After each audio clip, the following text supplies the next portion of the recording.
Welcome back to the Bitcoin Magazine News Desk. We are here at day 2 of Bitcoin Amsterdam 2025, presented by Treasury. I'm Frank Corva, Bitcoin journalist, joined by a legendary panel to my left here. I have Hunter Albright, the Chief Revenue Officer at Salt Lending, as well as a man who needs no introduction, Peter McCormack, Chair of Real Bedford, as well as host of the Peter McCormack Show, and Christine Lee, crypto journalist extraordinaire. We have an action-packed day here at the event. We have Jack Mallers later on, Adam Back later on, a keynote from Saifedean Ammous, author of the Bitcoin Standard, who joined us here on the desk yesterday. But first, let's get down to business. Talk a little bit about something we were just talking about off camera. Bitcoin conferences have surely changed over the years, the type of people who are coming to these conferences, right? Early on, we had far more of the cypherpunks, the libertarians, maybe the anarcho-capitalists. Now we have a lot more of an institutional side coming here, joining us at these events. Peter, we were talking about this earlier. Your thoughts? Yeah, look, I think it's natural, but we've kind of lost our punk rock edge. All right. We were here. We were meant to get rich and go out and defeat the man, and we're now merging with the man. And we still live. I think we live in precarious times.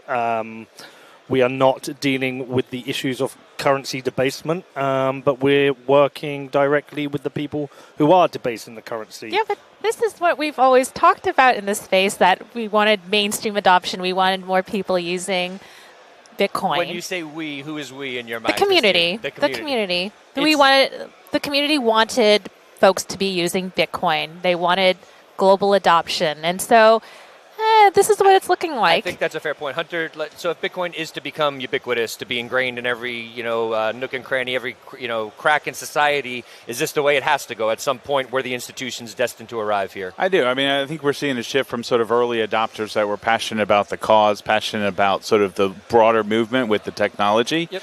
But and then I think the question goes, how do you sustain it over the long term, and how do you integrate it? I have seen, in terms of my experience with the conferences and also global exposure, I feel like it comes in, it starts with the movement, starts with some of the politics and sort of the cyberpunk sort of ethos, moves into, then I think you see day traders. Like, how do I make a quick buck quickly, because they see sort of the ups and downs and the interest in terms of building short-term wealth.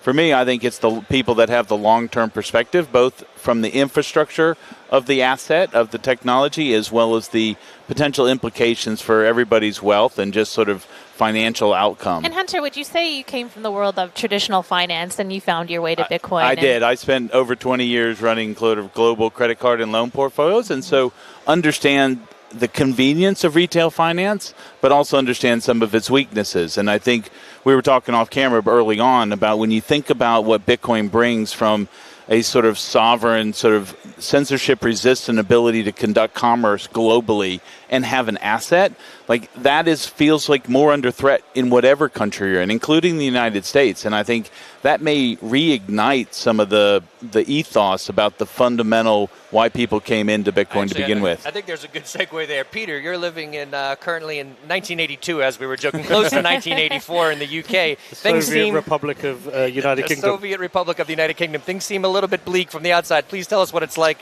from the inside, if you don't mind. I mean, it probably looks worse on Twitter, but at the same time, it is terrible. Okay. We have a terrible government after terrible government infringing on our liberties. They are arresting 30 people a day for speech. They are raising our taxes. They are destroying our economy. We are ruled by not just incompetence, but what I now think is just fundamentally evil, because there is no way you cannot understand that if you keep kicking the can down the road, you're debasing the currency. And it's the largest transfer of wealth that we have in our society, is from the poorest and the lower middle class up to the rich. Yep. And I'm out there, I'm arguing with people about this. I'm telling them, this is making me money. Like, I benefit from this. I'm an asset holder. Yep. But this is having a devastating impact. Businesses are closing down. People are losing their jobs. You go to a supermarket, you buy a bag of, you say groceries. It's like £50 is one bag. When my mum did the shopping, that was the whole trolley. Right. We are squeezing people in society. We're making them unhappy, and we're also taking away their future. And we're seeing a mass exodus of people from the UK now. Young people are going to Dubai because it's tax-free. They can buy a cheap house. Rich people are leaving. And I'm very nervous about the country we're going to have over the next few years. So, yeah, it's not great. It's an interesting time. I think we're actually going to cut over to an ad break for just a second. Again, we're here starting things off with an all-star panel. Heading to an ad break. We'll be right back after this.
Welcome back to the Bitcoin Magazine News Desk. We're here at the start of day 2 of Bitcoin Amsterdam 2025, presented by Treasury. And again, I'm Frank Corva, Bitcoin journalist, joined to my left, Hunter Albright from Salt Lending, Peter McCormack from the Peter McCormack Show, and Rial Bedford and Christine Lee, crypto journalist. We were just talking about Bitcoin being necessary to people all over the globe, maybe to people living under authoritarian regimes, to people in the UK, people facing currency debasement, wanting to be self-sovereign in some way. But let's touch into this concept of self-sovereignty. Peter, we were talking a little bit about this idea of, the 2017 class, the 2020 class, and this idea of being stewards for the next people who are coming into Bitcoin. Are we doing a good job of that right now? I'll start with Peter and come over to you, Hunter.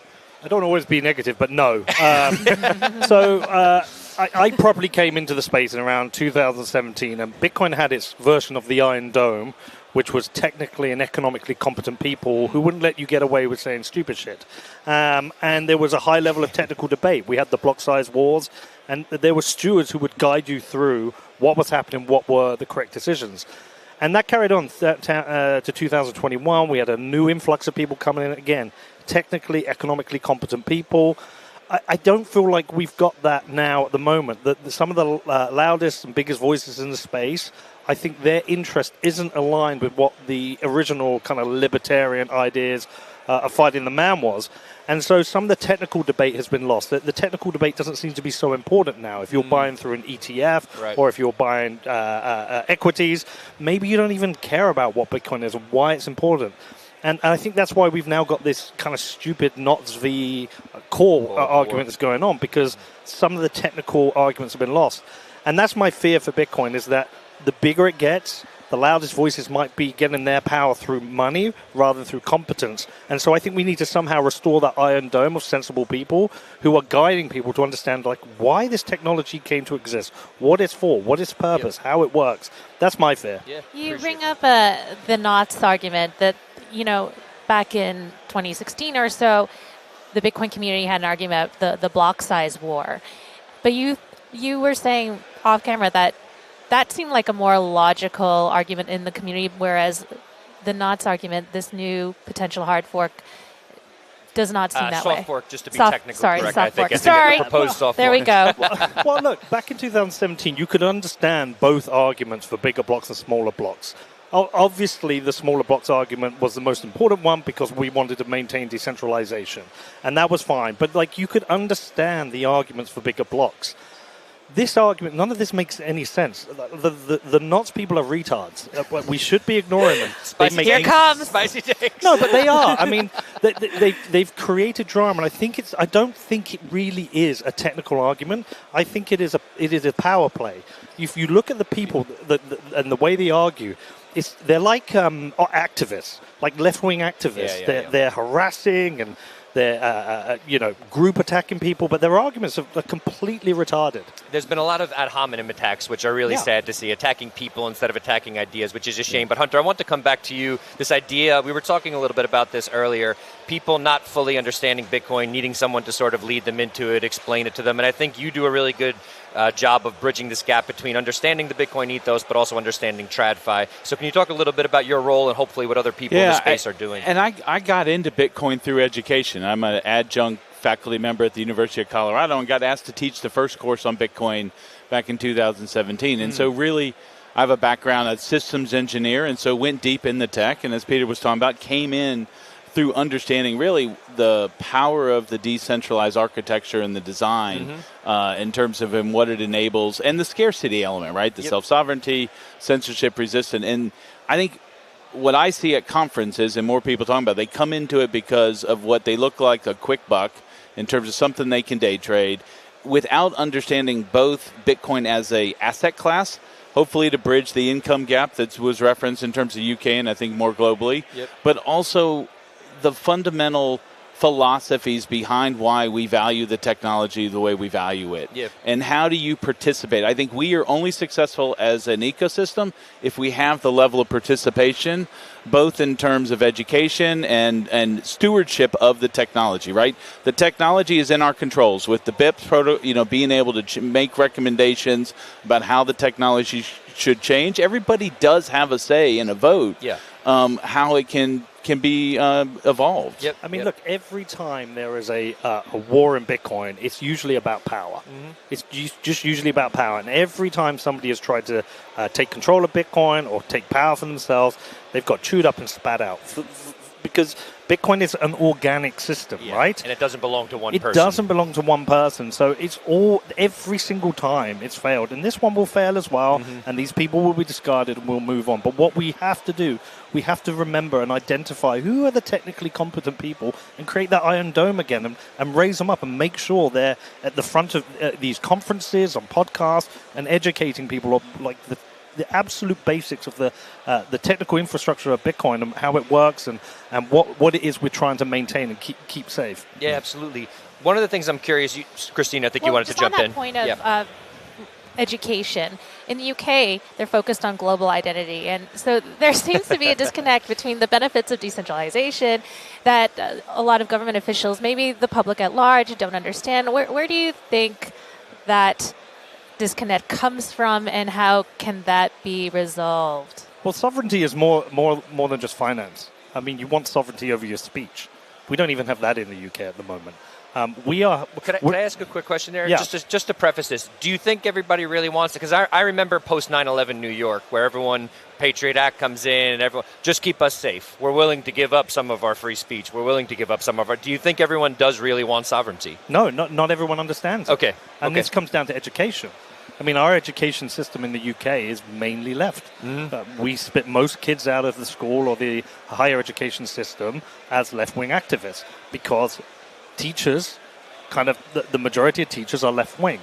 And that's, by the way, that's a complete failure of us to be objective. And there was a school group in the UK called Orion, and they manage 8 schools. They were teaching kids in their schools that the Reform, who are probably going to win the next election, Nigel are Farage, a fascist party, and that's bringing ideology into the schooling system. We shouldn't be doing that. But it's a complete and utter failure also of conservatism. Like, if you're a libertarian, you're still kind of conservative. We have failed as conservatives because we have allowed cronyism to infect our governments. And if you allow cronyism, and all we're allowing is corruption and debasement. We allow debasement. You get kids who get an education who can't get a job, can't get on the housing ladder, and they're looking at the boomers who are having holidays, 5 holidays a year, and they're like, then they're buying into mandamis and the socialists. So, look, I think a lot of people, especially in the UK, they don't really understand freedom and liberty. They don't understand what they're giving up. They take safety, and then downstream they face the consequences of their freedom and liberty being taken away. And this is really important. Like, this sovereignty argument is more than just a financial sovereignty. It's sovereignty over you as an individual.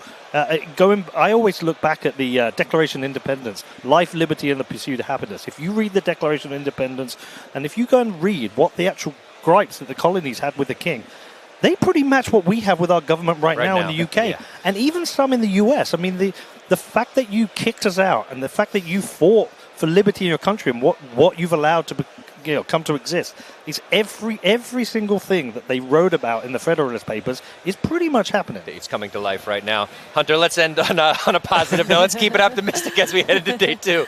Your thoughts on where do we go from here? What advice maybe would you give to people out there who do want to be good stewards of Bitcoin and who want to make sure that they do teach people about this core tenet of Bitcoin, which is this idea of self-sovereignty? Yeah, I mean, I think the first thing for me is educate people about why we value the asset and think it's a great asset class for sort of longevity. Secondly, encourage people to use it.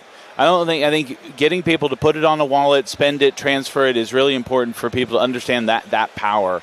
And then thirdly, I think bringing together some of the topics. It's important to understand how it creates, you have responsibility with the ownership. Okay. In terms of having it as an asset class, having it moving you from, I talk about it from helping people move from labor-based income to asset-based income. Could you hold that thought till we come back? I just got word that we're about to go live on the main stage. If you don't mind, Hunter, sorry. But we'll come back to that when we come back live. Ladies and gentlemen, we are getting started here at day two of Bitcoin Amsterdam 2025. We're headed over to the Treasury stage to learn more about how miners access capital markets with Matt Williams and Nico Smid. Keep it tuned here all day. We'll be right back after this.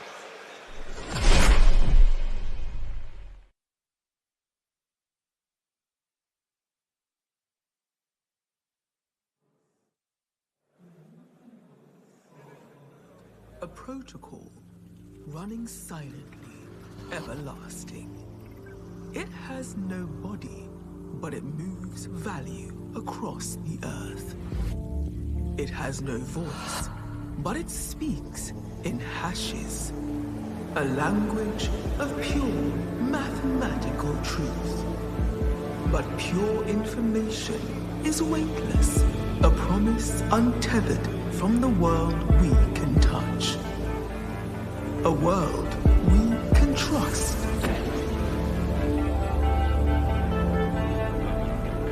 Years of neglect, rejection, and doubt created a storm too strong to defy, even by the most powerful giants.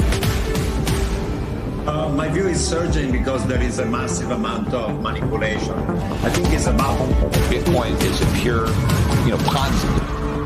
But for a storm to be harnessed, it needs an anchor. A bridge of trust built on old foundations in an entirely new world. A world where Bitcoin takes the spotlight, where the voice is returned to builders and financial democracy is empowered. This served as foundation of Treasury in its ambition to ignite the digital golden age.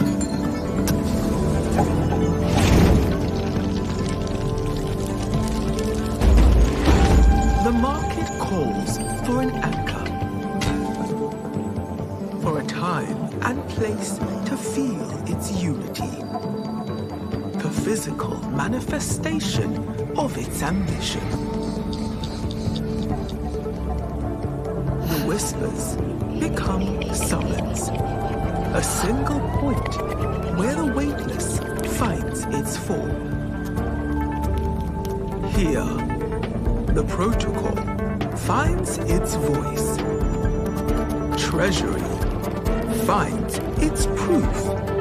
Here, we are the code made manifest. Welcome to all who have gathered here, who have led the world to its digital golden age, who, against all odds, have never lost faith.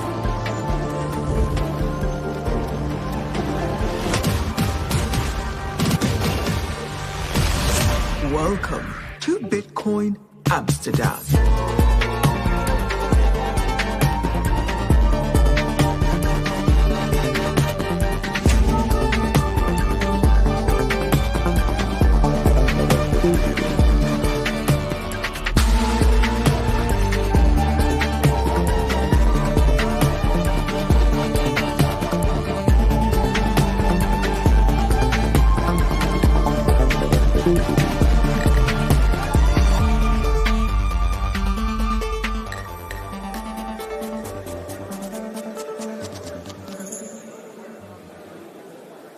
morning, Bitcoiners.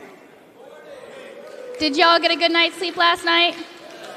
Amazing, because either way, this content we have for you today is going to give you some energy. Let's roll right into our first one, how miners access capital markets. For this panel, we have Matt Williams from Luxor Technology and Nico Smid from Digital Mining Solutions. Let's give them a very warm welcome.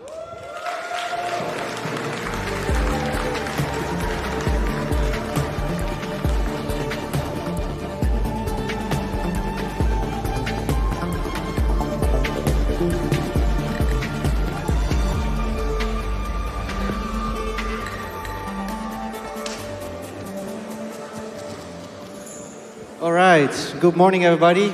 I hope you had a great event yesterday, and I'm happy to see that the room is filling up, because I know that Amsterdam can be tempting, and there were a lot of great side events. I'm Nico Smid. I'm the founder of Digital Mining Solutions, and we provide market intelligence and strategic advisory to miners. Whether small or big, we help them grow and establish in the industry. And today I'll be your host, and we'll talk about how miners can access capital markets. And the mining industry has been evolving a lot. It's not been too long, a bit more than a decade ago, that mining was really a niche hobby thing, and now we have a full-fledged industry. This year we crossed the 1 zettahash, which is a huge milestone for the network, because it was only about 5 years ago, a bit over 5 years ago, that the network crossed 100 exahashes for the first time. So crossing 1,000 exahashes or 1 zettahash, 10xing in a bit over 5 years is really impressive. And we've seen quite some growth over the past 3 years. So in 2023, 250 exahashes were added to the network. 24, over 290, and this year already over 300 exahashes were added. So it's very impressive to see where we've been growing to. And as the industry matures, miners need more sophisticated tools for financing, and that's what I would like to talk to you about with Matt today. We'll try to focus a bit on what kind of tools are available for private miners, because you can read online a lot about what the public miners do, how they leverage their equity and raise debt to finance their fleets.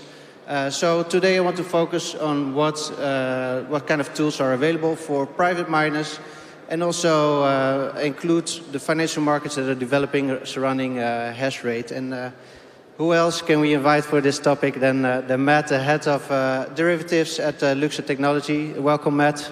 Thank you very much. To kick off, Matt, maybe you can give a bit of a background of yourself.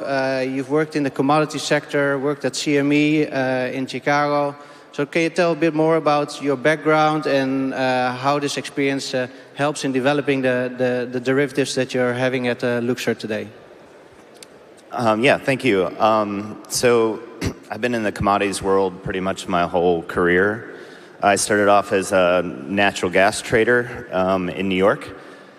Spent a number of years trading energy products, and then moved to Chicago and traded agriculture products. After that, I worked for the Chicago Mercantile Exchange, which is the largest commodity exchange in the world. And during my time there, I think you and I actually got into Bitcoin right around the same time. So in 2017, we had a corporate venture capital arm called CME Ventures. And our remit was investing in fintech technology, or financial technology. And at the time, that was all crypto. And so my boss came up to me one day and he said, all right, you got to go learn about Bitcoin, figure out what this is, because we're going to start making investments here. And I was very, very skeptical. I like to joke that I had the longest dissolving orange pill ever. It took me about 2 years to wrap my head around it. I was a trader. I believed in intrinsic value. Just couldn't wrap my head around Bitcoin. But I got it, 2 years later. And we launched Bitcoin Futures. So I was part of the team that launched Bitcoin Futures at CME. Spent 2 years at a regulator trying to teach the CFTC how to regulate crypto. It was the worst 2 years of my life. And then joined Luxor about 3.5 years ago. All All right. Well, it's great to be studying Bitcoin on the boss's time. I think. A lot of people can experience that. So thank you for that introduction. There's many people that refer to hash rate as a commodity, and you having a background in commodities. Like, how do you see this? Does hash rate act as a commodity? Yeah, I mean, I like to use the analogy. Going back to my experience in energy and agriculture. I view hash rate as a commodity much in the same way as, a power plant produces megawatt hours or a farmer that buys seed and turns that into a bushel of corn. So I very much see a hash rate as a commodity. It's a quantifiable unit. 1 petahash is 1 petahash. There's supply and demand. It's a fungible asset. And obviously we've built markets around that are fully robust. So, I see it as a commodity. It produces Bitcoin, and yeah. All right. Well, I already mentioned the incredible growth that we've been seeing, but I sometimes still feel that we're in early stages. If you look at the maturity of the industry, if you compare Bitcoin mining to other commodities, like where are we in the maturity curve? That's an interesting question. I was giving this some thought this morning. If we're early, and I've been in the mining for 3.5 years, and it's felt like a lifetime, I don't know. I mean, I feel like we're actually fairly mature. Even in the 3.5 years since I joined, mining has evolved quite a bit. It used to be you could set up a mining operation anywhere. You didn't really worry about your power costs, your operational costs. This is couple halvings ago, so mining was super profitable, and with each subsequent halving that happens, it becomes harder and harder to mine profitably. So you have to evolve. So I think the maturity path of mining has evolved quite a bit just out of necessity. I think miners they have to be super conscious about what their costs are, what their power costs are, what machine costs are, because the margins are super thin and they're getting smaller. So I think it's actually evolved quite a bit, and we're seeing that both in the access that miners have to traditional markets now, and the way they're leveraging those markets. All right. And historically, financing infrastructure like transformers, buying land, containers has been a bit more easier, let's say, than the ASIC hardware. Could you maybe explain why it has been difficult to finance ASIC hardware and maybe the changes that you're seeing in that perspective? Yeah, so to give some historical context, we launched our financing products right after the crash in 2022, and at the time, miners had very little access to capital for growth. And when they got financing, it was almost predatory rates. They were getting like high teens, and that's even if they could get access to it. And the reason was traditional lenders had been burned pretty hard by that crash. Plus, Bitcoin volatility at the time was crazy. And, as I mentioned, miners' revenue, their margins are super thin. So it made sense that it was hard for them to access capital. But then, with the bull run, people have short memories. And so capital started flooding back in, and there was a huge impetus for growth in the space. And then, some creative instruments came, tooting my own horn, but we launched our lending product. Bitcoin-backed loans came into prominence, so it just flooded the market with access to capital, and we've seen historic growth because of it. Uh-huh. You mentioned the volatility. Miners like to look at a metric called hash price. I believe Luxembourg was even the one that came up with that metric. Hash price is the amount of revenue a miner can expect per petahash per day. And it's influenced by 4 factors, right? Bitcoin price, which hasn't been great, as I see on the sign there. Then block subsidies, transaction fees, and difficulty. And in previous halvings, we've seen hash price dropping after the halving because that subsidy got cut in half. but then recovering in about 200 days, I would say, and then spiking really towards the end of the bull market. After the 2024 halving, hash price has been behaving a bit different. It's been ranging between $40 and $60 per petahash, I would say. So that volatility is disappearing a bit. Do you think that a more stable hash price makes the space more investable? And do institutions perceive the risk of investing in mining differently now that hash price has been more stable? Well, I'll take a step back. Like the volatility or the lack thereof that you're seeing somewhat is tied to transaction fees. We used to have a lot more volatility, especially after the halving. There was a ton of volatility just due to some of the stuff like ordinals that were being built on the Bitcoin network.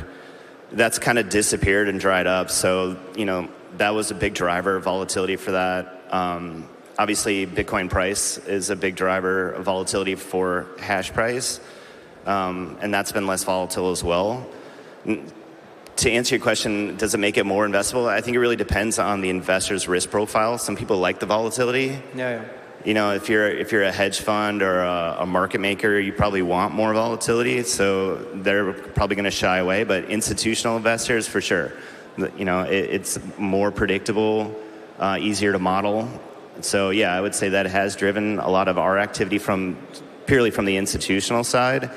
But the degens and the gamblers of the world aren't very happy about it. Yeah, I understand. And sure, we're missing those transaction fees. Those have been below the 1% of the total block reward. We're going to need them at some point. Yeah. You also mentioned the Bitcoin-backed lending. There's a lot of miners that have been holding on to their Bitcoin and putting them up as collateral to access liquidity or even finance their hardware. How do you see this evolving and influencing the financial options, let's say, in mining? How do I see Bitcoin-backed loans evolving? In the space. Yeah. I got to be honest. If you look at Bitcoin-backed loans in a vacuum, it's kind of weird to me that someone would put up 150 Bitcoin to borrow 100. But they do it because they're hodlers and they have the stack, and well, there's tax reasons as well. But I think the reason we're seeing so much of this is it's just easier for them. If you're sitting on a stack of Bitcoin and it's idle, you're not putting it to work, and you need to borrow against it, it's just easy to put it in a tri-party. You can still claim it on your balance sheet. So, it makes sense from a miner's perspective. You would never do that with fiat, which is what kind of blows my mind. But I think what's interesting and what's a good thing for miners is, with our product plus the Bitcoin-backed loans plus the other multitude of options that they have available, their cost of capital has been driven down quite a bit. So I mentioned when we first started, we were seeing cost of capital at like 15 to 18% for some miners, which is crazy. And now it's, in many cases, if it's Bitcoin denominated, you're seeing sub 8, sub 6. It's come in quite a bit, which has made it a lot easier for them to borrow. That's a great development.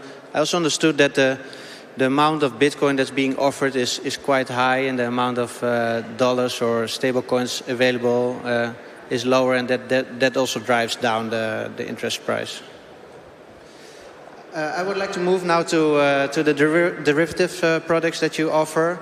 Luxor runs the largest hash rate forward marketplace. For those that don't know what a hash rate forward is, can you maybe explain what it is? Who are the buyers? Who are the sellers? Yeah, so I apologize. It's early in the morning and you probably don't want to hear about derivatives the first thing when you come to this conference, but I'm going to try and make it interesting for you. Basically, what Luxor operates a hash rate derivatives market. And what that means is there's two main use cases for miners. One, they can lock in their revenue price anywhere from 1 month to 12 months in advance. And it's very much like a futures contract. So the analogy I would give, if you're a farmer and you're planting your seed now to grow corn, and you're worried about the volatility of corn price, you can say, I'm going to sell a future 12 months from now, lock in that price. So when you harvest that corn, you know exactly how much money you're going to make on it. That's exactly what we do in these markets. So as you mentioned before, we measure the revenue of a miner down to 1 petahash. So 1 petahash of hash rate has $1 or Bitcoin value that you can lock in advance. And so that's the main use case that we built these markets for. The secondary use case that we developed over the years is a financing tool. So basically, the way you should look at it is if you're a miner and you have, let's say you have 1 exahash of hash rate, you want to sell the future production of that, meaning like the Bitcoin that you would produce in the next 12 months and get that Bitcoin now, we facilitate that as well. So we basically give you an advance on your production up to 12 months. And so miners will, basically what they'll do is they'll sell that hash rate forward. We'll give them the equivalent value in Bitcoin now. They can use that to buy more machines to grow.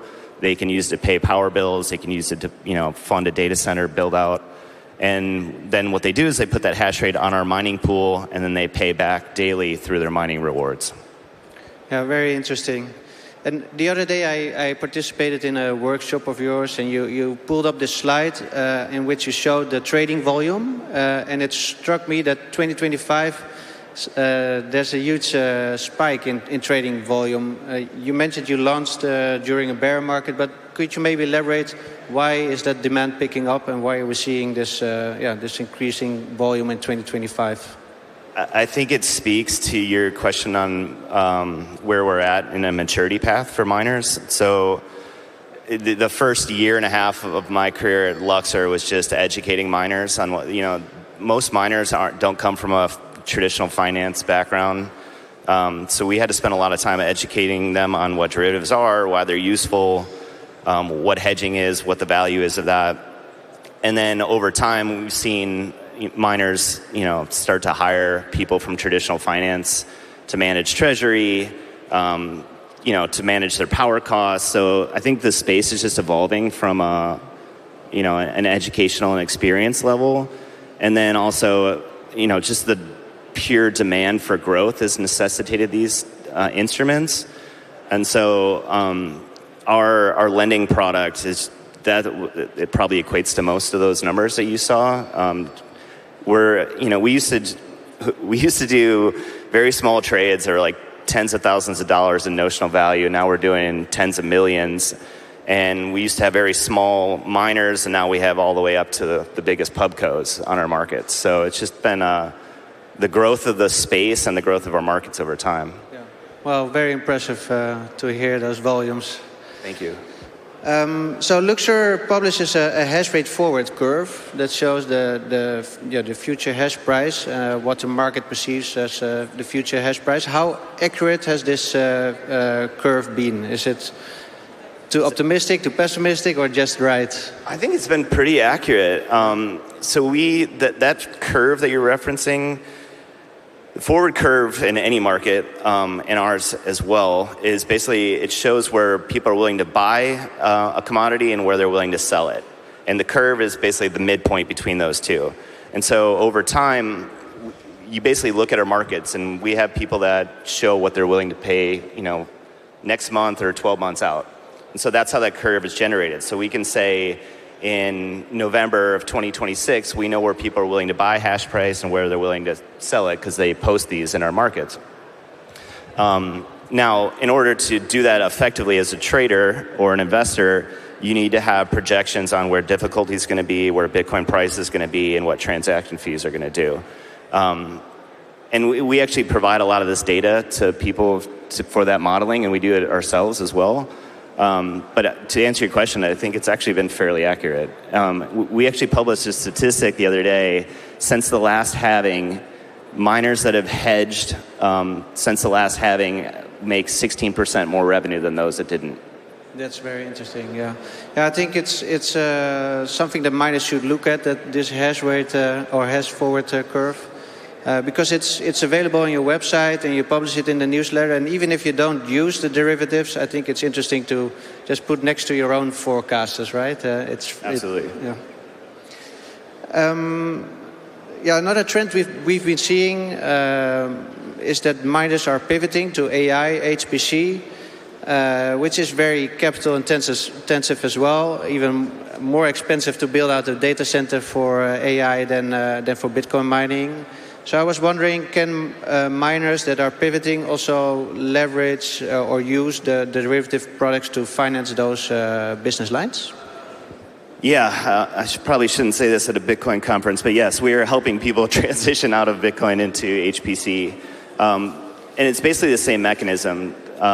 So let's say you're a miner and you just bought a bunch of ASICs for your data center, and you want to pivot in the next 3 years to HPC. Well, basically, we can facilitate you selling that hash rate forward, getting the Bitcoin now, using that Bitcoin to buy machines and build out your HPC data center, and then doing that over time over the 3 years. So basically, we can help people facilitate the end of life for their ASICs, sell that, the future rewards from that forward, and get the Bitcoin now to transition. And we're doing that for, I wouldn't say everyone's like pivoting out of HPC, they're just diversifying. Yeah. Some are fully transitioning, but a lot are just diversifying. Yeah. But there's a lot of capacity that was reserved for mining going to AI, HPC. But I think it's not necessarily a threat. It's an opportunity for mining to become more decentralized as well. So I think that's a whole other panel discussion. But moving to the next question, we've seen tokenization of real-world assets popping up quite a bit for the last year. What kind of role do you see for tokenization of hash rate and ASICs? In the 3.5 years that I've been doing this, I've seen probably a dozen attempts at tokenizing hash rate, and none were really successful. And I think the reason is it creates an unnecessary barrier to purchasing hash rate. I personally don't see the benefit in tokenizing hash rate. I think it's an unnecessary level of, I don't know, I just don't see the value. So I think the reason that we haven't seen mass adoption in tokenized hash rate is just, it's easier to just buy hash rate. Gotcha. So for now it will be mostly stable coins that are on there. Yeah, I don't know. That's my cynical viewpoint. Sorry. Yeah. All right. Well, moving to the last question. If you want to finish this sentence for me, over the next 3 years, the biggest shift in Bitcoin mining will be? I think you're already seeing it, and it'll be a continuation of this. But I think mining will shift to an energy-first, Bitcoin-second operation. We operate a lot in Texas, and what's interesting about mining, mining is a flexible load, meaning you can turn it on and off when it's economical, which is very different from AI HPC. HPC, you have to be on all the time and have redundancy as well. Mining's super interesting because if energy costs are low, you can turn it on, and as long as your energy costs are lower than your hash price, it's economical to mine. So you can mine when it's profitable and turn it off when it's not. And I think you'll see more and more grid infrastructures adopt a Texas or ERCOT-like mentality of flexible load. So I think you'll see mining will evolve into more energy. You're going to have to be an expert in power to be an effective miner, is my opinion. So you'll see larger scale companies like BP and Shell get into mining because they have cheap access to power and the expertise. And I think you'll see more and more adoption of that. And I also think you'll see mining in areas where there's stranded energy, renewable energy. I just think it's going to evolve into more of an energy play than anything. Yeah, I fully agree. I see that flexible load is such an important and unique feature that mining can offer if you compare it to AI HPC. So fully agree there. Well, I think we have 1 minute left, so I wanted to round up. I wanted to thank you, Matt, for all your insights. I appreciate it a lot. And I wanted to thank everybody here also for joining. I see that the room filled up quite a bit, so I appreciate that a lot. If you'd like to learn more about getting access to capital or learn more about the derivatives, Matt and I will be here. So feel free to approach us. And if you cannot find us today, you can always go to to the website of Luxor or Digital Mining Solutions, and we'll be happy to help you out. Thank you very much. Thank you.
Welcome back to the Bitcoin Magazine News Desk. We're here at Bitcoin Amsterdam 2025, presented by Treasury. We're kicking things off. We have a star-studded day ahead of us. We will have later on the main stage Adam Back, cypherpunk legend, as well as Jack Mallers, and everything will lead up to Saifedean Ammous presenting a keynote on why fiat is war and why Bitcoin is peace. But before that, let's get to our star-studded panel. To my left here, I'm Frank Corva, Bitcoin journalist, joined to my left by Hunter Albright, Chief Revenue Officer at Salt Lending, as well as the one and only Shinobi, technical editor at Bitcoin Magazine, and Christine Lee, crypto journalist extraordinaire. Hunter, we were just talking off camera about this concept that you've been thinking a lot about, this idea of, I think it's asset-based income versus or labor-based income. Please consider. I mean, I think the key problem that going around the world and talking to people about that are interested in Bitcoin, one of the key challenges they're facing is that they can't buy a house. They can't get into a first property ownership.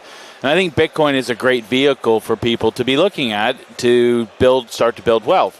And one of the things I talk about is how they can go from thinking about labor-based income, like working hours to earn income, to acquiring assets such as Bitcoin to then earn income off the assets. Okay. And I think that's a real enabler for people thinking about how they can build wealth, but it does require them to take the responsibility to learn more about Bitcoin, learn more about the asset class, but also the financial literacy around how to manage it. Appreciate that. I want to talk. Just want to add to that, because off camera we were talking about how you can create leverage off of that and you don't need that much necessarily to start with the Bitcoin lending. I think and it's another topic we talked off camera. People have the misconception you have to buy a full Bitcoin.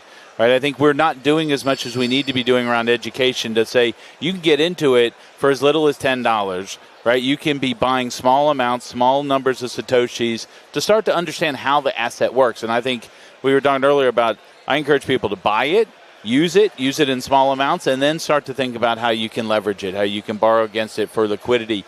I really think Bitcoin, this is where Bitcoin for me is democratizing wealth building. It allows the strategies that the ultra-wealthy have been using for centuries in terms of borrowing against their real estate portfolios, their stock portfolios, to have an advantage of tax efficiency, to advantage of wealth building, and really deferring a lot of those costs while they get to use the capital now and really reinvest it.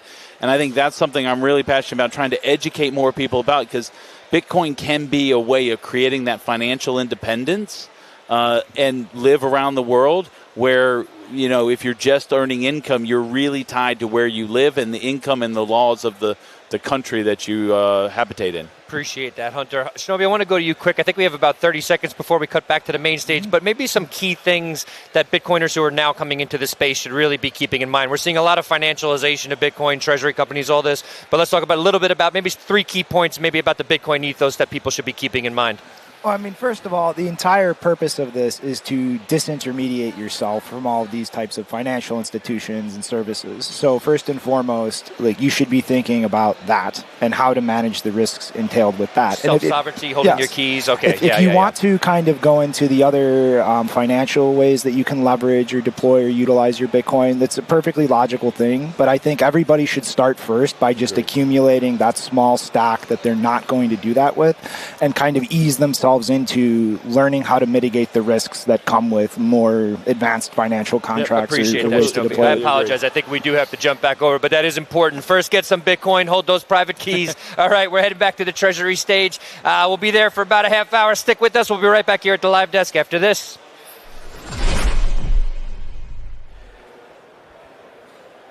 Because since 2017, we've been shifting from Bitcoin as magical internet money, peer-to-peer digital cash, to a store of value, an inflation hedge, digital gold. And that was massively successful. We've orange-pilled Wall Street. We've orange-pilled ETFs, BlackRock, Larry Fink.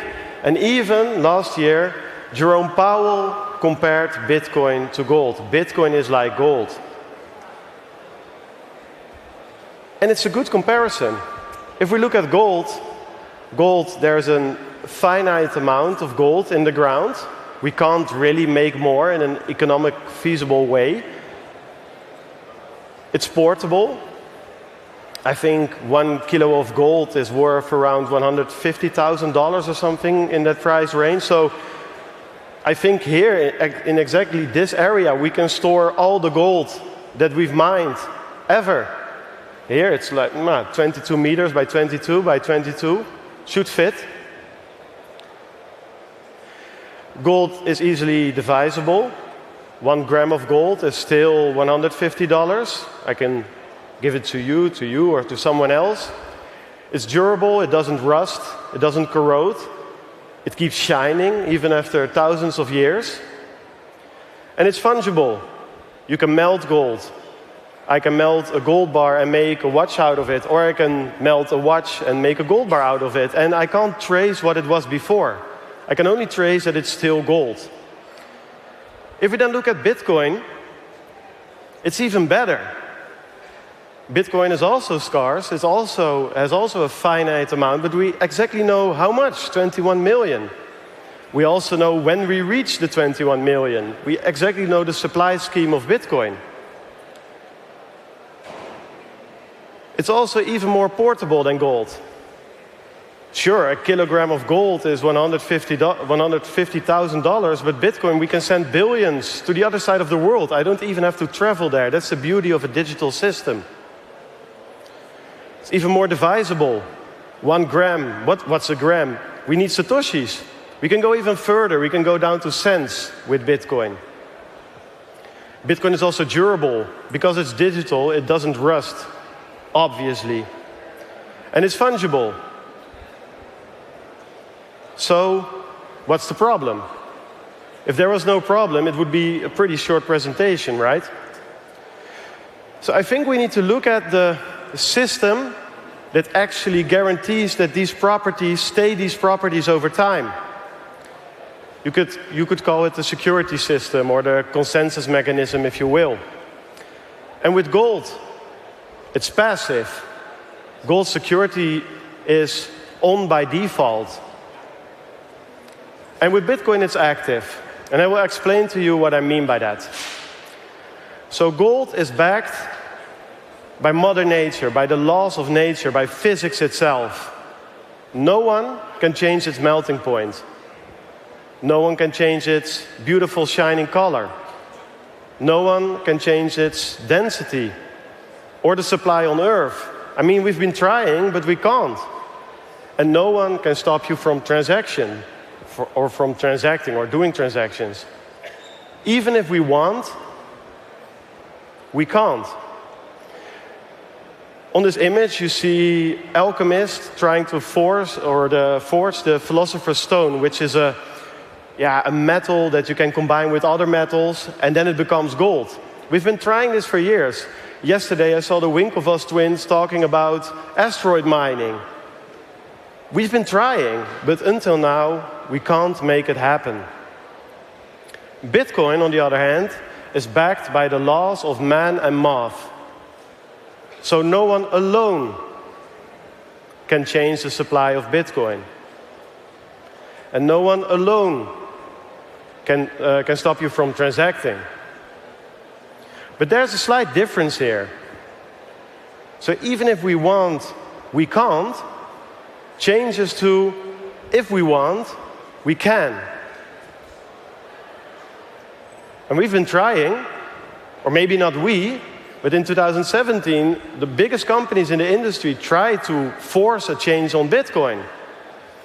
And most of you will say, but Bart, that didn't happen, right? So if we want, we can. No, they didn't. But that's the point. It was an active process. It was active attack and defense. It was game theory. It was discussion with each other. So gold security is passive and physical. Bitcoin security is active and game theoretic. I think an image says more than 1,000 words. Behind me, you see on the left gold bars somewhere in Fort Knox or another central bank. And on the right side, you see Bitcoin miners. This just sits there for hundreds and hundreds of years and nothing changes, basically. Sure, you have to secure it, but that's local. You don't have to secure it to support the network. With Bitcoin, there are electricity cords attached to all these miners. If you plug them out, there's nothing. It's an active process. It needs 24/7 energy to keep running. So Bitcoin's neutrality is an active emergent property that only exists if miners are sufficiently decentralized. So Bitcoin is digital gold if the game theory works, if mining is actually decentralized. So let's have a thought experiment. What happens if all the gold on Earth is mined? And some experts will say this could happen in 2050, 2075. It will happen at some point. Kind of simple. Miners will close their business. They will stop mining, sell their equipment, maybe go to recycling gold. And that's kind of it. Right? I can still sell you my gold. I can buy yours. We can still hold it. It probably even rises in value because the stock to flow actually becomes better. There's no supply anymore. So gold miners are producers. That's something important to understand. So what will happen if all Bitcoin is mined? And this will not happen in 2140. Sure, the last Satoshi maybe. But 97% of all Bitcoin will be mined in 2033. It's in 7 years or 6 years. So miners will close their business. No block reward means no profit. No new blocks are produced. And that means that you can sell or hold or buy new Bitcoin. You can't transact because there are no new blocks. Bitcoin miners are producers and maintainers of the network. They are the bookkeepers of the network. All right, but wait. I hear some of you thinking, this is not the whole story. You're cutting corners here. And that's right. Miners will still earn money. The block reward is subsidy and fee. But just as we heard in the panel before, At this point, the subsidy is 99% of the block reward. There are no fees.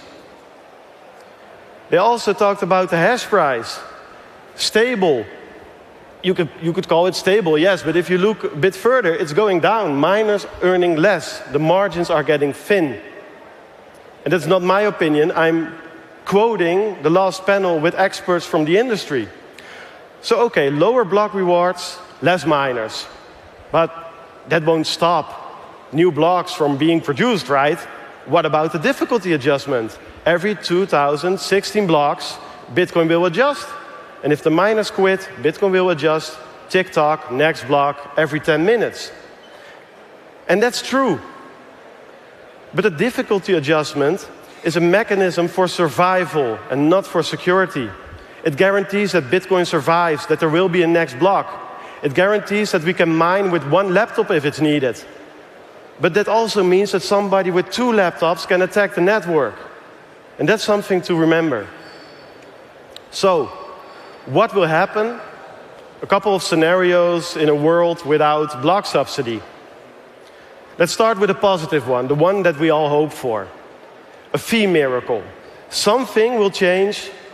Maybe Michael Saylor and Larry Fink start to decide to actually use the blockchain instead of Coinbase custody, send their transactions, pay fees, and the miners can still mine profitably. So that's the other way around.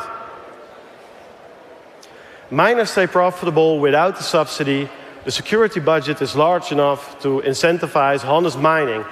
And honest mining means profit-driven mining. Miners that only care about money. They only care, and that's fine, they only care about the transaction that pays the most fees. It doesn't matter if that person is from Iran or Iraq or Russia or the United States or China or whatever. If you pay the fee and adhere to the consensus rules, you get into the block. Because it's the most profit-rational way to mine. And if you stop doing that, if there's no profit to be made, then it opens all kinds of doors and we lose the neutrality of Bitcoin. Another scenario, and I don't find this likely with the current state of Bitcoin and the institutional adoption, is that Bitcoin fails. Revenue falls, miners go offline, the hash rate decreases further, security decreases, FUD, people sell, the price drops further, revenue falls, and this goes on and on. Bitcoin becomes a niche. The difficulty adjustments make sure that Bitcoin is still alive, that there is a next block, but nobody's really using it and it can be attacked. Look at Bitcoin Cash, look at Ethereum Classic, look at Monero. If your hash rate drops low enough, you will get attacked at some point. And then the third one, corporate takeover. This is not a real quote from Larry Fink, but one I can imagine in a couple of years. Yeah, guys, turns out decentralization, censorship resistance, it was kind of inconvenient anyway. We were not really compliant anyway, so let's drop it. We will push the price of Bitcoin, compliant with regulation, a couple of small miners, or a small group of big miners actually, monopoly mining. But this means that the mining decentralization, censorship resistance, and permissionless nature of Bitcoin will drop. It will be good for our wallet, bad for freedom money. It's the New York agreement that I talked about earlier, 2.0. So I want to leave you guys with something.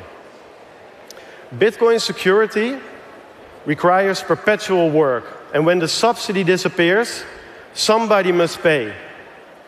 And whoever pays, controls. So let's make sure that we, the actual users of Bitcoin, start paying those fees, that we are the one that pay.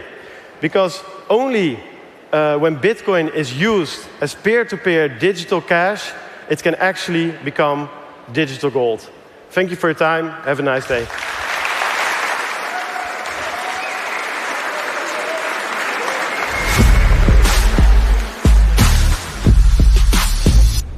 Welcome back to the Bitcoin Magazine News Desk. We're here at Bitcoin 2025, presented by Treasury. Vibes are high, though Bitcoin's price is dropping a little bit, but we're going to keep it optimistic on this all-star panel I have to my left. And again, I'm Frank Corva, Bitcoin journalist, joined by Mel Stickman, Director of Revenue Operations at BTC Inc., as well as Isaiah Austin, Social Media Coordinator for Bitcoin Magazine and the Bitcoin Conference, as well as Christine Lee, Crypto Journalist Extraordinaire. I'm coming over to Mel first. Mel, you're a big Amsterdam fan. You're a big fan of what you do. Tell us a little bit about what it's like to bring something like this together in a city like Amsterdam.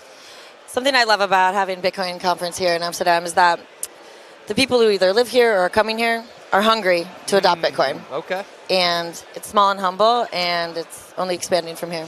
Small and humble, 4,000, 5,000 people, I think, here. Again, managing something like that, the scope of it, how long does the planning take to get something like this together? Years in the making. Years in the making, ladies and gentlemen. All right, fair enough. Isaiah, you're doing the rounds here. Maybe kind of catching some stuff on the stages, seeing what we can post on social media. But something else to also consider, price of Bitcoin drop below 100,000. People tend to get a little bit salty at these moments. What are we doing to keep their spirits high via social media? Yeah, well, Frank, I'm running around like a chicken with my head cut off here. There's tons of things to do, tons of video footage that we can catch all over the place. And tons of great speakers that are coming up. But I think what's important to remember is that, price, this is the 7th time this cycle that we've gone down by more than 20%. Okay. It's interesting. We have a very formal audience here compared to the United States. And I think people that, are used to risk on assets and dealing with these drops. And I think that this audience is prepared and understanding of where Bitcoin is ultimately going.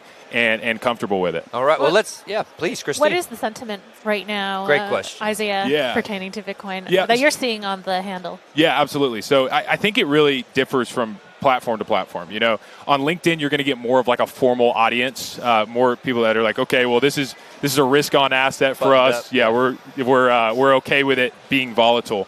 Then on Instagram, we go down 5% and it's over. Is that right? It's over probably once every 2 weeks. Interesting. So we have to have a different strategy for talking to each audiences. I think the overarching strategy that we have to have is buy Bitcoin and hold for the long term. And if we have a different sentiment than those types of people who just want to see the price go up in a short-term period of time, will be upset over short-term periods because Bitcoin is volatile. It's a volatile asset. And we got to manage those emotions via social media. Exactly. So, speaking of long-term, Mel, you studied here in Amsterdam. Many moons ago. We love that. We talked off camera a little bit about how it's kind of surreal for you to now be working for a company bringing you here. A little bit more on that, if you don't mind. What is it like to, again, be with such a big organization doing such important work here? Did you ever envision this when you were here? As you said, I think it was over a decade ago. Yes, many moons. Okay, so what is it like to be here, with that in mind, the fact that maybe you could have never imagined something like this?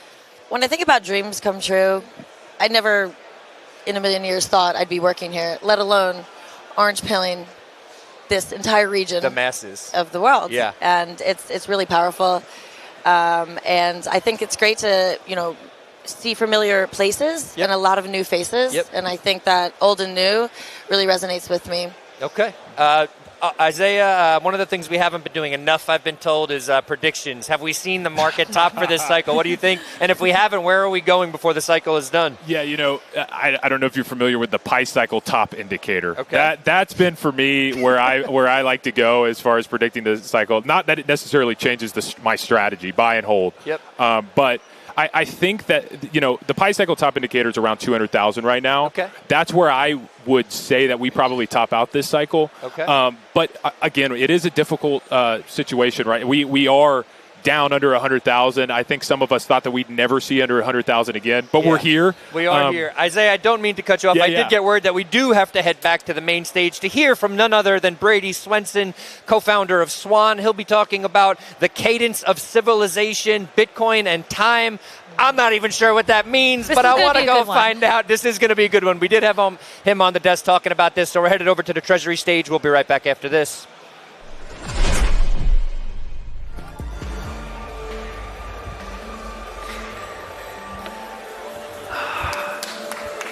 All right. Hey, everybody.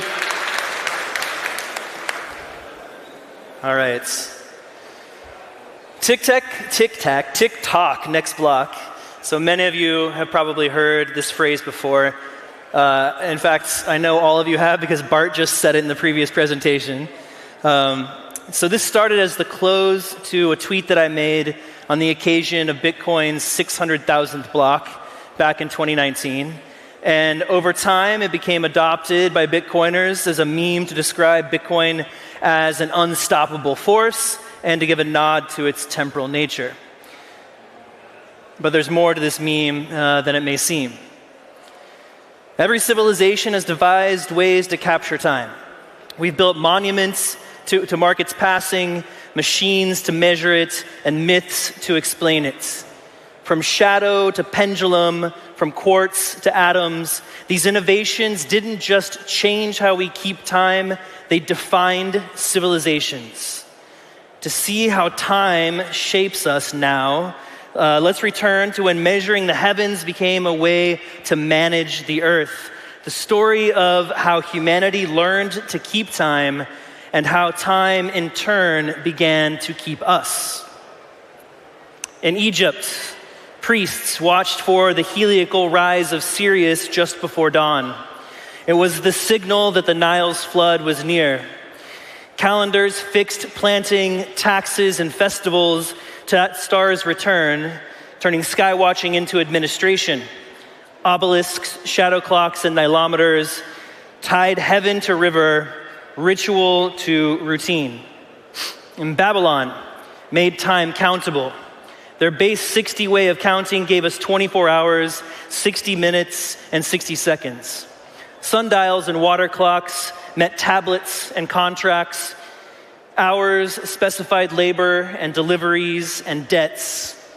Astronomer scribes kept logs and predictions, turning observation into schedules and obligations. Time entered the ledger, measured, divisible, enforceable. Monastic life ran on the rule book and the bell. Set times brought prayer, meals, and work into order. Early mechanical clocks, weights, and gears rang the hours.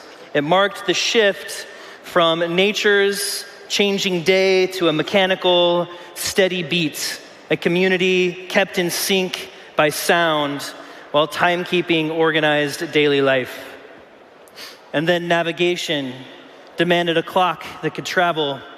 The marine chronometer let ships hold a course across oceans. Greenwich gave a common reference for maps and schedules. In port, a new ritual appeared, the time ball, a great sphere hoisted high each day and dropped at the exact moment so that captains could set their chronometers by sight. In North America, towns once kept their own noons, setting their clocks by the sun's highest point in the sky. And this system resulted in a patchwork of over 144 different times, making coordinated travel and commerce nearly impossible. The advent of trains, which couldn't run safely or effectively with dozens of different times, forced a move to a standard time zone. The telegraph turned time into a signal, an electrical tick from the observatory's master clock, and wires carried noon across distance, so train stations synced to a shared beat, the start of truly networked time. Now, this synchronization drove the entire modern world, as factory whistles carved days into shifts, punch clocks tracked minutes, and broadcast schedules taught nations to gather at once. Today, atomic clocks drive precision to the nanosecond, with GPS satellites and network time keeping phones, servers, and global commerce in perfect alignment. As historian Lewis Mumford noted, the clock, not the steam engine, was the key machine of modern civilization. New clocks don't just tell time, they fundamentally reorganize work, coordination, and the entire tempo of civilizations. Every leap in timekeeping has changed how we live. But today, for the first time, we have three fundamentally different clocks running our civilization. Natural time, the rhythm of earth and sky, the oldest clock written into the world itself, reflected in sundials and calendars. slow, cyclical, patient, the tempo of seasons and tides. Machine time, the rhythm of industry and computation. This emerged centuries ago and is measured by chronometers and atomic clocks, the whole range. The tempo is precise, but it accelerates with advancements in technology. The tempo of factories all the way to networks. And these two clocks have guided the modern world, one grounding us in nature, the other driving progress. Less than 2 decades ago, a curious new clock appeared, a clock that bridges nature and machine. Bitcoin time, a digital pulse secured by the fundamental laws of nature through proof of work. A sundial in cyberspace, approximate but incorruptible. Natural time keeps us human, machine time drives us forward, and Bitcoin time bridges the two. Together, these three clocks define our new temporal landscape, which in turn will shape how our civilization unfolds. For decades, the accelerating pulse of machine time has been the engine of fiat money system. Our entire global financial order, a system of instant, untethered digital creation, runs on machine time. They're a close philosophical match. A money system that must accelerate to survive, fused with a clock, a tempo that cannot stop accelerating. And why are they such an unstable combination? Because fiat money is untethered, it can be created from nothing, and machine time is fast. Its tempo enables this untethered monetary system to operate at a speed that is growing more and more disconnected with our natural time. And this unstable combination of fiat money and machine time introduces a deep source of quiet coercion as it actively erodes and overrides our slow-rooted human-scale time. So let's understand the lived reality of this quiet coercion. It compresses our future into the present. The engine of this compression is that unstable system. Your capital cannot rest. It's always chasing return, just to outpace its own erosion. This financial pressure creates cultural pressure. The business model of our modern information system, the 24-hour news cycle, the endless shorts feed, is attention harvesting for fiat revenue. These companies are on the same treadmill, forced to the same short-term quarterly targets. And machine time is the perfect engine for this chase. The same relentlessly accelerating algorithmic cadence that powers high-frequency trading is now used to harvest human attention. This is the untestable, the unstable feedback loop that has built the temporal rails pushing our civilization towards speed, reaction, and short-termism. When our entire financial and digital system runs on this unstable engine, instant becomes the default expectation. There's a deep psychological shift that affects everyone. It socializes impatience. The slow, steady, difficult work required by natural time, like saving, mastering a skill, building a family, pursuing a long-term project, belongs and starts to feel intolerable. This impatience isn't a personal failing, it's a mass cultural condition. It's the effect of this pervasive, quiet coercion. So this is the present that we find ourselves in the future that we are trying to avoid, a future where that unstable system keeps compressing our future and socializing our impatience and pulling us along on a relentlessly accelerating cadence, that quiet coercion consuming our natural time. This is where the genius of the third clock reveals itself. Bitcoin is not just an alternative money. It's the bridge to a human-scale cadence that persists within machine time. Satoshi had to solve the problems of machine time before he could solve the problems of digital money. In the Bitcoin white paper, Satoshi wrote that we propose a solution to the double spending problem using a peer-to-peer distributed timestamp server. In the original code, he left a comment that describes it in a more poetic and powerful way. He called it the time chain. And this time chain is brilliant. It maintains a immutable sequence of events required to make Bitcoin money work. But here's another moment of genius in the white paper. It's called the difficulty adjustment. Every 2016 blocks, about 2 weeks, the network measures its own speed. The clock is running too fast, the network makes the work harder to slow things down. If it's running too slow, it makes the work easier to speed things up a little bit. It provides a human anchor, a human scale anchor in the digital world, a steady cadence in a space that will only keep accelerating from us. And this is an act of reconciliation. This is the anchor that will allow natural time to coexist with machine time, which is precisely what allows us to reprice time itself.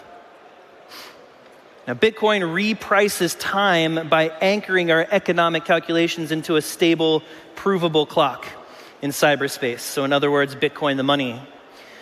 Bitcoin is the perfect fusion of time and money.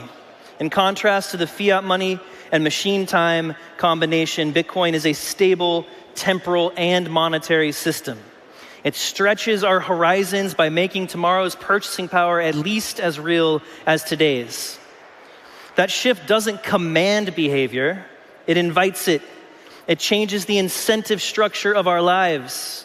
The anxiety of now is replaced by the potential of later because you are anchored to a stable clock. This is the profound personal level change. A society running on the quiet coercion is a society of triage. A society running on Bitcoin is a society of ambition. One that has the stability to coexist with the accelerating pace of machine time. And Bitcoin creates margin. It restores the breathing room that quiet coercion destroys. It gives us a human anchor in the machine world.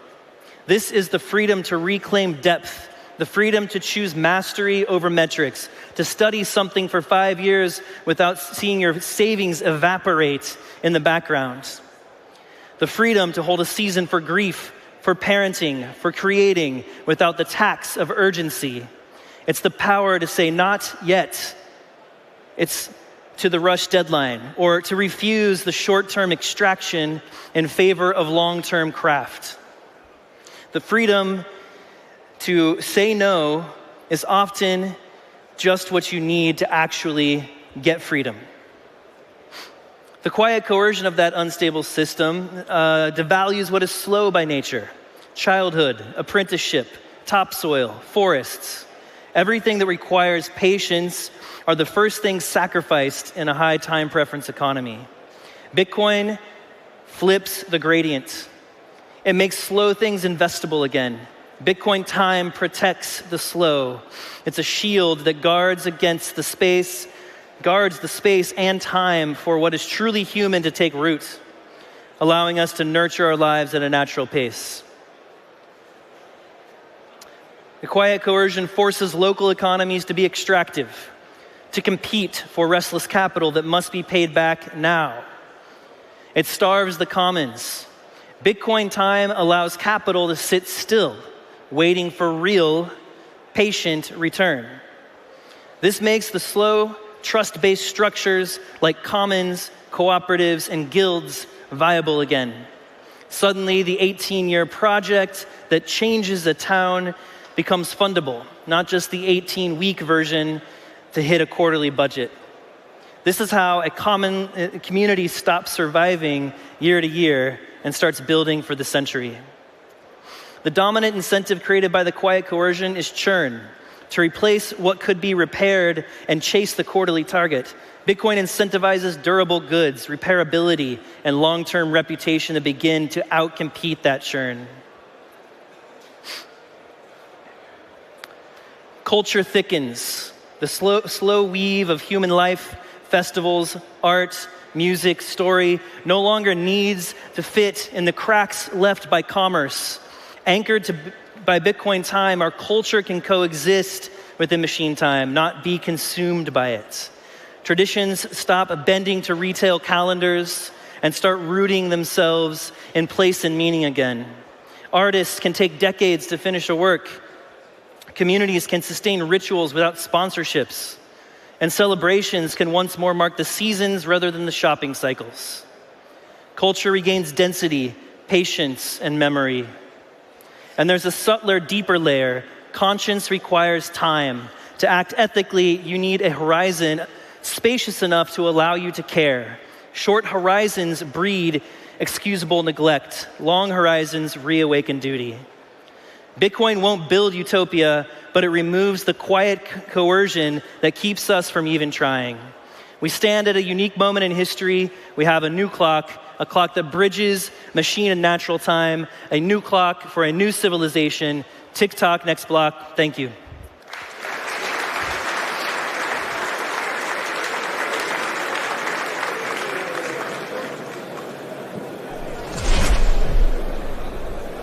Welcome back to the Bitcoin Magazine News Desk. We're here at Bitcoin Amsterdam 2025, powered by Treasury. We're kicking off day 2. I'm Frank Corva, Bitcoin journalist, joined by none other than Michael Markle, the medium of exchange at BTC Inc. This is the man. When you come here and you want to buy some BTC Inc. gear, maybe some Nakamoto gear, this is the man you are handing over your dollars, euros, sats to.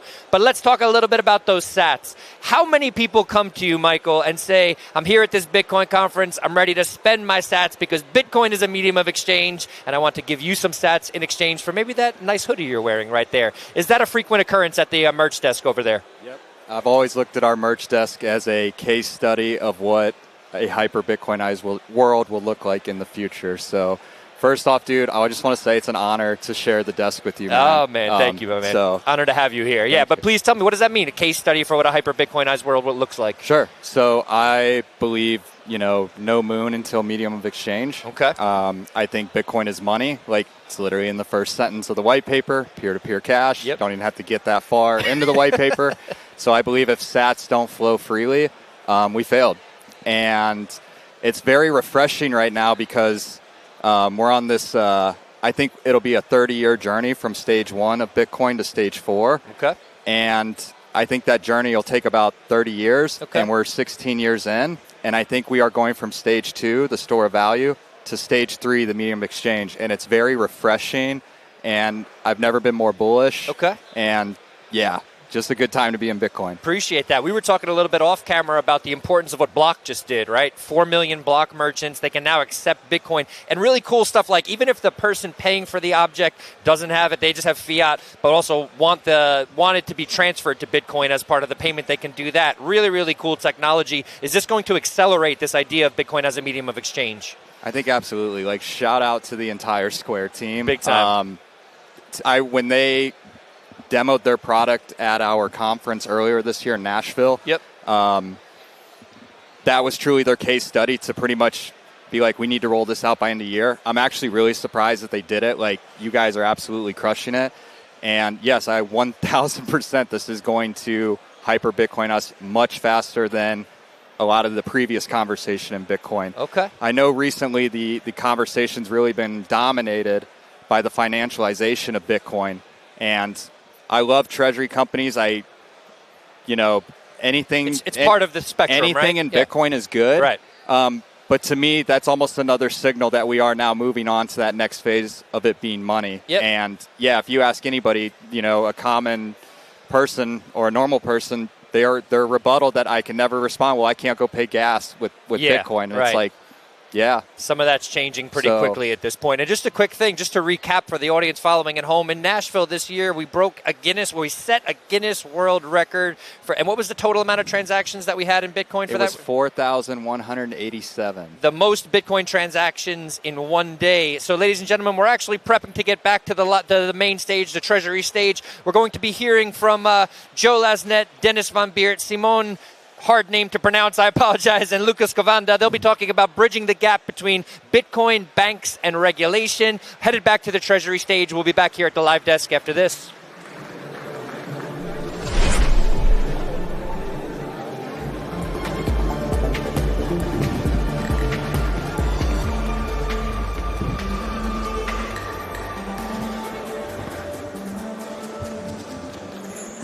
Good morning, everyone. I'm very excited to be here today. We have a great panel, so this will assure us a great conversation about bridging the gap between banks, Bitcoin, and regulation. Please welcome our great panel members here today. First of all, we have Lucas Cavanda, Chief Economist at the Trinity Bank. We have Simon Lelyveld, a legend in the regulatory field, famously known for the DNB case that he won in 2021, which set the precedent for the crypto space in Europe. And Dennis van Beets, working at Van Lanschot Private Banking, specialized in wealth management. Welcome, everyone. Good morning. First of all, I want to talk about the fact that we all have a personal view here today. What is your personal perspective on bridging the gap as of today? Maybe, Dennis, can you tell me some more about this? Yes, definitely. For us as a wealth manager, as a private bank,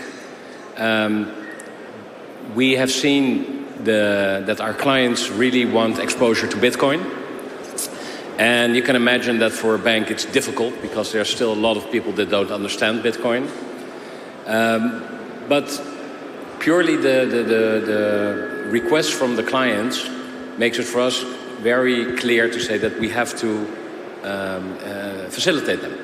So as one of the first private banks in the Netherlands, we start to give our clients access to the ETPs, which is of course a little bit boring, but it's, I think, the first step. And I think you have to start with the first step to advance and educate, because that's basically the whole thing. Yes, definitely. I mean, the developments are still going. As you said, it takes many layers through the bank to get there where we are today. However, also from a regulatory perspective, Simon, a lot has changed over the last years. Can you maybe elaborate a little bit on your perspective there? Is it moving in the right direction, or should we steer it a lot? Well, so if I take my starting point, it's 1996, eCash in Amsterdam. Working at the Dutch Central Bank and having a look at what's happening here and checking out the security and whether that's okay. So that's where we're coming from. Central banks and banks have been adapting, have been understanding the technology. I've been working at the central bank, at ING, at fintechs, and at Bitonic, a crypto company. So I'm sort of the personal, my person has the bridge, or is the bridge in some sense. Because when there's a case, a regulatory case, you need to understand the rules, but it's always about persons. So in the Netherlands, it's a small country, so you know each other. So it sounds big, of course, that you win a battle against the central bank, and it is big, but it's also personal. So there's a personal gap. You are with former colleagues on the other side, you have a disagreement, and you try to play that out properly using the rules of the game. And I think bridging the gap is very much not just a legal fight, but also a fight of personal understanding and respecting each other's views and viewpoints rather than fighting. And I think if we do that, banks can learn from Bitcoiners, Bitcoiners can learn from banks, and everyone can innovate. And my view as a compliance perspective is, of course, let's play by the ground rules, the constitutional human rights. Those are the foundation, and let's not be too intrusive when it's not necessary. Yeah, exactly. And what about Lucas? Like, it's still very much in the beginning, I think, from your perspective. Perhaps you've written a lot about this development. Can you maybe share your views, maybe more from the Czech side of the market? I know there's like differentiation between regulation, even though there's a level playing field being introduced. Maybe I'm keen to hear your perspective on this. Good morning. Good morning. Great to be here. And I'm from Czech Republic, as you said rightly. And the situation in Czech Republic is quite paradoxical because our national bank, our central bank, is more open to Bitcoin than our commercial banks, our traditional banks. So it's quite paradoxical situation, as I said before. And just yesterday, our central bank has announced that it would start kind of testing portfolio with an investment in Bitcoin. It's around $1 million, but still it's, I think, quite pioneering situation, something which is not very common amongst central banks. I think we are we do not see many central banks that would include Bitcoin in their foreign exchange reserves, which is still not the case in the Czech Republic, but the governor of the Czech National Bank has also said that it's his plan to bring Bitcoin into foreign exchange reserves. So probably we would be the first country in the European Union to have this. Unfortunately, when it was firstly said that there is such a plan in our country, European Central Bank has warned us that it's not a good idea. So we as a Czechs are more open to Bitcoin in our reserves than for example, ECB. So this one interesting thing for my side. And second, as I said before, central bank in our country is more open to it than commercial banks, which is really something that I think contributes to the fact that we are lagging behind United States, because United States are more open on many levels to Bitcoin, ETFs, BlackRock, and so on, than we are. So we are too conservative.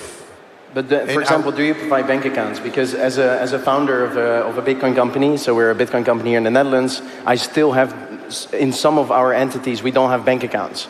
So this was always the problem that we face as a Bitcoin-only company, is like no one is willing to provide us bank accounts, and we need to go very far. Yeah, the situation is perfectly the same with us in Czech Republic.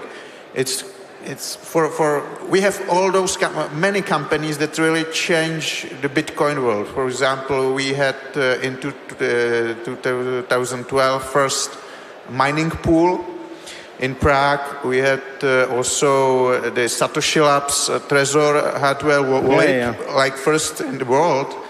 But our banks, Czech banks, are really very suspicious about anything which is connected to Bitcoin. So you cannot have your own account when you are doing business, when Bitcoin is involved.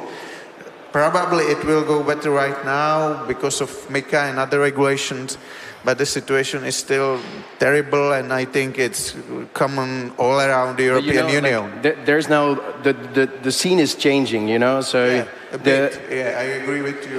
We're now beyond the point that there's only bank accounts needed for these companies. We're now looking at issuing Bitcoin-backed bonds and loans and more mortgage mixes. Maybe also for Simon, because I know that you're a specialist in the regulatory side of this.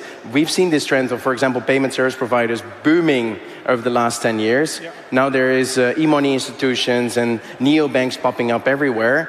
What is this dynamic gonna bring us in the next 5 years?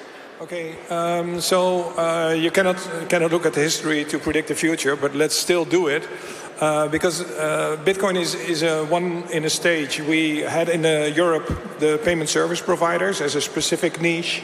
We had e-money institutions as a niche, where the UK was a center of e-money organizations until the Brexit. We had crowdfunding, lending platforms. So the emergence of new technologies and the adaptation of regulations is something that has a usual curve.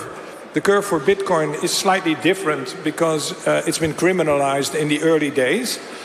So it's tougher for Bitcoin companies and Bitcoin business models, or the newer business models, because we still have this history of criminalization. But I think we're now at a mature stage where we're moving on, where we're dumping the old stuff. I mean, all the rules are there. We're all set to go in Europe, and we come from a time in the Netherlands, for example, in 2014, there was an informal message of the central bank to companies, to banks, saying, don't do it. So no Dutch bank was going to touch Bitcoin. Now, I think right now with the European legislation, it's all said and done. We can move forward. Let's stop the criminalization part. Let's just see it as a regular business as it is, and start using all the tools we have. So what do you think is going to be more successful? Turning a traditional bank into, let's say, a Bitcoin bank, or a Bitcoin company into a Bitcoin bank? I think there's only a few banks that could pull off entering the space properly. They may want to do so, but it's extremely hard for a bigger bank to step into the new space. And you can see, for example, the example of Adyen, the payment service provider, started out as a payment service provider, became a bank. You see the same with Molly. So you see the innovation, the movement from a smaller startup with a specific license towards a bank is more often seen than banks stepping successfully into the fintech niche. Cool. But, and what about Dennis? Like, because from a wealth management perspective, I mean, I think it's a no-brainer that everyone should consider a percentage allocation to Bitcoin. However, we're seeing ETPs and derived products. Do you ever foresee a position where you're allowing deposits of actual Bitcoin and people are able to withdraw their Bitcoin in their own ways? Yeah, definitely, personally. But it will take some time. And this is interesting to explain because I feel a lot of people say, well, it's going too slow. And maybe not everybody realizes that within an institution like, say, our wealth manager, we've been around since 1737, we're still here. That means we're very good at managing risk. But that also means we have a lot of people managing that risk all the time. And so it takes a long time to go through all these people and all these commissions because they all have to agree that we go on with Bitcoin. But before they agree, they have to know, they have to be educated. And that takes a long time. So we are a relatively small private bank, so we can do that relatively quickly. But even we, as a bank, are only now at the point that we're going to offer Bitcoin, well, the ETPs, to our clients. And this is also happening with big institutions, the nation states, funds, because you say they're starting with 1 million of Bitcoin. You might say, well, that's not a lot. On the other hand, that means you passed all these people, all these committees, and it's part of the asset allocation now. So it's not a question of are we going to invest more in Bitcoin, but when. Exactly. And it's still coming. And still, I'm very curious from of course, my perspective is that what I just mentioned as well is first we're looking for a bank account, now we're looking at financial instruments. And this is this development that we need to be on top. Like, as a non-bank company, we rely on banks for infrastructure. And my strong opinion on this is, of course, that if the banks are not going to support us, if it's still so difficult for us to open new entities with new bank accounts, I mean, I'm even more tempted than tempted. I've been making this joke for the last 12 years since I've been in this industry that, you know, one day we're going to be a bank and then we're going to look at every perspective from the Bitcoin vision. You know, it's going to be the bank, be your own bank with a bank account, basically. So that's what I'm very stoked to see. I'm still curious on the Czech side. Like, are you very much aware of the new regulations that are coming, the Czech companies that are popping up? I had expected that because of the new regulation of European Union, banks in Czech Republic would be more open to Bitcoin and that they would prepare some, for example, funds with it and so on, as we may see it in the United States and other countries. But unfortunately, banking sector in our country, and I think in many other countries in the European Union, is not so open to it. Bankers do not understand in many cases what Bitcoin is. They are afraid of it. They are still thinking we are in 2012 or something when Bitcoin was seen by many, not by me, but by many like a vehicle to make transaction with weapons and drugs and child pornography and so on. But we are in completely different setting right now. But are you, for example, aware of how many Bitcoin companies there are in Prague? In Prague, there are many companies, about hundreds. Like actively talking with them, for example? Hundreds, and some of them, as I said before, are really with global reach, or at least with some CE and an Eastern Europe reach. But still, you have the feeling that it's like underground still style, something that's still not official. But for example, because if you this week there was Bitcoin Corporation's Day in Prague. I was there as one of the attendees. I was there too, but you know, it's only part of the financial industry in our country, and the bigger part is still quite reluctant to even bring about some businesses connected to Bitcoin. So it's getting better. It's getting better. Thanks to regulations, which is paradoxical because at the beginning we were completely against any regulation. We in the Czech Republic and I think in many other countries. But now there is some shift towards banks be more friendly to it. But I think they are afraid of it as a kind of competition for them. And I perfectly share this view because I think really, for me, the internal value of Bitcoin is that this is really a new vehicle when the current financial system will go bankrupt or will crash one day. And I think it's unavoidable because of large debts and so on, and inflation or printing money and so on. And then I see the biggest real alternative to the old financial system in a Bitcoin. And that's my investment proposition, why I invest in it.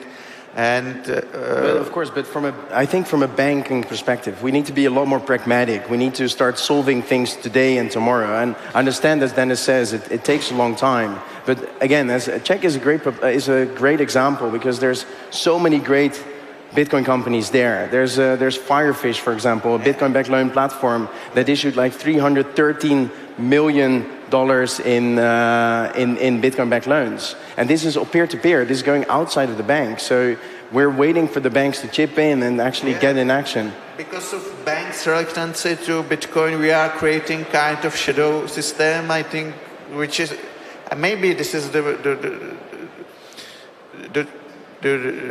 philosophy behind the Bitcoin since its very beginning, that it shouldn't be part of established banking sphere, but something which is alternative to it. I think that we're beyond this point now. It's been 16 years. Maybe, like, also from your perspective, indeed, Simon. Well, what I think next years are going to be very interesting and challenging, but inevitably, the nice thing about the European regulatory space is that it's open for everyone. So we will see companies with a European passport doing modern tech stuff, setting out Bitcoin-backed bonds, loans, and well, just watch the space because it's going to happen. And the big advantage of the harmonized regulations in Europe was already there, for example, in the e-money space as well. When US players came to Europe, instead of having 53 states with money transmitter laws, they noticed, hey, it's a harmonized framework. That's easy. We'll pop in an e-money institution in Ireland and we'll serve the whole region. So those are the things that Europe has as an advantage. We'll see that play out. I'm confident we'll see nice and cool fintech companies with the newest technology setting up the next layer of financial services. And I would estimate that your company might be one of those. Yeah. But there will be more companies out there. And that's it's going to be watch the space, I would say. It's going to be interesting.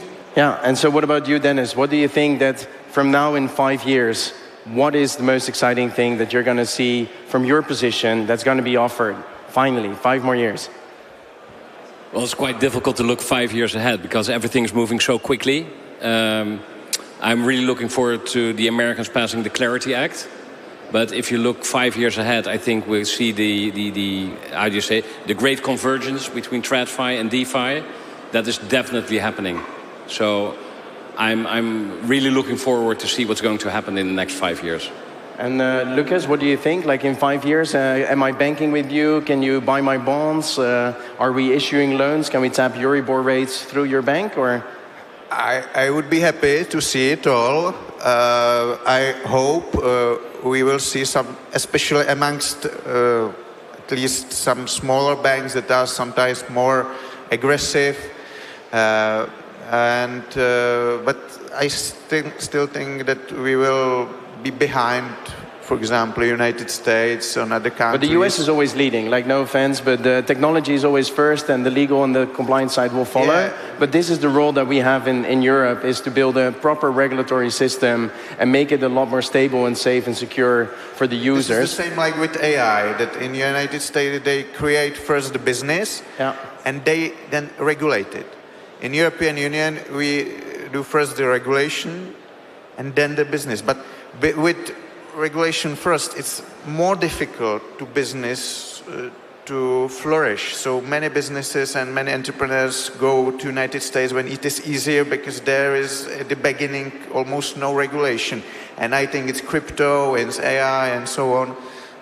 So in Czech Republic, the fastest growth of Bitcoin we saw during the times when there was no regulation at all.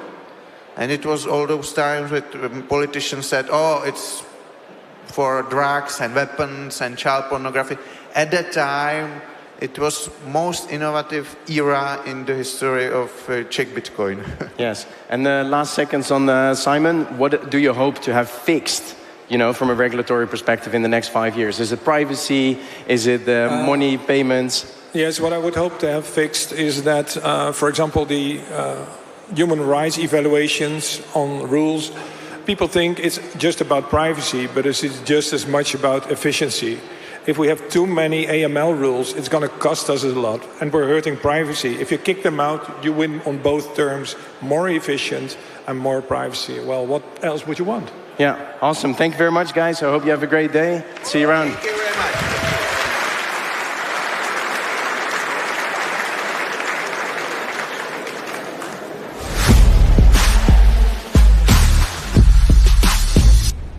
Welcome back to the Bitcoin Magazine News Desk. We're here at Bitcoin Amsterdam 2025, presented by Treasury. I'm Frank Corva, Bitcoin journalist, joined to my left by CoinJoin Chris, the CEO of Cedar and BitSurance, as well as Vic Sharma, the CEO and founder of Cake Wallet, and Christine Lee, crypto journalist extraordinaire. Chris, I'm coming over to you first. You brought with you a head decoration, a hat, if you will. Could you tell us a little bit about this?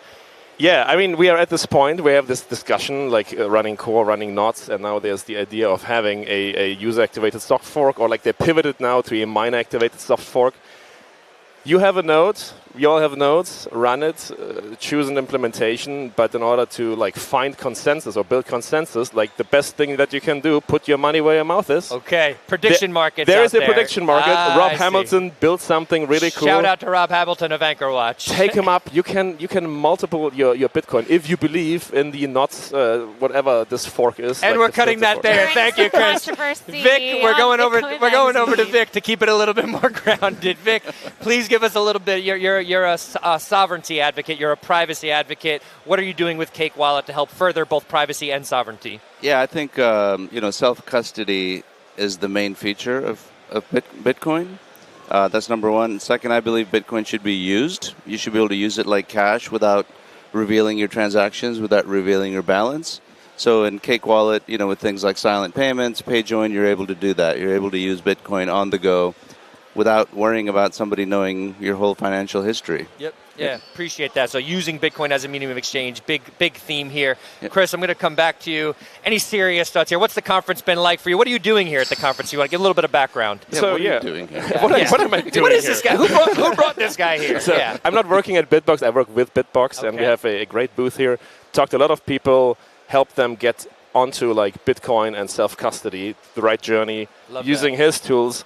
And I'm about to do my quiz show, my Bitcoin trivia quiz show. What's a Bitcoin trivia quiz show? Tell us about this. I mean, it writes itself. You all know who wants to be a millionaire. We are playing Who Wants to Be a Satoshi Millionaire. Live on stage. We have 21 questions, Bitcoin trivia, history, finance, and we have Adam Back, Shinobi on stage. But everybody, and Susie Ward is also on stage, but everybody in the audience can play along. And the lead sponsor, Bitvalvo, they donate 1 million Satoshi. You can become a Bitcoin millionaire. We're making Bitcoin millionaires here at Bitcoin Amsterdam 2025. Vic, I want to go back to you. Christine, did you have a question? I have a question for Vic. Yep, Because sure. earlier we were talking about digital identity and that movement happening in the UK, and whether or not this, folks out there, this new generation is getting lazy about wanting privacy. They just want convenience. And so from that perspective, what are you seeing out there about what folks do they care about privacy? Yeah, I think so. I think the need for privacy is definitely increasing, especially financial privacy. It's one of those things you don't need it. Over convenience? I think so. I mean, we're seeing it growing, right? Privacy is one of those things you don't need it until you need it. And I think for a lot of people, there's going to be a wake-up call. There's going to be a financial crisis like from 2006, 2007. There's going to be whatever, the next big crisis. Some encroaches, some encroachment on privacy is going to happen. And then people realize, hey, wait a minute, all my financial transactions are totally transparent. And so I think right now people are settling for convenience, but they'll come around to it. And you've been doing great work. I've seen you at many conferences around in the last, year or so. You've been here talking with people, showing them how to use this. You've experienced a bit about that living in Venezuela. I have. I've lived in Venezuela. I lived under the Chavez regime in Venezuela, but that is a story for a different day. I have heard that we are going back over to the main stage, where we will be hearing from none other than Peter McCormack and Mark Jennings. They'll be talking about the rise of Bitcoin treasuries, the future of banks in a hyper-Bitcoinized world. Stick with us, ladies and gentlemen, over to the Treasury stage. We'll be right back here after this.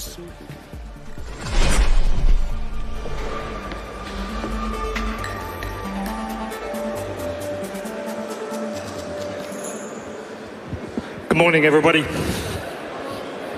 It's a bit quiet. Good morning. Morning, Mark. How are you? Hi, Peter. All good? So I went to the very first Bitcoin conference that was held in San Francisco, part of this collection, and everybody was in hoodies and trainers. And we've seen a growth of suits and ties and very handsome men in blazers. Are we still punk rock? I think we always will be. I think that's part of what we've been trying to do. We've been trying to create our own ecosystem, and when you see the suits arriving, you can see that it's turning their own minds and they see where they want to go to. So for me, the more suits we see, the more we're doing the right job. So treasuries have dominated the discussion and the landscape for Bitcoin now for a good couple of years. It kind of came in a little bit through Saylor, but prior to that, we started seeing people and companies adopting Bitcoin in the treasury. Why do you think we saw that? So I think it comes down to what does a treasury do? When we look at these companies, the treasury function is there to try and make the most of the assets that they have and protect themselves against scenarios that they can't see coming, whether that's inflation, whether that's cost of capital, all of these elements. And again, they've seen what Bitcoin can do as an asset class. They can see that Bitcoin was standing in the way of the inflationary moves. It was standing in the way of what was happening with fiat. And so it was an asset that they needed to have on their balance sheet. So if they were doing a good job, that was where they needed to go. So over time, I think what we've seen is the development of that. How do we utilize and give access to Bitcoin more broadly? And I think that's where the latest iteration of treasuries are giving users an access point to Bitcoin and other asset classes via that treasury system. So to me, it's a function of people understanding what Bitcoin can do and how they leverage its use for the best use of a company. And I think everybody in this room is hoping that fiat dies. Am I correct? I had expected a little bit more enthusiasm for the death of fiat. Although we are in Europe, we're a little bit communist here. But no, we do, and we expect that. And in markets where currencies die quite rapidly, those with access to foreign currencies have been able to short one currency, long another currency. I know people in Venezuela were able to make a lot of money doing the same in their own market. Is a corporate treasury essentially the same thing?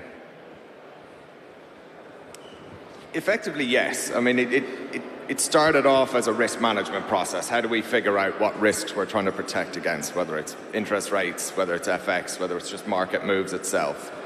But I think now we get into a world with huge dynamics and the influence of macroeconomic factors on Bitcoin price and on crypto prices as a whole.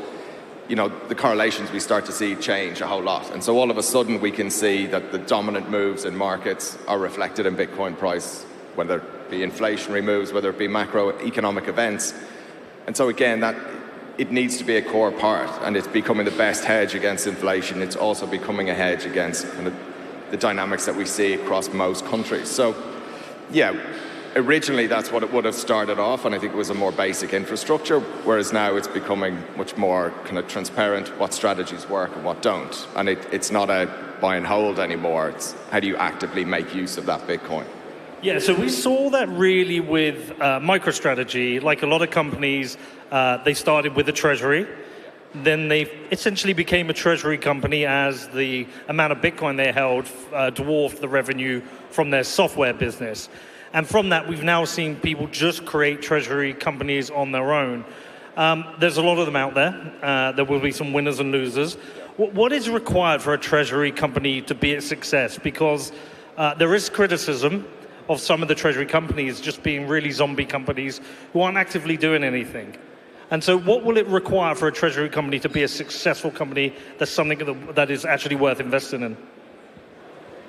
So there's a couple of factors for me. The first is understanding how they leverage their Bitcoin to generate a return and a meaningful return. Because operating a treasury company itself, the expense cost to do that needs to be covered by something. So understanding how you leverage that Bitcoin to generate return so that you can actively, participate and benefit from it. That's the first piece. The second piece, though, is that how do you leverage that Bitcoin to expand your overall business, your exposure? How do you access capital markets? Can you borrow against that Bitcoin and leverage that to utilize whatever fiat you want to get access to, whatever other currencies you want to get access to? And until we get to the point that, larger banks understand that they can hold Bitcoin on their balance sheet and leverage that to expand and build on operations, I think that's where we'll truly see a big shift in those treasury companies actually starting to really utilize that for the positive benefit of the operating expense of the company, rather than just buy and hold and benefit from the price appreciation that's there. Is Strategy a treasury company or is it a bank? Depends who you ask on that. I'm asking you. Yeah. The way I would say it now, I'd still think it's a treasury company. I think in terms of being a bank, how do I see it? I see a bank as being a provider of leverage to the current fiat system that we have. They take $10 from me, they lend $100 out to somebody else. And so until we get to a point that we utilize the Bitcoin on a balance sheet like Strategy does to optimize and kind of lend out and provide, multiples of the capital that they've got for other resources, I think that's when it becomes a bank. So I don't know that we're quite there yet. Okay, let me ask it differently. Does Strategy provide services that you would see in a traditional bank? For a retail customer, for a user? I don't think they're there yet. Not a retail customer? No. Well, they provide an access point. They provide a hedge of sorts for kind of institutions who want to access Bitcoin in a way that they can't hold Bitcoin on their balance sheet, so they need to utilize Strategy to do that. So they're a tool in that way, but I don't know that they've reached bank level kind of distribution capabilities. Okay, I'll tell you where I'm going with this. Are they morphing into a bank? I think that's the end goal. I think if you would look at what their strategy internally would say is that's where they're trying to get to, and they can utilize what they've got on that balance sheet of Bitcoin to really expand themselves and provide a huge amount of leverage on top of that. I think there's still a few regulatory hurdles they'll have to get through, and how do they increase that distribution center a little bit better?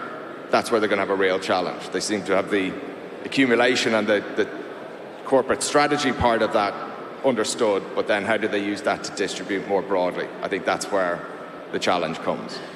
Because the reason I ask it is the neobanks became the challenger banks for the high street banks. Revolut is a great example in Europe. Excuse me. A great example in Europe. They were able to understand how customers were changing, how they wanted to access banking services. For Bitcoiners who natively understand Bitcoin, do you think we will see this new generation of Bitcoin native neobanks, which better understand the Bitcoin customer, better understand money, which we as a group in here would migrate towards? It's a good question. And if so, what do they need to be able to provide?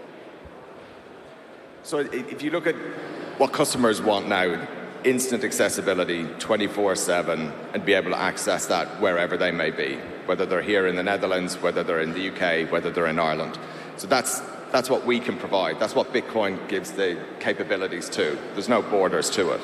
And I think that is the opening salvo for us to be able to expand crypto and Bitcoin in particular to allow that to happen.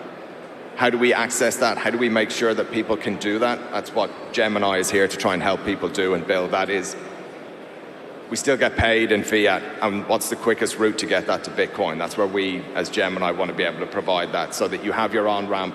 You don't need to get back out of that. It's in Bitcoin, and then you can use that from there.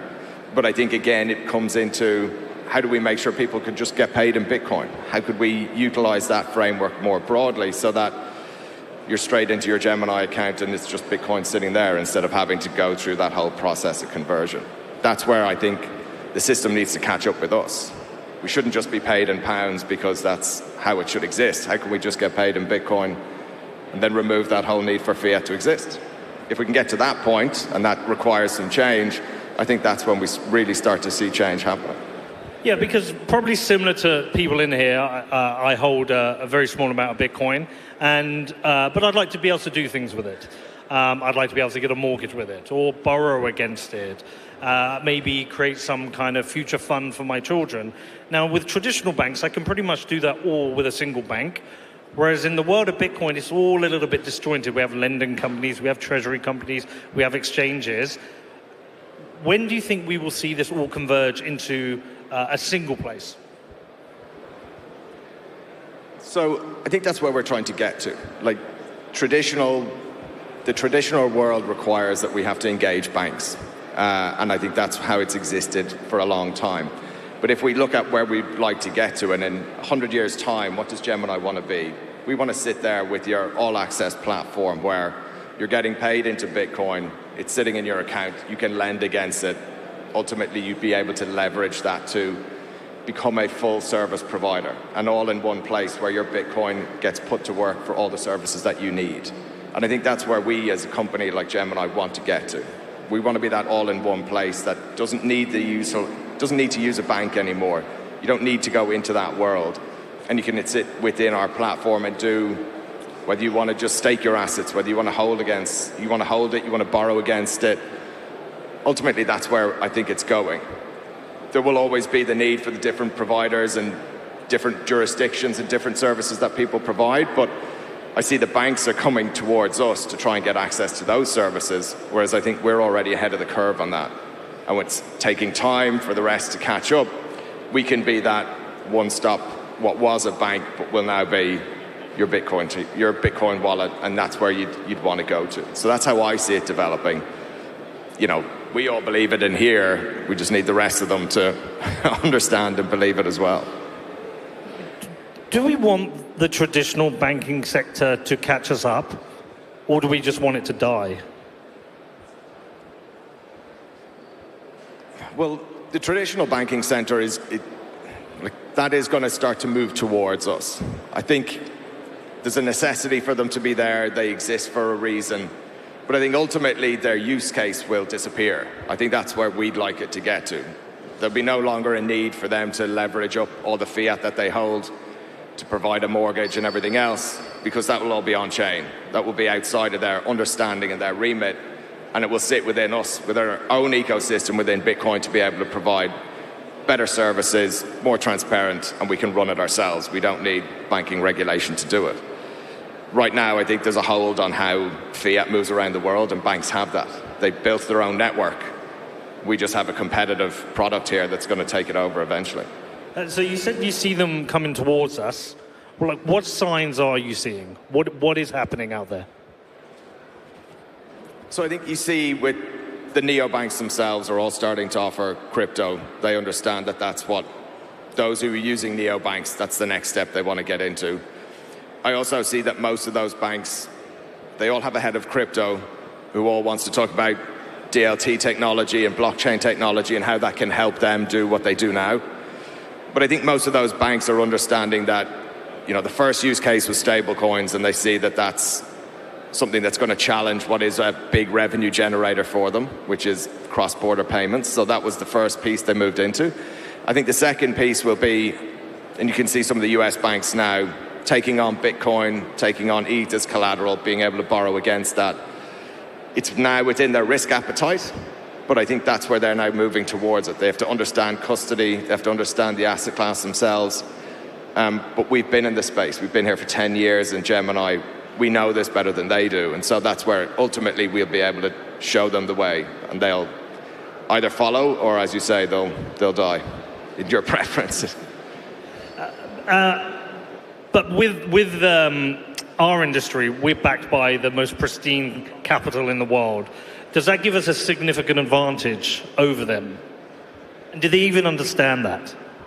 Because really, are they just trying to provide services that we're providing because they're losing out on customers? Or do they truly understand the collateral itself? Most banks respond to clients' needs. Clients are looking for it. Clients want to get access to it. Clients are already buying Bitcoin and ETH on platforms like ourselves. So they had to adapt to be able to survive in that space because, again, clients will move where they're getting the services. I think they see ultimately what the benefits are. I don't know that they fully believe it in the same way that we do, but they can see that there is a want and a need, and they will follow that want and need. So are we essentially living in a parallel banking world at the moment, where we're living in a Bitcoin world, where we think of Bitcoin as the collateral, the pristine capital that we trust and understand, whereas there's this traditional fiat world, which is backed by thin air and bullshit, and there's essentially two parallel worlds happening at the same time? That's a pretty accurate view of it right now. I think there's the past and there's the future, and I think we see what Bitcoin can do as a future tool for financial freedom. It's certainly the one that's going to drive a lot of that innovation over the next 100 years. And I think, as Cameron and Tyler said yesterday, it is the money of the internet and where we're going, and that no longer needs fiat. It's all on chain, and that Web3 need is not for dollars and cents anymore. It's Bitcoin and sats. So for me, we're existing in parallel, but I think one is moving towards the other, and I think we're the ones leading the way, and I think the existing system is trying to move towards where we are. Governments, central banks, they'll still find the need to have fiat and be able to control that, but I think ultimately over time, what we've created will be our own network, our own infrastructure, which doesn't need them to be a part of it. So would it make the central bank obsolete? Maybe the central banks become treasuries. Who knows? They start to leverage digital assets themselves, understand how that sits on their balance sheet and make sense of it. The US is creating their strategic reserve. Do we see the rest of the central banks, maybe across Europe, the UK, starting to do the same? And understanding that to be a properly functioning treasury, you've got to look at all assets that are there, and maybe that's the move that they take into leveraging Bitcoin to do the same thing the strategy companies are doing right now. But do we want a lender of last resort in a Bitcoin world, or do we want people to understand the collateral and be responsible for their own decisions? Well, is the protocol the central bank? I think that's where we want it to be, right? I think that's the future, and that's where it sits, and it doesn't need a central bank to be part of it. The central bank has their responsibilities for a country, and that's how they run it themselves, but the financial infrastructure that supports it, that should be with Bitcoin, and that's where it should sit. So when I came into the world of Bitcoin, we were teaching people about self-sovereignty, taking control of your private keys, considering different forms of custody, from single sig wallets to cold storage. In this new kind of world of treasuries, we're handing over our sovereignty sometimes to other parties. Is that a maturing of the market we kind of have to accept for Bitcoin to be this collateral that is used globally? You can't bring everybody to Bitcoin, and some people will only go so far as a treasury company, and maybe that's where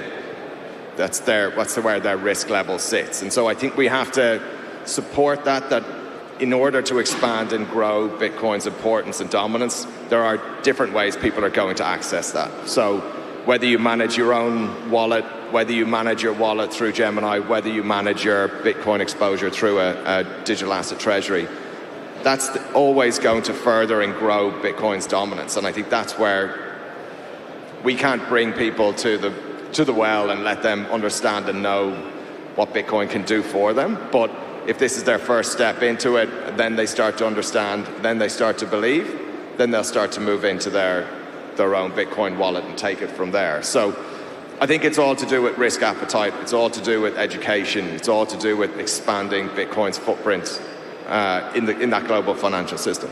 So treasuries themselves can be a gateway drug to self-sovereign Bitcoin? I think we've got to show people the path to get there, and I think treasuries can do that. And I think that's where we want to educate people, we want to show them the way, and if they take that first step, that gives them the appetite to know more and want to do more, I think that's only a benefit for us. Interesting.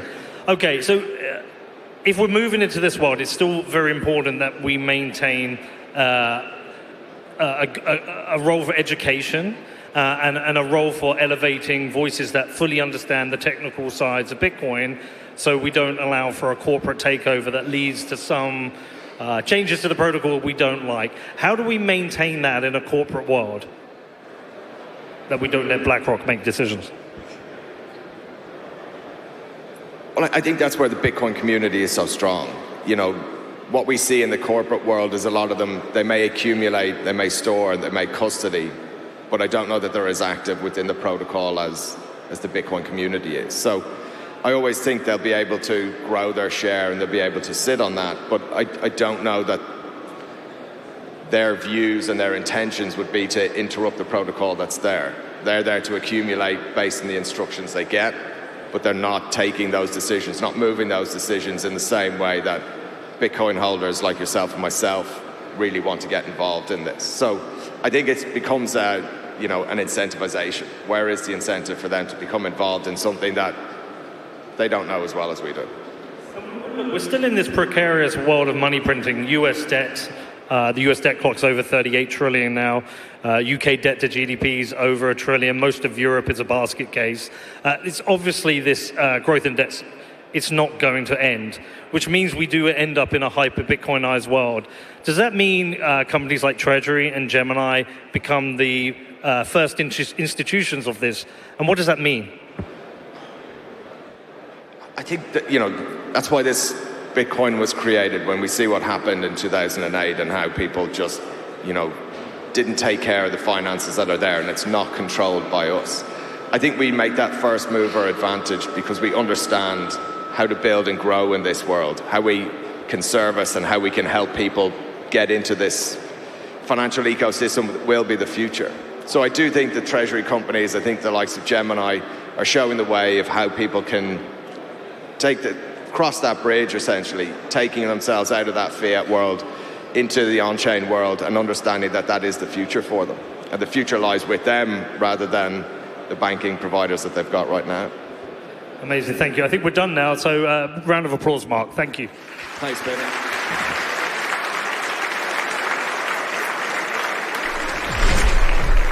Something bold is coming. Introducing the Bitcoin Whiskey Collection, made in collaboration with Bitcoin Magazine. A collection of 2 premium whiskeys made for those who never sell short. The luxurious Bitcoin Reserve with a custom minted Bitcoin coin. And the ultra-rare Satoshi Reserve with only 999 ever being produced. Get yours before they're gone. Now accepting Bitcoin payments at goldbarwhiskey.com.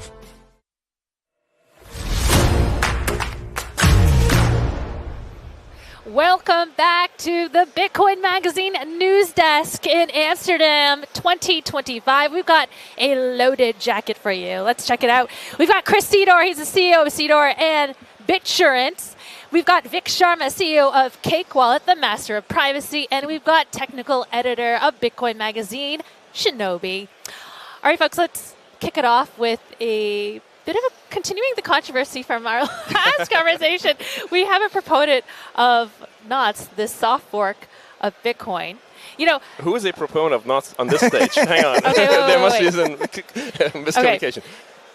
Well, earlier we had Pierre McCormick, who was saying that at least with the block size wars, it seemed rooted in logic and reason. And this soft fork proposal seems more about a war of personalities. What are your thoughts? It's also based in logic, but it's exclusively Luke logic, and you have to like twist your mind into a pretzel to fully understand the reasoning behind those moves. Yeah, I mean, you can just do things. Like, I'm of the opinion, like, if you cannot even enumerate the ways that you can embed data into Bitcoin, then that is a not worthwhile cat and mouse game to throw dev time at. Like, there's so many things that you can do, and the proposed soft fork would not fix any of these, or like some of them, but not. Like, it's very easy to put stuff into a blockchain that wants to have stuff in there. Like, that's Shannon's information theory. Can you back me up on that? Yeah. At the end of the day, you can strip out all of the features that they want to strip out with this BIP, and you can still put whatever information you want. You can just use a fake public key that you don't have the corresponding private key for and make that whatever arbitrary information you want. And that's something you cannot stop without breaking Bitcoin itself. Like, if you can't include random addresses in that part of the transaction, then it's not even possible to send people money. Yeah, so no matter what you do, you get down to this dilemma at the root of it. Like, if you want to stop the data, you have to essentially turn off Bitcoin. Yeah, and there are other cryptocurrencies like Grin or Mimblewimble that have just that. They don't have scripting. They have like some pub keys on the ECDSA curve. Even there, you could, like, with enough motivation, grind a fake pub key. Right. Like, all of these things happens. The thing that I would focus on dev time is just, like, scale Bitcoin, make it more attractive, educate people, and we easily price out spam from any block space. Mm-hmm. Just we have a couple seconds left, but Vic, just want to get your thoughts also on the privacy side. On the privacy side, Samurai Wallet, Keon Rodriguez, he got sentenced to 5 years. Developer running a wallet. What are your thoughts on the situation that resulted? Yeah, so I'm definitely on the Samurai side on this issue. You know, Bitcoin itself is open source, ready, can be used by anybody, and what they did was provide a tool for privacy. It could be used for good or bad, and I guess maybe some people used it for bad things. But what they did, I think they should be clear of it. Writing code is not a crime. And does that worry us as, you know, we're trying to build privacy tools for Bitcoin? It worries us because there's, you know, the rules are applied in a very gray area. It's not uniform. So any rule can be twisted, any law can be twisted, so, you know, they can come down on us. Yeah. So it worries us for sure. I mean, there's often been talk about a need for regulatory clarity, and it seems that progress is still needed in that trajectory. Exactly. All right, we're going to wrap it up there. We've got a talk on the main stage. This will be an announcement from Contour up next. Let's have a listen. Counterparty had a lot of firsts. Had the first blockchain-based decentralized exchange, first oracles, prediction markets, had the first financial derivatives, and some of the first NFT collections, including Spells of Genesis and Rare Pepes, which you may know. Through Counterparty, I was at the center of the first op return wars. This is when the core developers at the time, around 2014, tried to censor meta protocols on the Bitcoin blockchain by limiting the size of the op return. This is based really on a disagreement about how to build on top of Bitcoin and censorship. The core devs at the time were, in particular, trying to push their preferred architecture, which was sidechains, and I'll talk a bit about that. I left the public blockchain space in 2015 and came back over 8 years later in 2024, to my surprise, to see that many of the same debates were still raging. This time the excitement was more about zero-knowledge rollups than about sidechains. But the philosophical differences were still there. Also, many of the core developers had actually switched sides at that point. And working again on Counterparty, I saw an opportunity to build something new and exciting, which I'm going to tell you about today. Why am I excited about meta protocols in 2025? Well, it's because people still have a particular understanding about how to improve Bitcoin, how to scale Bitcoin, that I don't think really works very well. The thing is, you can't scale Bitcoin horizontally. The fundamental issue is that the idea that Bitcoin as a payment network can scale to compete with Visa and MasterCoin to handle tens of thousands of transactions per second is fundamentally flawed. People also want to be able to improve the functionality of Bitcoin. They want to be able to do more stuff with Bitcoin than you can do with just Bitcoin script. The naive solution is actually to scale it like a database, right? Because people say Bitcoin's like a database. But the limitation of a database is usually about reading and writing data to and from disk. It's not about agreeing on which transactions you want to persist to disk, which is the problem for Bitcoin and consensus networks. So what that means is that scaling a blockchain means duplicating the blockchain, actually creating additional consensus networks. And that's really what a sidechain is. It's a second consensus network. It's the second instance of Nakamoto consensus or a multi-sig agreement with a two-way peg to Bitcoin. Zero-knowledge proof systems do similar things.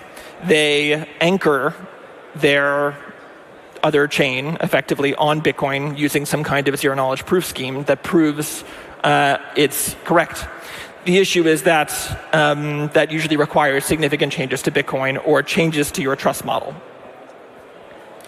The bigger problem is that both sidechains and zero-knowledge proofs are alternatives to Nakamoto consensus itself. And they're fundamentally parasitic because of that. They move transaction volume, activity, and fees off of Bitcoin. They're competitive with Bitcoin. What's a meta protocol? A meta protocol is an extension to a layer 1. It's not really a layer 2. There is no separate network. There is no separate consensus system. The best way to understand a meta protocol is just a code module that is tacked onto Bitcoin Core and extends the functionality of Bitcoin Core, just making it able to do more stuff. I think of this as scaling up rather than scaling out. Interestingly, meta protocols were first described by Hal Finney, the second user of Bitcoin, in 2010. You can see here, Hal Finney is describing more or less the same encoding method that ordinals, counterparty, runes, and other meta protocols use to store data inside Bitcoin and extend its functionality. Meta protocols are fundamentally Bitcoin native. All the transaction data is on Bitcoin. You don't need any new opcodes or additional security assumptions. And they offer true interoperability with Bitcoin. You can chain transactions together using Bitcoin script. You can use your regular Bitcoin wallet and addresses. And the use of meta protocols strengthens the underlying blockchain because you're adding economic activity. It's interesting to note that the first versions of Ethereum were actually meta protocols. And it was precisely the risk of censorship which drove Vitalik Buterin to build Ethereum off-chain. In 2025, the FUD is as strong as ever, but it turns out that you can keep on building. And you don't need to ask permission to build on top of Bitcoin. You just pay your fees and keep going. And you can see here that in 2025, over the past 3 months, runes constitute almost 50% of Bitcoin transactions. That's very exciting. So what's Contour? It's a next-generation meta protocol with rich smart contracts and scalable file storage. With Contour, there's no bridging and no onboarding. The security model is Bitcoin's security model. You can chain transactions together, you can interoperate with Bitcoin, and you can use your regular old Bitcoin wallet and transactions.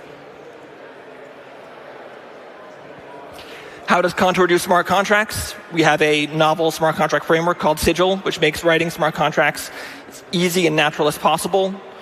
You can write sigil smart contracts using Rust and soon other languages targeting the WebAssembly framework.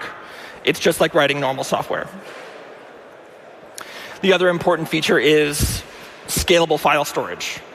We keep the file storage system entirely on top of Bitcoin, and the transactions are on Bitcoin, but file data doesn't need to be on Bitcoin because it's stateless. Contour is live on Signet today. You should all go check it out and use it. It represents a fundamentally new approach to building on top of Bitcoin, and one that matches Bitcoin's original values. A meta protocol that extends Bitcoin's capabilities on-chain with modern technology, working with Bitcoin, and recognizing its place at the very core of our shared future of permissionless innovation and value creation. Thank you.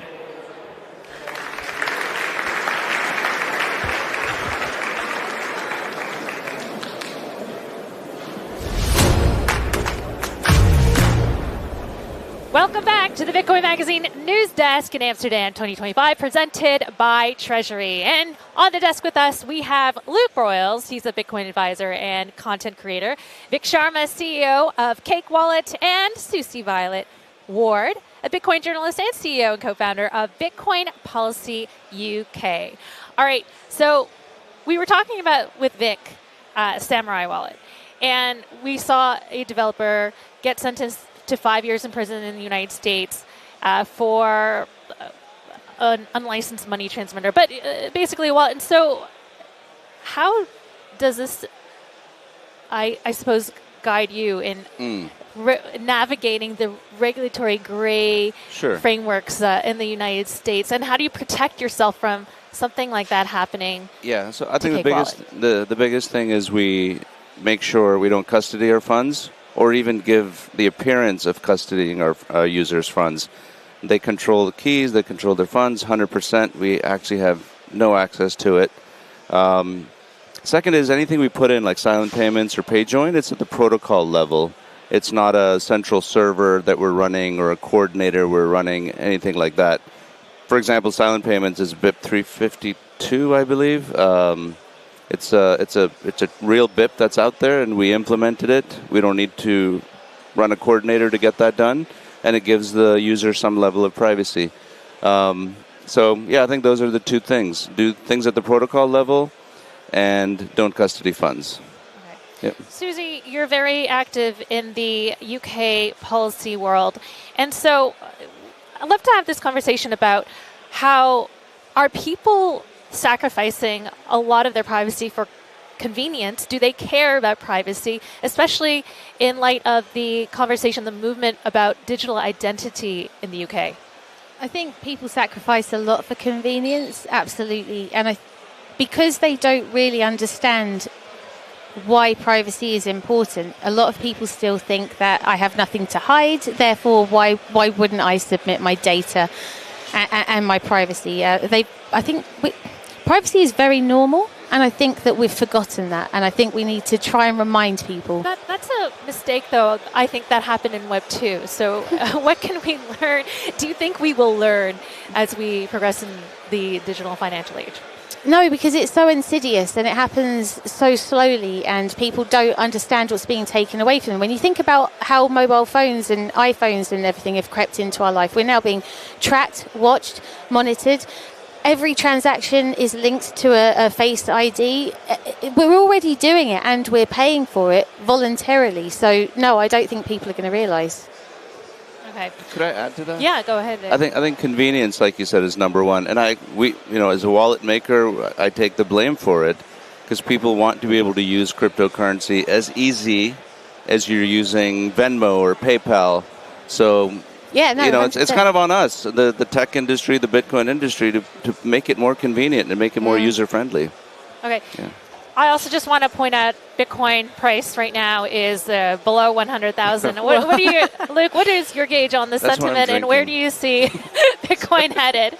Well, clearly it's over. It's going to zero, right? So. Oh, okay. It's died how many times? Yeah, no. I think sentiment's pretty low. I think that this year we've seen a very small, let's say, price decline, but we have seen a very long, drawn-out period. So maybe it's not a quote-unquote been a bear market or negative year in terms of price, but it's been a negative year in terms of sentiment because people's expectations were significantly higher than where they are. And I think that human nature, human emotion, we Quickly, care. prediction by the end of the year? No, I don't really care what it's going to be at the end of the year. I think it'll be higher than it is right now. I think it'll be back over 100K. But at the end of the day, it doesn't really matter because the long-term future is tremendously upwards, I think. And we just need to, maybe if we want to keep those high price expectations, maybe we need to change our timeline expectations, right? Excellent. All right, we're going to head over to the main stage to hear what they're talking about. Navigating risk, regulation, and M&A in Bitcoin Treasury management. Let's go. One of the biggest issues that I am seeing in the US, for example, it's a lot of like hostile investors in these pipelines, hostile bankers, and a new world of entering, right, Bitcoin, entering into the traditional finance capital markets. Which is very new because we always have people with experience in capital markets, but now we're truly merging a world in which people don't necessarily have the experience in the capital markets, but absolutely have the experience in the Bitcoin markets. So I want our friends here, especially our lawyer friend here, to tell us a little bit about what's going on in Europe. What are the regulators thinking? I know that a lot of the treasury companies are in a bit of a halt right now from going public. Can you please talk to us, like, what is going on? Yeah, maybe I can start on that. I think it's a great question. I think it's a very interesting time. We are seeing really a change in the acceptance of crypto, both in the US and Europe. But I do think that there's still quite a difference in how crypto is perceived and also regulated in the US and also in Europe. And it's not only a matter of different rules, but it's really a different attitude towards crypto and on the adoption. And I think what's telling, for instance, today, this morning, our financial regulator, the AFM, issued a statement with certain concerns on the Dutch markets. And one of the concerns mentioned was the increasing interdependence between the crypto markets and the regular financial markets. So you can see that in Europe and in the Netherlands also, there's still hesitance to really accept crypto, and you can also see that in the regulatory space. Yeah, I think just to add the kind of UK perspective to that, we see with the Financial Conduct Authority in the UK that there is a willingness to engage around crypto assets and a willingness to engage on Bitcoin treasury companies in particular. But there's also a desire to do that in a structured way, to look at it in terms of putting the building blocks in place first. So, I mean, clearly in the EU you have MiCA, which unfortunately in the UK we don't benefit from because of Brexit. But we do have other building blocks being put in place around things like financial promotion. When can companies go out and market their financial products?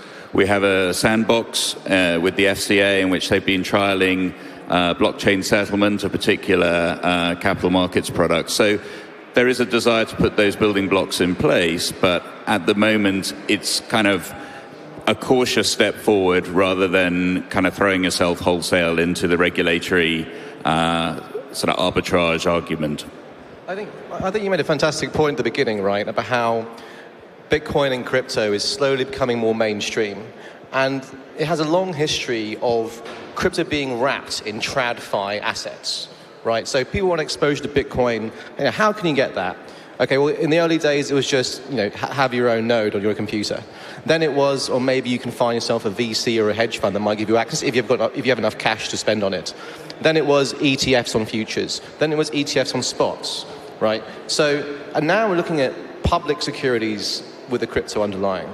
And each time crypto finds a new home for itself in the TradFi product set, there's always this initial resistance from regulators, no matter where you are in the world. In the US, we had to wait years for spot crypto to be available in ETF form. Right? It's only been recently that's actually been possible. Before it was always futures, because futures they're much more heavily regulated, obviously, than crypto is.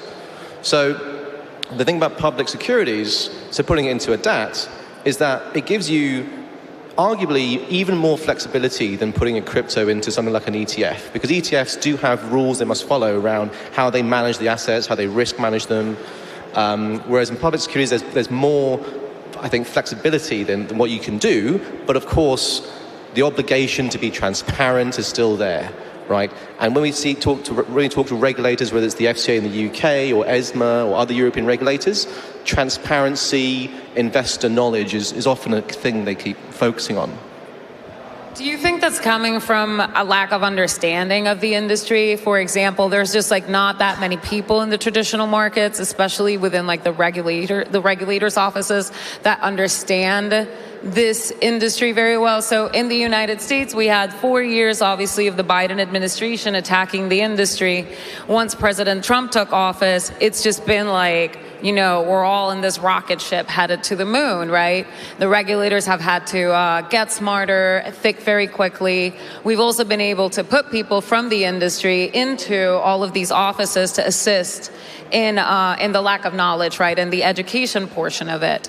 What's going on in Europe? Because it seems that I'm speaking as an American and as someone who's not in Europe, but it seems that the regulators here seem to go a little bit significantly slower into the adoption of let's just talk about Bitcoin here, right? This is the Bitcoin conference and crypto gets a little murky, but you know, Bitcoin as a commodity, as what it is, why are regulators so slow to adapt into this world? In addition to the lack of education, are they seeing risk? What are they seeing? What are the biggest hurdles that you encounter with your clients in dealing with this? I think it also goes to, I think it's a fundamental difference between the US culture and the European culture. And of course, there's a much larger debate, which is much larger than only crypto, on the risk appetite in Europe and also the role that regulators play in that. And I think the problem is not only the regulators, it's actually the entire ecosystem.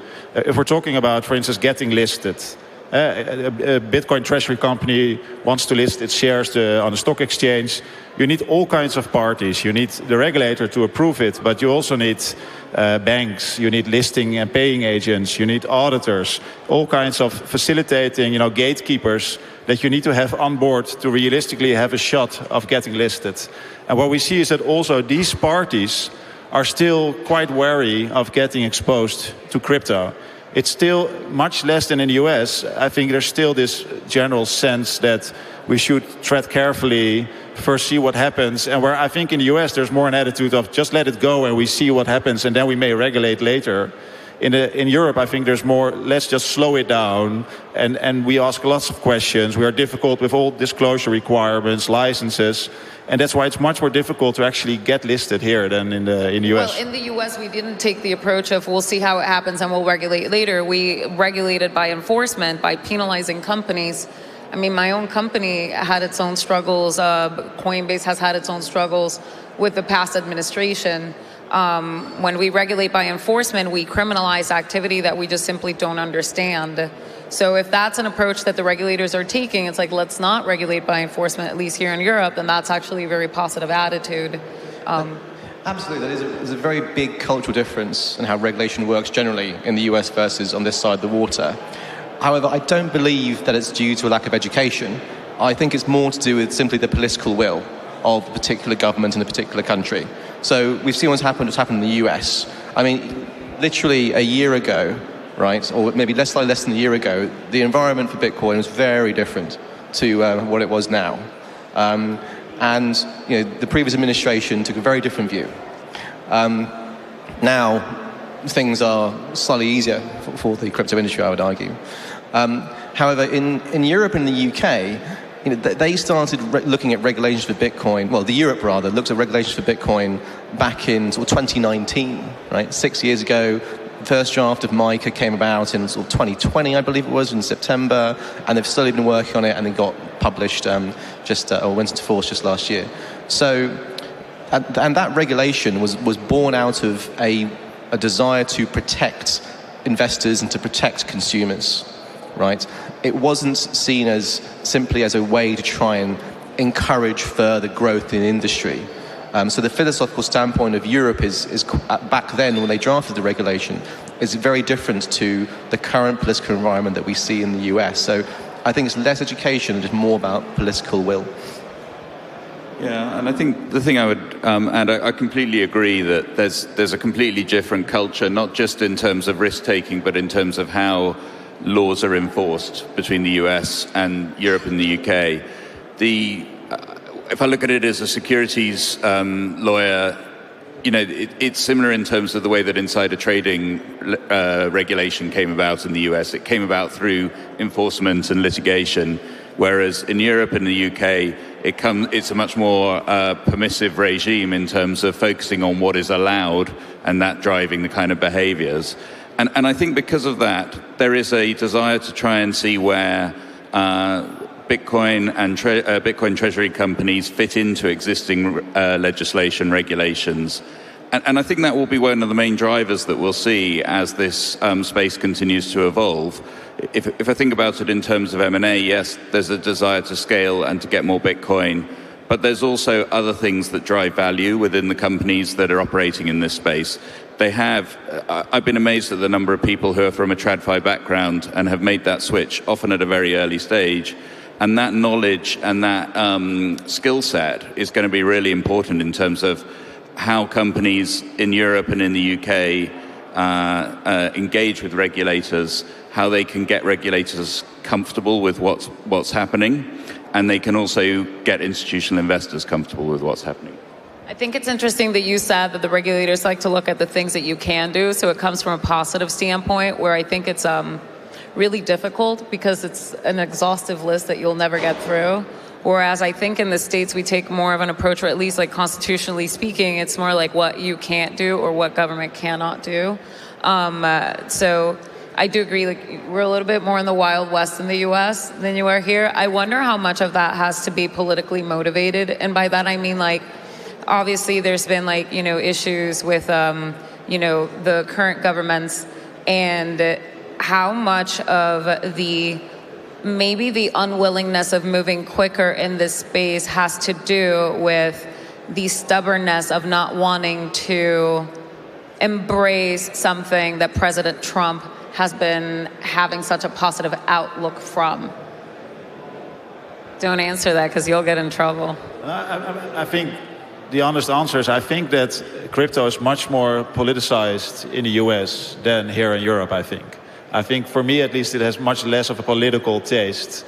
And it's very clear that in the US, of course, the administration plays a very important role in pushing that agenda and really opened that market. I think in Europe, I don't see very much that political angle, actually. I'm not sure if it's different in the UK, but... Yeah, I think that's true. I think that's where Bitcoin has the advantage in many ways. I think it is better understood. It's been around the longest. It has had the most uptake. So I think there's a lot of comfort that regulators, in the same way as institutional investors, there's a lot of comfort that regulators can take from that.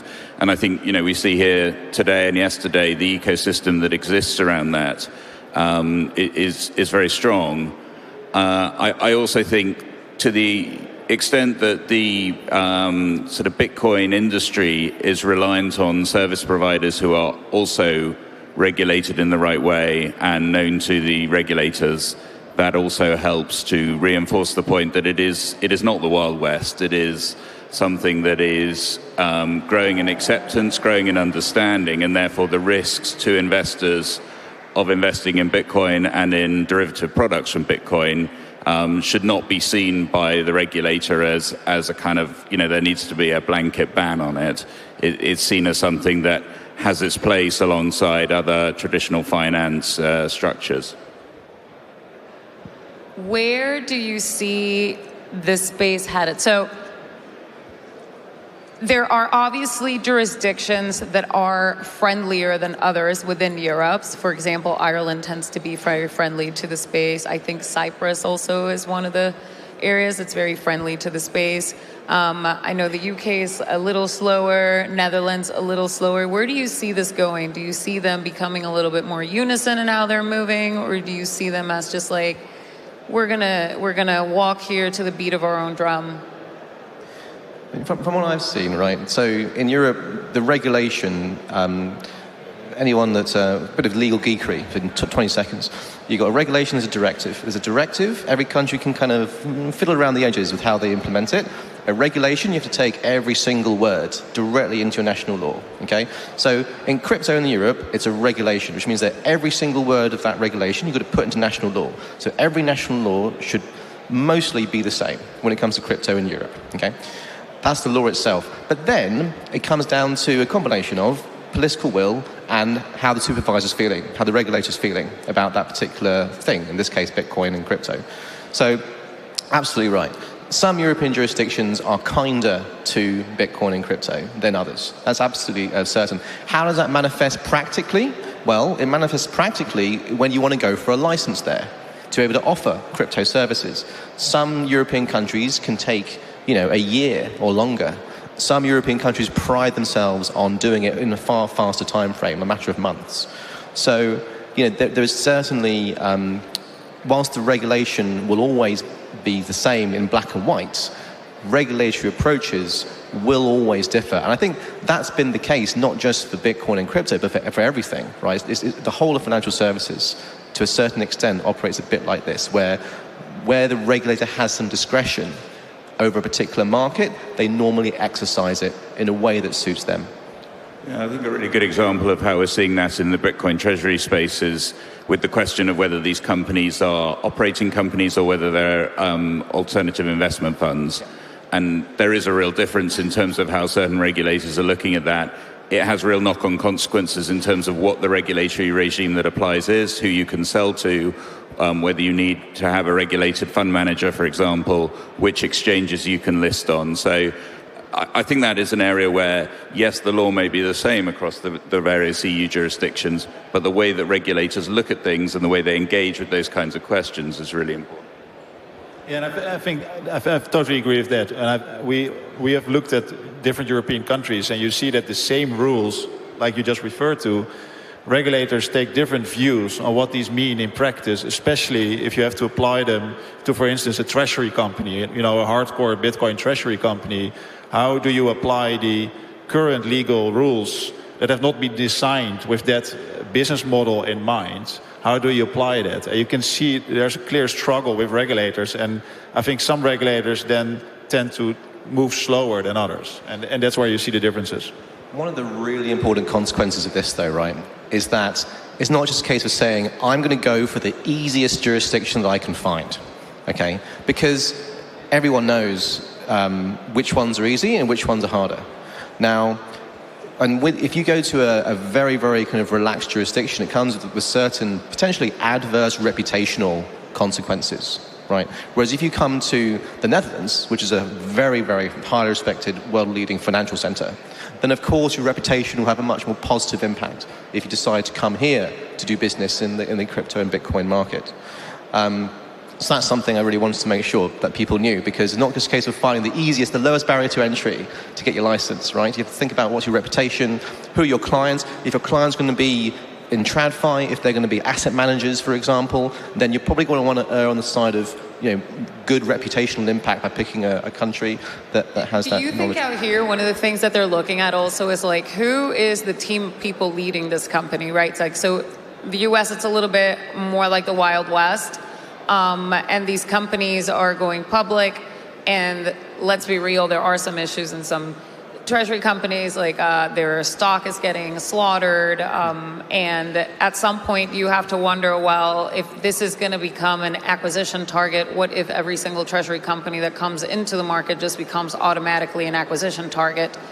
Do you think that that's one of the things that the regulators are looking at here? Like, this is a huge risk, depending on like who we're allowing to enter into the market, specifically not Bitcoin, but like the teams of people managing these companies? Yeah, I mean, if I look at it from a UK perspective, the regulator will look at the suitability of the individuals involved, but that can also be a positive. I think we've talked about consolidation perhaps being seen as a negative within the industry, but actually I think it's a positive, because going back to the point about what is the intrinsic value of behind the M&A, it's not just getting your hands on more Bitcoin, it's about bringing real experts into the business. Maybe there's an operating company that also benefits from having an e-money license or a payments license. That gives you regulatory touch points that a Bitcoin treasury, a pure Bitcoin treasury company may not have from day one. Okay, so I'm very bullish on Bitcoin treasury companies. I think that we're going to get out of the slump and it's going to be fantastic. So I hope that, you know, the regulators can take a look at the really wonderful people that are in this conference and ask as many questions as possible. I do think that the space is going to move forward significantly. So I hope you all have a wonderful day. And of course, if you always need anything from Kraken, here I am. And let's go.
Bitcoin Magazine news desk in Amsterdam.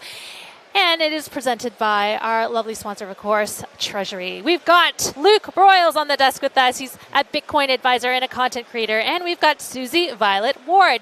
She is a Bitcoin journalist and CEO and co-founder of Bitcoin Policy UK. All right, so it's been a busy day on our final day here in Amsterdam. And Luke, you have a talk coming up with us. So tell me a bit about it. I understand that it's not too late for those wanting to get into Bitcoin. Yes, the conference asked me what I wanted to talk about and host for the panel, and so that's the topic I decided, because frankly I think that as much as we may get tired of the number go up and constant FOMO and hopium, I do think that that is something people need to still hear. People won't take action on something unless they actually believe that it can directly benefit them, or at least that's my belief. And I think it's really important that people hear that message, that you're not too late to Bitcoin, right? We only saw a couple days ago, 2 or 3 days ago, that the Central Bank of Czech Republic bought $1 million of Bitcoin. And so we're at the very beginning of that. People are hearing about these governments and these companies are scooping up Bitcoin. They see it's worth $100,000 or so in the United States. So they get intimidated. They do get intimidated, but it's all about that unit bias and anchoring bias. You know, there are 21 million Bitcoin. There are way more than 21 million millionaires, 21 million companies, 21 million homes. You know, if you were to price homes, cars, or anything else, it'd be a lot higher price. We got to stop there. We're wrapping up. We're getting on the main stage. We've got European treasury companies are building their Bitcoin balance sheets. Let's have a listen. Kindly MD DBA Nakamoto. And today we have a group of treasury companies today to talk about all the different things going on in the industry. So treasury companies have been this new boom, right? Especially this year.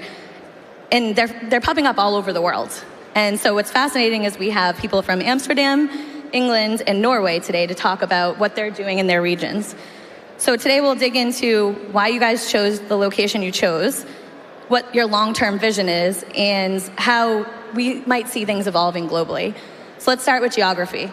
What made you choose your specific location? Was it regulatory clarity, tax policy, access to Bitcoin, proximity to capital, culture? And has that location proven to be a good location? Yeah, happy to start. I think we chose Amsterdam specifically because it has always been on the forefront of financial innovation. So if you go back to the 1600s, it has basically launched the first stock exchange globally, which is an amazing feature. And then I think if you look past the 2000s, when we moved to electronic trading, we really built massive powerhouses from a trading point of view. Optiver, IMC, flow traders. And then if you move fast forward 10 years after, you see crypto exchanges like Deribit, which has been founded in the Netherlands. You see Bitfavo, which is founded in the Netherlands. So we really have a thriving community when it comes to trading, but also in terms of digital assets. So we're really excited to basically become part of that broader ecosystem. And also, being able to host everyone here in this amazing venue. It is an amazing venue. Norway. So actually it's Sweden. So Sweden, we do love sorry. Norway. You didn't read my prep notes. It's a good friend of ours, but we are based in Sweden and Stockholm.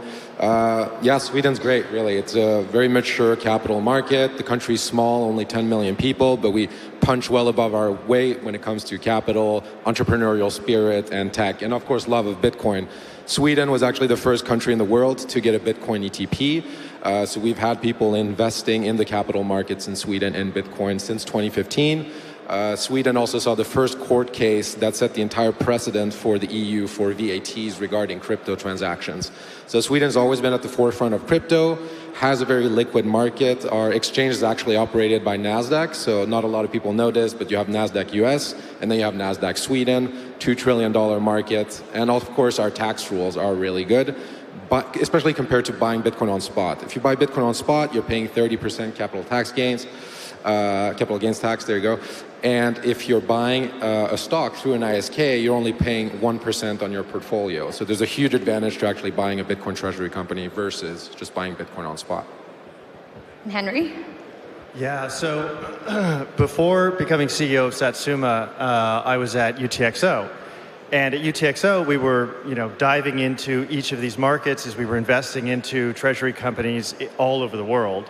And I was spearheading our investments into London. And as we dug deeper and deeper into the London capital market, we were kind of amazed at how strong and how well suited the capital markets there are for a Bitcoin treasury strategy. In particular, London, if you look past the sort of headlines of, IPOs are fleeing and some de-equitization, London remains the capital of venture investment in Europe. It has a market that is incredibly well suited for secondary issuances, which are the lifeblood of Bitcoin treasury companies. And it has the third largest corporate fixed income markets in the world after the United States and China. So the ingredients are all there for a world-class Bitcoin treasury company to be built. And unlike, America, which has strategy, or Asia, which has Metaplanet, there isn't really a, running away market leader in Europe. All of the Bitcoin treasury companies here are effectively of similar sizes, and each one of them is innovating in a different way to compete in that market. So it's a very, very interesting place to be.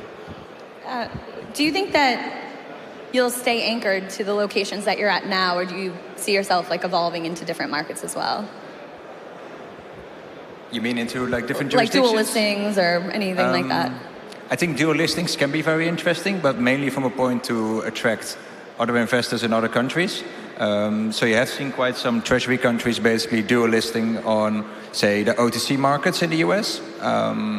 That can be an interesting move, but you really need to think that through and also ensure that you have sufficient liquidity on those markets before you really tap into those markets. It really makes sense if you have institutional grade liquidity on all those exchanges on which you're going to do a list. Yeah, for us, our goal is increasing institutional and retail Bitcoin adoption in the Nordics. So we do want to focus on the Nordic investors, institutional and retail. I'd say over time, there's definitely options for going to the US markets. There's options for going for the Frankfurt market. But I think what's key here for every treasury company, do focus on your local market and then expand when you have something that's actually competing versus the local companies. Right? Bullish. I like it. Yeah, I agree with that. I mean, you want to focus on your local market. I also think that there are strengths that come from the regulator that you're dealing with, right? So, like the FCA, for example, they're a pretty strict regulator. You have to tread carefully with them. They are conservative. There's a sort of a learning curve there, but working with a regulator like that in a way can be helpful in the long term because it pushes the companies and the competition to be better and to work harder, and you come out the other side of that as a more institutional company with a more solid footing and basis.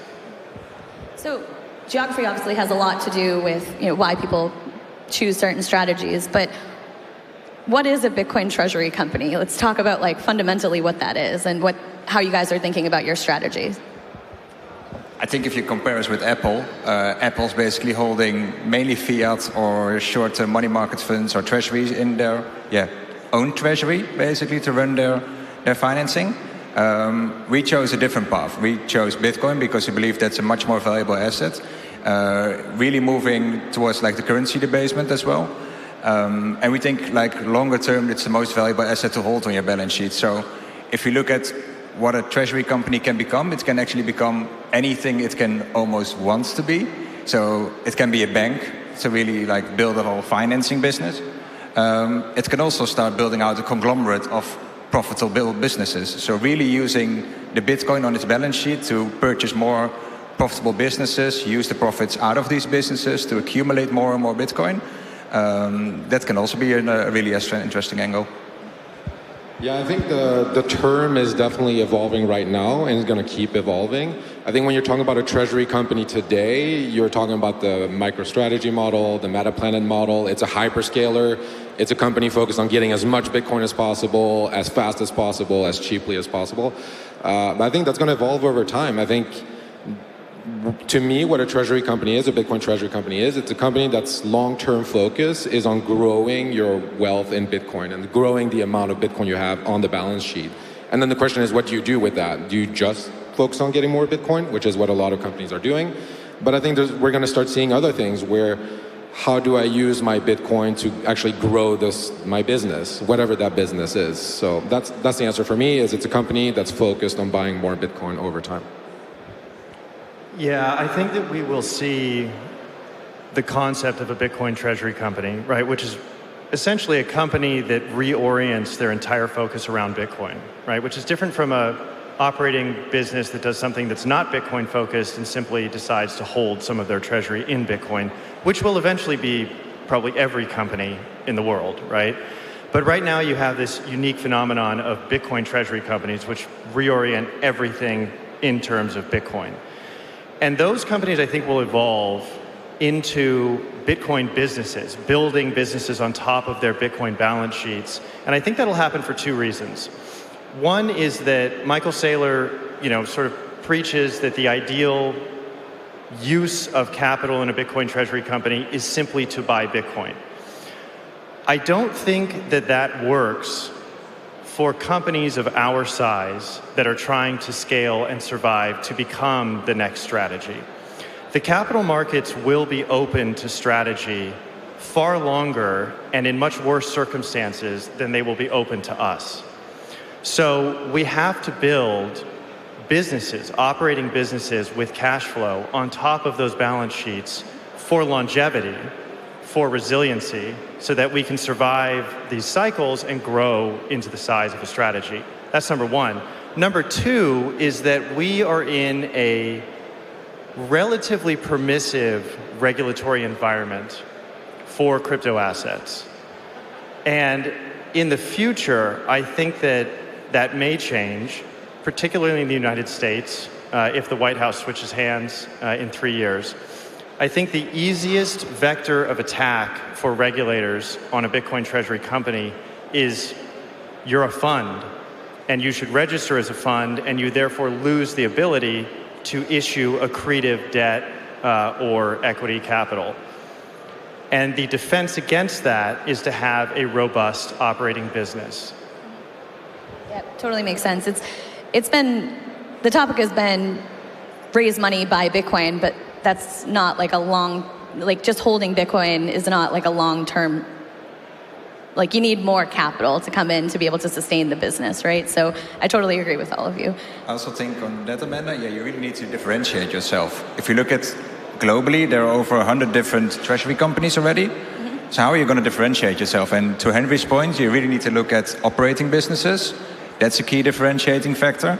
But also how you structure your balance sheet and how you most efficiently make use of your balance sheet.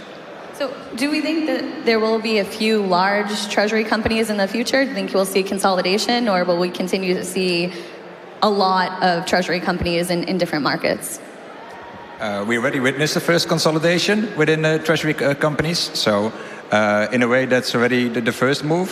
From our perspective, we see it as a positive that if, say, a treasury company is trading significantly below their MNAV, they are unable to basically go above 1, that another treasury company within the industry is effectively consolidating that treasury company, specifically because then we ensure that Bitcoin stays committed to the same goals and principles to which we started those treasury companies in the first place. I think globally you would have like some serious large players. You already have MetaPlanet, of course, in Japan, Strategy in the US. Now we see in Europe, we see like multiple popping up in each country. Time will tell how that consolidation will play out, but it's definitely going to happen. Yeah, I mean, I agree. I think essentially we're going to see a lot of consolidation and then diversification. And then where we are right now is we're seeing at least one Bitcoin treasury company, if not multiple, in every major market. I think we're going to start seeing that. I think we're going to see new business models, new ways to accrue yield, new ways to grow the business, seeing more operating companies built on their Bitcoin stacks. And what's going to happen is the winners are going to keep moving upwards and the losers are going to disappear or hopefully get acquired by other treasury companies. The goal here is to get every company in the world to have some Bitcoin on the balance sheet. And I think there's going to be a lot of ups and downs on the way to that. Yeah, I think the interesting thing about our industry is that the cycles are fast. And so you very quickly get a sense of who's dedicated to Bitcoin, right? I think everybody here has been in this space for many years, maybe a decade, plus. And so, you've seen through the years the people who have been like, oh, I'm going to do this, right? I'm going to make a bunch of money really quickly. And then it gets really hard because the price crashes, you deal with volatility you've never experienced before in your life. And a lot of those people are like, yeah, I'm out, I'm done. But that's the fun part. Yeah, that's what I completely agree. So we talked a lot about structure, geography, and I think you all know what I'm going to ask you next because I've been asking you questions behind the scenes on it. So I think about how we measure treasury companies. I do not like MNAV and I do not like sats per share for measurement of treasury companies. I think that they are stale metrics that don't really give the underlying understanding and assumption of the business. How are you guys thinking about measurements and how you're sharing your measurements? And what you think the industry should be judging a treasury company on? Yeah, I think if you look at treasury companies and how they currently share their measurements, you can nearly track them all live on their own websites. There are also websites which are basically consolidating it and updating it near real time.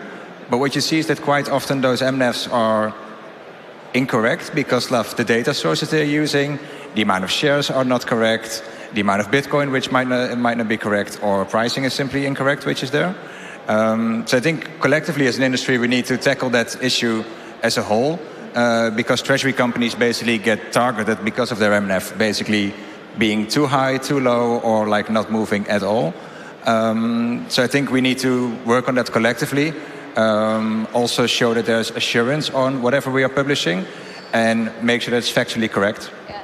There's an inherent conflict between being a public company and being able to be extremely transparent, right? Because you can't always say what you're doing. That's just how it works as a public company. So that's why I think some of these metrics don't exactly make sense. So for example, MNAV, your outstanding shares, you don't update that every day somewhere. And the third-party data sources are sometimes very wrong.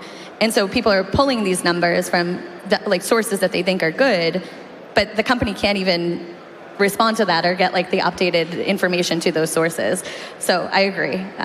What metrics do you think treasury companies should be judged on?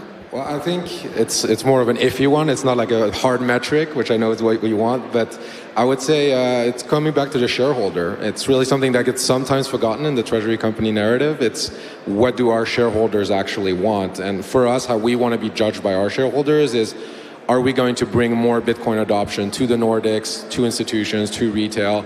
And are we going to bring more utility and usage towards Bitcoin options and Bitcoin derivatives? That's where we're focused on. As long as we're showing our shareholders that Bitcoin has a space in the Nordics and that the value and utility of our Bitcoin stack is going to keep increasing over time, then I feel we've done a good job. Yeah, I mean, MNAV is a particularly interesting one because nobody agrees on how to calculate it, right? I mean, it's like you go to MicroStrategy's website and it's, it's the NAV divided by the enterprise value, right? But a lot of other people use the market cap, not the enterprise value. Some people use just the shares that are in issue. Some people use the shares that are in issue plus the warrants. And warrants are a pretty popular method of financing for Bitcoin treasury companies and obviously represent future dilution. From our perspective, it's always been like, well, you should include the warrants. Like right now you have companies with like 30% warrant, dilution coming down the line, but they're only showing their MNAV based on the shares that are in issue. So they're out there telling people, oh, we're trading under a 1 MNAV, but they're not under a 1 MNAV. They're actually like a 1.2 MNAV, right? So yeah, we saw the same thing in mining companies. So in 2020, 2021, there was a rise of public mining companies. And the metrics that everyone kind of held everyone to is the cost to mine. It made no sense. Some people were using only electricity costs. Some people were excluding SG&A. Some people were including SG&A. Some people were excluding ASIC costs. Some people were including them. And ASIC cost was such a big part of the overall component. So it was like you can look at someone and they might put in an investor presentation, the cost to mine, it was at the point like maybe like 15 grand, and another person would have it for 60 grand, but they were actually a better cost to mine because they included everything in there. So I think we'll see over time treasury companies start to evolve and hopefully have like metrics that work for everybody. But I've never, like in mining, I never saw everyone get aligned. So I guess I'm a little pessimistic on like the ability for the whole industry to get aligned on metrics and how you calculate them. So we have time for maybe one more question. If we have a crystal ball, which I think we all wish we would have because we would have all saved cash to buy Bitcoin yesterday. Where do you think we'll see the industry, and especially where treasury companies will be in 5 years from now? And 5 years in Bitcoin is a very long time. It's like basically like you're a dinosaur. So you're talking about when Bitcoin's $1 million? Treasury companies, yeah. No, but Bitcoin will be $1 million. I'm not going to ask you for price predictions. I hate that. But nonetheless. I mean, I think that we will see more companies that are operating companies that have a Bitcoin treasury, right? That maybe the operations have nothing to do with Bitcoin, right? I think that will become considerably more widespread. But I also think that the current class of Bitcoin treasuries, right, companies that are focused specifically on Bitcoin, there will be considerable consolidation. And you'll probably see like a cohort in each geographic area that has come through those 5 years of competition and consolidation and has come through as sort of leaders. I don't think necessarily that, there may be one particular leader. That doesn't mean that there's going to be one Bitcoin treasury per region, right? I mean, I think multiple companies can succeed at different sizes in a single jurisdiction. I think to add to that, we also need to be mindful, of course, of the whole centralization. We also don't want like one treasury company globally to be in existence. It has to be way more dispersed. Every jurisdiction, maybe every country deserves a winner in that sense. But I think fast forward in 5 years' time, hopefully Bitcoin price is up 10x. And then we can also see way more companies already adopting this in their normal treasuries for the like of some Max 7 or other companies. Yeah, no, I totally agree with both points here. I think for me, maybe it's more wishful thinking, but I hope it's a prediction, is that I want to see Europe own a lot more Bitcoin in general. I want to see more European companies owning Bitcoin. I want to see European citizens owning Bitcoin. I want to see European governments owning Bitcoin. And yeah, I mean, US has gotten a really good head start this year. Millions of Bitcoin and treasury companies and an IBIT. China's never stopped accumulating Bitcoin, so I think Europe really needs to catch up, and I hope in 5 years we'll be there. I think to add to that, like if you look, the Minister of Finance was here yesterday of Luxembourg, him basically stating here outright, 1% of his sovereign wealth fund allocated to Bitcoin, never selling it, holding it until eternity. That's the bullish signal we need also from politicians globally overall, but especially in Europe to catch up with the US. I feel like there is a mentality in Europe that is uniquely well suited to Bitcoin. And it was an eye-opening experience for me because, you know, in the United States, it's like if you live in a house that was built in the 1800s, it's like, oh, wow, that's an old house. That's really cool, right? And it's like in Europe, you know, you're meeting with institutions that have existed for 600 years. So there is inherently a longer-term mindset that exists in Europe that doesn't necessarily exist in the same way in the United States. And so when you sit down with these banking institutions, the Rothschilds of the world, right? And they're like, we have this name and this reputation that extends back centuries. And you're like, well, we actually also think in centuries, right? People don't think about that when it comes to Bitcoin because they think, oh, you know, it's all short term and quick cycles and, you know, you make a quick buck. But, you know, the people who have been in this space for 5, 10, 15 years, right? Like, they are thinking about the future in decades or centuries. And the companies that are being built on top of this asset can take that kind of a long-term perspective. And so that's, you know, when I was talking about how the increased regulatory environment, the conservatism is actually beneficial, it forces you to return to that perspective, to say this isn't a race or a sprint, this is a marathon, and you're building a company that you want to last for decades or centuries. Bitcoin certainly will. Thank you guys so much for your time. Thank you.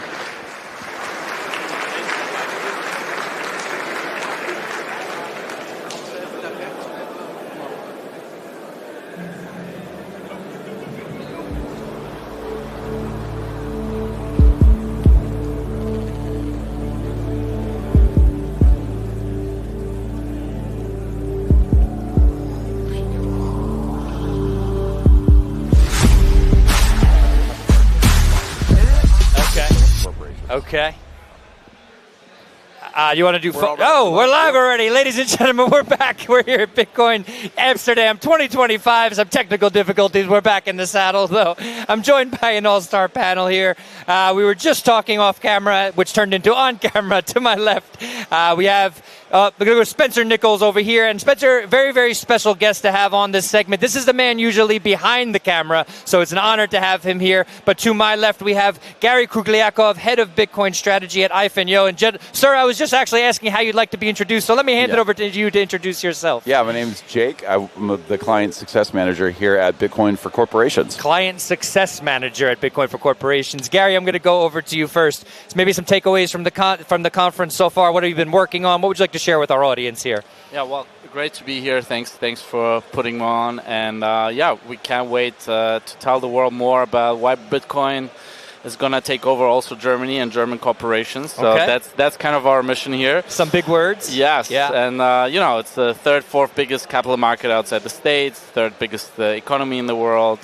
Lots of zombie companies, as Taylor calls them. So I think we're on a mission to change that. I'm into it.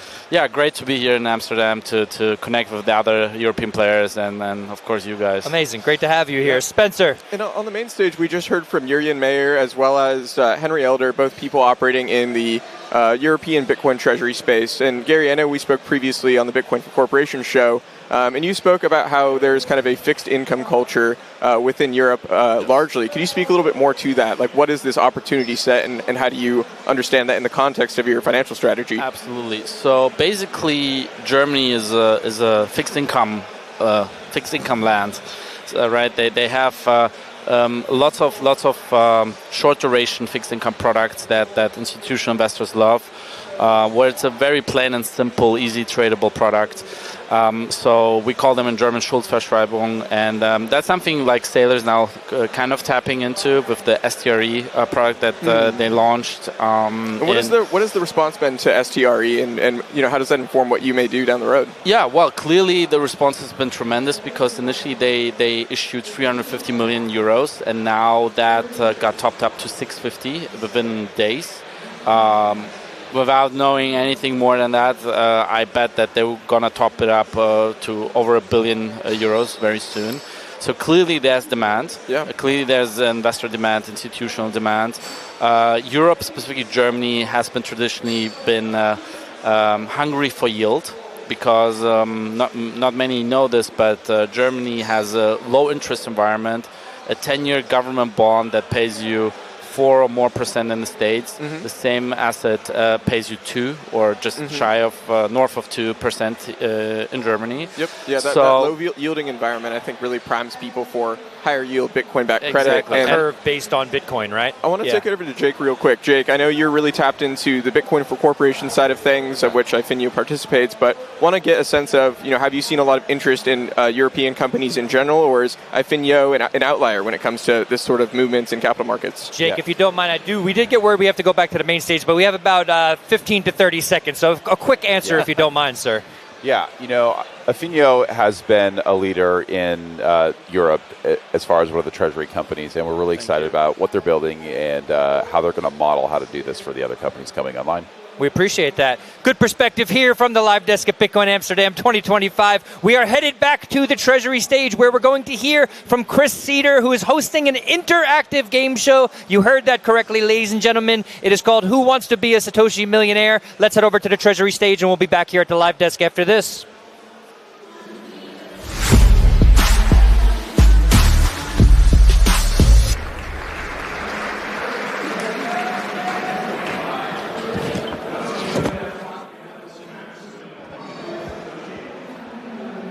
We are going to play a quiz show. You're going to get 21 questions. You can start scanning the QR code. No registration required. And we have 3 people playing along here. Susie, come on up. Round of applause for Susie. And we have Adam back, Dr. Adam back. And we have Shinobi. And let's see what kind of prizes we have. So we get around, the 20 people will get like a cool credit card wallet from Bitsurance. And the third prize will be a Zero starter kit. Second prize, a Bitbox Nova, the latest version, of course, Bitcoin only. And the first prize, where we're all here, from Netherlands' own Bitvavo, we will give away 1 million Satoshi. Again, 21 trivia questions, Bitcoin, cryptography, finance, and it is best to be right, but it's also good to be fast. In the end, if somebody has the same correct amount of answers, the lower time will win. And are you guys ready? You get to scan this QR code too. And you just wait in there. Let's hope the internet plays along. Show of hands, who has trouble scanning the QR? You can go to slido.com. Let's go to the next slide. You can also go manually on slido.com/212. There we see the Peter, Skylar, Bjorn, Niels. Okay, we have a bunch of people in there. 79, 99 people. That looks great. 135. Come on, let's get to 1,000 people. So in this thing, what's happening on your phone? Technology is working. Technology. Do I need to give you a hotspot? Can you dip into your 5G, please? It doesn't seem to want to cooperate. Okay, what you're going to do, you can play on my phone. That's no problem. Because as a European citizen, my connectivity might be better. You're good? Oh, hold on. It's doing something. It's doing something. Yeah, I don't want to see you get wrecked. Well, I'm not going to win anyway. I'm competing against myself. Okay, guys, we are 321 people. Those are rookie numbers. You got to pump those. Join. The people in the top ranks too. Join it. You good? Okay, give yourself a name. And it needs to be your actual name. Susie, I will double check. So we have Shinobi, Adam Beck, who has been accused of being Shinobi, and Susie. And I would say we start the quiz with the very first question. You will get multiple choice. You can select the correct answer, and then there is a send button. Until the time runs out, you can always change your mind and choose a different option, but you need to confirm with sending. All right. And you can also join at a later time. Let's start with the very first question. Bitcoin, a peer-to-peer electronic What data storage system? What did you say? Data storage. Data storage system, okay. You can lock this in, and you sent it, you select it, wonderful. For the first question, we have 60 seconds on the clock. Later questions will be shorter, so everybody gets up to speed. And again, the time that you set to log in counts towards the end goal. 20 more seconds. I will go through different prizes. We have a bunch of hats here too from Bitbox. We have the latest Bitbox O2 Nova, Bitcoin-only hardware wallet. 7 more seconds. You're missing the red underline effect from Bitcoin SV. Come again? The red underlining. Roger Ver used to underline it in red. Okay. Wow, a lot of people fell for my very crude Photoshop and chose credit system. No, of course, it is a cash system. That is the correct answer. And in the leaderboard, the first, in 5 seconds, we have a Tom, Sam Coleman from Switzerland, Eric, Louis. Great. None of you guys are in the top 5, but I guess you all chose the correct answer. Wonderful. As we can see, it's electronic cash system, of course. We continue to the next question. Are you ready? Which of these countries is El Salvador? A, B, C. Trick question. None of these countries is El Salvador. You get to choose. Show of hands, who has been in El Salvador? Not many people. It's a place I want to visit. And maybe Nayib Bukele is giving you a hint. A lot of people say, trick question, okay, geography not strong in Amsterdam. Of course, it was B. Like, why don't you trust me? Like, I tried to help you. You guys chose correctly. Susie. Susie chose trick question. Well, better luck next time. But again, I don't expect anybody to get all 21 questions correct. I mean, would you really believe that a politician would lie to you? All right. He's not a politician, he's a great leader. We have a change. Eric is now in first with 10 seconds total. So again, being correct and fast. Is this Eric? Wow, UX Eric. Round of applause. No, okay, good. We can continue to the third question. Are you ready? How often does the Bitcoin halving occur? Does it occur every 144, 2016, 52, 560, or every 210,000 blocks? How often do we see the Bitcoin halving? Obviously every day. Every day. In price? Who's looking for a Bitcoin halving in price? Nobody. You could buy it cheaper. All right. So most people chose the correct answer. Of course, it's 200,000. Yes, correct. All right. We continue to the next question. First off, Eric, did you misclick? Wow, he misclicked. Okay, what did you choose? 2016, that's the difficulty adjustment. Well, okay, better luck next time. Okay, we continue to the next question. We don't have that much time, 18 minutes. At launch, Bitcoin version 0.1 only existed for which operating system? What was the preferred? Did you say Temple OS? And oh wow, he selected Temple OS. Okay, we have Windows, Linux, Mac OS, and Temple OS. Who has heard of the latter? Who knows Temple OS? Who has ever run Temple OS? It is the best operating system ever created. Yeah. So, what did you choose? Linux is... Susie chose Linux. What did Dr. Adam Beck choose? He chose correctly. He chose Windows. It is not Linux. Yeah. Very peculiar. Maybe Satoshi thought if it needs any chance of getting adoption, it can't be on the nerd operating system. So the first version was on Windows, later versions already were with Linux. He literally prioritized having the minimization icon so you could keep it running in the background over Linux support. Interesting fun fact. So that screenshot is from Temple OS. What does the leaderboard look like? New people, Leendert. Sounds very Dutch. Where are you? I don't see him. He's shy. Prof. Edu. Brady. Is it Brady from Swan Bitcoin? Maybe he's not even here.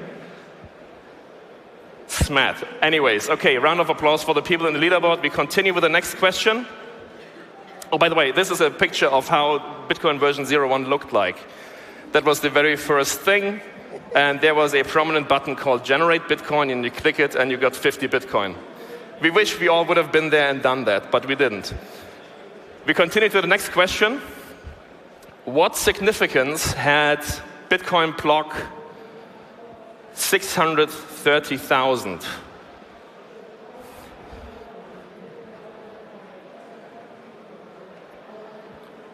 What significance had Bitcoin block 630,000? Was it a soft fork for OpCTV? Was it the first block with a reward of 6.25 Bitcoin? Was it the launch of, what's happening here, of Bitcoin Magazine? Or was it Hal Finney's last message? Bitcoin block 630,000, what is the significance of that? All correct answers. CTV getting turned on. Yeah, CTV. Who is a proponent of Object Template Verify? Me and Shinobi. Damn, that's not consensus. Yeah, it's a discussed soft fork. And of course, as we know, every 210,000 blocks. Come again? I didn't hear any counter arguments, so it sounds like consensus to me. Consensus has been built. Yes. You could have done the math because 210,000 blocks times 3, it was the third halving. And now we're at the fourth, going for the fifth. All right. Who knew that? Professor Edu? You want to dox yourself? There. Great. Leonard, Yorick, Smat. Still a lot of people in the running for the 1 million Satoshi, and the times are very close. We continue with the next question. The amount of Satoshis that can be bought for $1 goes by the name of, we've all seen the picture. We have Jack Dorsey here. And you have the answer selections. We have Amsterdam time, Paris time, Berlin time, and Moscow time. A very famous interview that Jack Dorsey gave, and the meme was born. How do we call? Oh, Amsterdam time. Wow, local pride. No, of course, it's Moscow time. He had a block clock in the background, and Shinobi, do you know what time it's at? No. It's 1952, I think. Right now we are at a Moscow time of a little bit over 1,000, right? Because the price, yeah, oh my God, we had $95,000. So one Satoshi, $1 buys you around, 1,000 sats. Chris, I'm doing really badly. You're doing badly? You chose Berlin time? Oh my, I saw the red marker. I didn't want to point it out, but very brave of you to mention that you do not remember Moscow time, Susie. But yeah, how many points do you have so far? I think I've got 2 questions right. Oh, let's see. We go to the leaderboard.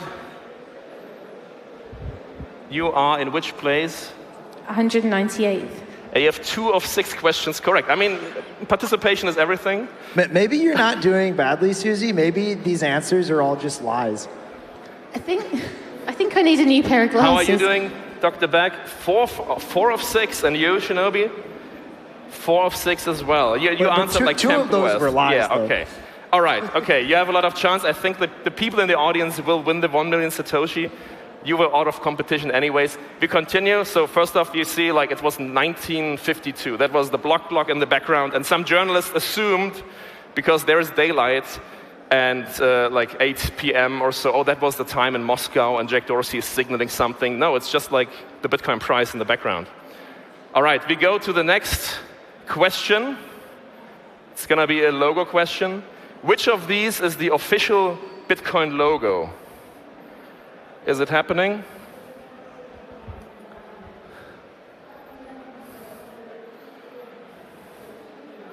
Still not loaded for me. It's not loading. We got a reminder to be mindful of the time. I'm going to press again. Let's see if it crashes. Okay. Which of these is the official Bitbox logo? We just showed the Bitbox Nova. That is one of the prizes that you can win. You've been at their booth. You've seen the sponsor slide. Where are we at? Oh, wow. He's even wearing the logo. Correct. So You all chose correctly. Wonderful. Of course, it is B. And what does it do to the leaderboard? Prof. Ido is still in first place, but he can be caught. And we see only 4 people so far have all the correct Eric's answers. back. Eric's back in the top. Yeah, so let's continue. 7 of 21. Next question. There we go. This is one of the prizes. It's a fantastic thing. Next question. Are you ready? Which term refers to stealing someone's Bitcoin by threatening them with physical violence instead of hacking their wallet? $9 screwdriver. Is it a $6 socket strike, a $5 wrench attack? Is it a $10 hammer exploit, or the $9 screwdriver negotiation? What is a meme that we all know? If somebody wants to negotiate with me with a screwdriver, they can just have my coins. I don't like the sound of that. Well, okay. We over at Bitsurance, we insure against the $5 wrench attack. That was the correct answer. The leaderboard hasn't changed. And yeah, it came from this very famous Randall Munroe comic. If you're interested in insurance, we cover that. Somebody can kick your door and we insure you against $5 wrench attacks. We're running out of time. Next question. Are you ready? The last name of which prominent Bitcoiner translates to Taylor? And again, maybe there's a hidden clue in the image. Is it Nick Szabo? Is it Andreas Antonopoulos? Is it Gavin Andresen? Or is it Wei Dai? Who do you think, whose last name translates to Taylor? I was at a Hungarian Bitcoin conference and they were really proud of him. Of course, it's Nick Szabo. And you guys all knew that, yes, okay, Susie is hiding her phone, I guess not. The leaderboard looks great. Oh, only 2 people knew everything so far. We continue to the next question. We've seen David Bailey walk around and he had a very special hat on. Which animal was on the Silk Road logo? A honey badger, duh. So we have what the options are: a frog, a honey badger, a kraken, or a camel. Which animal was in the famous Silk Road logo? Susie. Of course, the people fell for my very crude Photoshop. It was a camel. So this was, of course, ChatGPT. It's not a honey badger. It was this camel. A lot of people fell for that. But, well, we continue. While we're at logos, the next question is also about logos. How many of these logos did Satoshi Nakamoto design himself? We've had various Bitcoin logos, some Bitcoin-adjacent logos, some forks, some soon-to-be forks are in here. How many of these logos? He put a lot of time into the Bitcoin Cash logo. Yeah, the Bitcoin Cash logo, let's turn it and make it green. And I don't think Satoshi designed it. All of them? Susie! No. Satoshi only designed 2, the 2 gold ones. A person, anonymous, called BitBoy, designed the one that we all know and love, the orange one. The other one is Bitcoin Knots and Bitcoin Cash. And, oh wow, Lendert, who are you? Where's Lendert? He knows everything. Eric, you're gunning for first, man. Where's the person? Somebody's pointing to... All right, you're doing fine. Let's continue. We have 7 more minutes. This was the logo, and every time you edit, I'm getting really annoyed. If you zoom in the official Bitcoin logo, there's like this artifact, and every time I have to remove it. Anybody who has done everything like with Bitcoin artwork knows about it. But we continue with the next question. It's an easy one. You just have to guess. What is worth more, 1 kilo of gold or 1 Bitcoin? When I created these questions, the Bitcoin price was somewhere else, but it's updated to the latest. Please don't. I mean, there's always a hint in the pictures, is all I'm saying. There's always a hint in the picture. We know this gentleman from Puerto Rico. I think it's David Bailey's neighbor. Of course, currently, it is 1 kilogram of gold. It is a little bit like $130,000 or something. The leaderboard, again, the guy knows everything. Wow, there's one person really in it for the million Satoshis, and he sounds very Dutch. And Samuel Kuhlman is keeping up. and Eric. Great. Okay, we continue. We do some quick maths. That's you right now. If the price rises to 500,000 euros tomorrow, how much Bitcoin can you buy for 1,000 euros? Is it 0.002, 0.005, 0.02, 0.025 Bitcoin? If the price of Bitcoin 5 times tomorrow, wow, Susie knows math. Huh. Dr. Beck too, yes. Shinobi does not. I don't math good. Yeah, you don't do public calculus. So what you can buy right now for 200 euros will be more expensive when the price rises. So take your chance. We continue. Next question. What is older, Bitcoin or Instagram? Who has used Instagram? What's Instagram? Instagram is like some meta Facebook thing for people that show their face, I guess. And what would you guess is older? Bitcoin or Instagram? Out of left field, the people chose Bitcoin, and that is correct. Bitcoin is from 2009, Instagram from 2010. We continue. Question 14 of 21. Samuel, Switzerland is number 1. 13 from 14 question, and he's really, really fast. Well done, well done. We continue with the next question, question 15. What was the code name for the Trezor Model 1, the very first hardware signer during development in 2012? What did Satoshi Labs name their first hardware wallets during production? Was it Bitbox, Bitkey, Coldcard, or Seedor? What was the name that they chose and somebody else then used later? You don't know? I can guess. No, it's not. You chose Seedor. That's my company. No, it was actually the Bitkey. And yeah, to prove it, Samuel, nobody knew this. Nobody in the top 5, I guess, knew this. Here we see Slush, that's the very first commit, and there you see Bitkey. The Trezor was supposed to be a Bitkey, but they changed the name later on. Fun fact. We continue with the next question, and it's a very interesting question because history rhymes. Who wrote the user-activated soft fork client during the block size wars in 2017? Was it this guy, Shinobi? Was it an anonymous person called Shaolin Fry? Was it a person called Dathan Ohm? Or was it, who is that, Chris Skeeter? Who wrote the famous UASF client that signaled, hey, I'm running a node, I want this to activate? Wow, 27 people think that you can code. I am not a developer. I don't know how many times I have to repeat this. Adam got it correct. Susie got it correct too. Wow, look at you. Shaolin Fry. He was a Litecoin developer. That's fake news. No, it's not. I have sources. Quick history lesson. The only reason he contributed to Litecoin was so Litecoin developers didn't break something in so similar of a code base and make Bitcoin. Shut up, nerd. We're running out of time. Next question.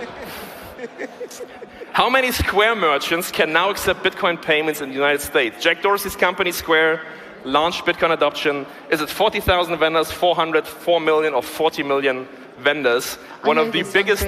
You knew this? One of the biggest events. Now you can pay in Bitcoin and the merchant doesn't even know that he accepts Bitcoin. Isn't that fantastic? And the correct answer, people chose correctly in the majority, was 4 million. We can see this fantastic article. If you don't know, Bitcoin Magazine publishes some great news. And we continue. We have 2 more minutes. Which of these currencies was used the longest and was the most widely circulated in history? If you read Lynn Alden's book, Broken Money, you know, is it paper money, charger plates, metal coins, or cowrie shells? Which of these currencies was used the longest and was most widely used in history? Here we have coins, here we have shells. You also chose shells, and Shinobi, I'm sorry, cowrie shells. We have been using them up until the 1800s, but we used them for 3,000 years, and coins are only 2,500 years or so. I never used cowrie shells as money. I don't know this Wii you're talking about. I've never used I have cowrie not been shells around. as money. I've used shells constantly to pay for things. Okay, wave space is picking up. Arno is new. This is a charger plate. This is like a predecessor to the credit card. We didn't use this very long. These are cowrie shells. Get ready for the next question. Which exchange dominates euro-denominated trading, excluding stablecoins, with 50% market share? Is it Coinbase, Kraken, Binance, or maybe is it the sponsor for the 1 million Satoshi from Amsterdam? Which Bitcoin and crypto exchange dominates euro-denominated trading, excluding stablecoins? And the audience rightly chose Bitwavo, hidden champion, growing really fast, and they will be donating the 1 million Satoshi at the end to maybe Arno. We continue. So this is how their financial looks. Amazing. I was very surprised when I saw that, enough shilling. We continue with the next question. If the last block was found 9 minutes ago, when do we expect to find the next block, assuming hash rate stays constant? Is it in 1 minute, in 5, in 10, or in 20 minutes? Some amount of time. Some amount of time. We don't know, right? But the expected value is very well known because it's Poisson distributed. This is the penultimate question. 6 seconds. This is a tricky one. It's not very It intuitive. is not 1 minute. It's always 10 minutes. It's always 10 minutes. The dice has no memory. Yes, we have 8 seconds left. We go to the last question. We've all seen this formula, and if you win one of those wallets later, you can check it. How many, what number goes there in this back of napkin calculation of how many Bitcoin there will be? It's not entirely correct. Is it 2132? What have you chosen? Show me, Shinobi. No. It's very famous. He knows. Susie knows. If you don't know, come on, show me. You have to flip over your phone. No, I know. Be cool. And I'll of sit here all course, day. it's 32 because we have 33 halvings from 0 to 32. That was Who Wants to Be Satoshi Millionaire? Arno wins 1 million Satoshi. Sam gets the Bitbox, Linda the Cedar kit, and like the 20 people in the top 20 can come to me. We will give the prizes out here. We're a little bit over time. Round of applause for the contestants. What place did you make? 16th place. Seventh place for Adam Beck. What place do you have? Show me. 27. What place is it? I don't see. 27. Wow. Adam Beck is the crowned champion. Thanks so much. Thanks for Bitwavo for sponsoring. I hope you learned and had fun. The prizes will be over there. Thank you.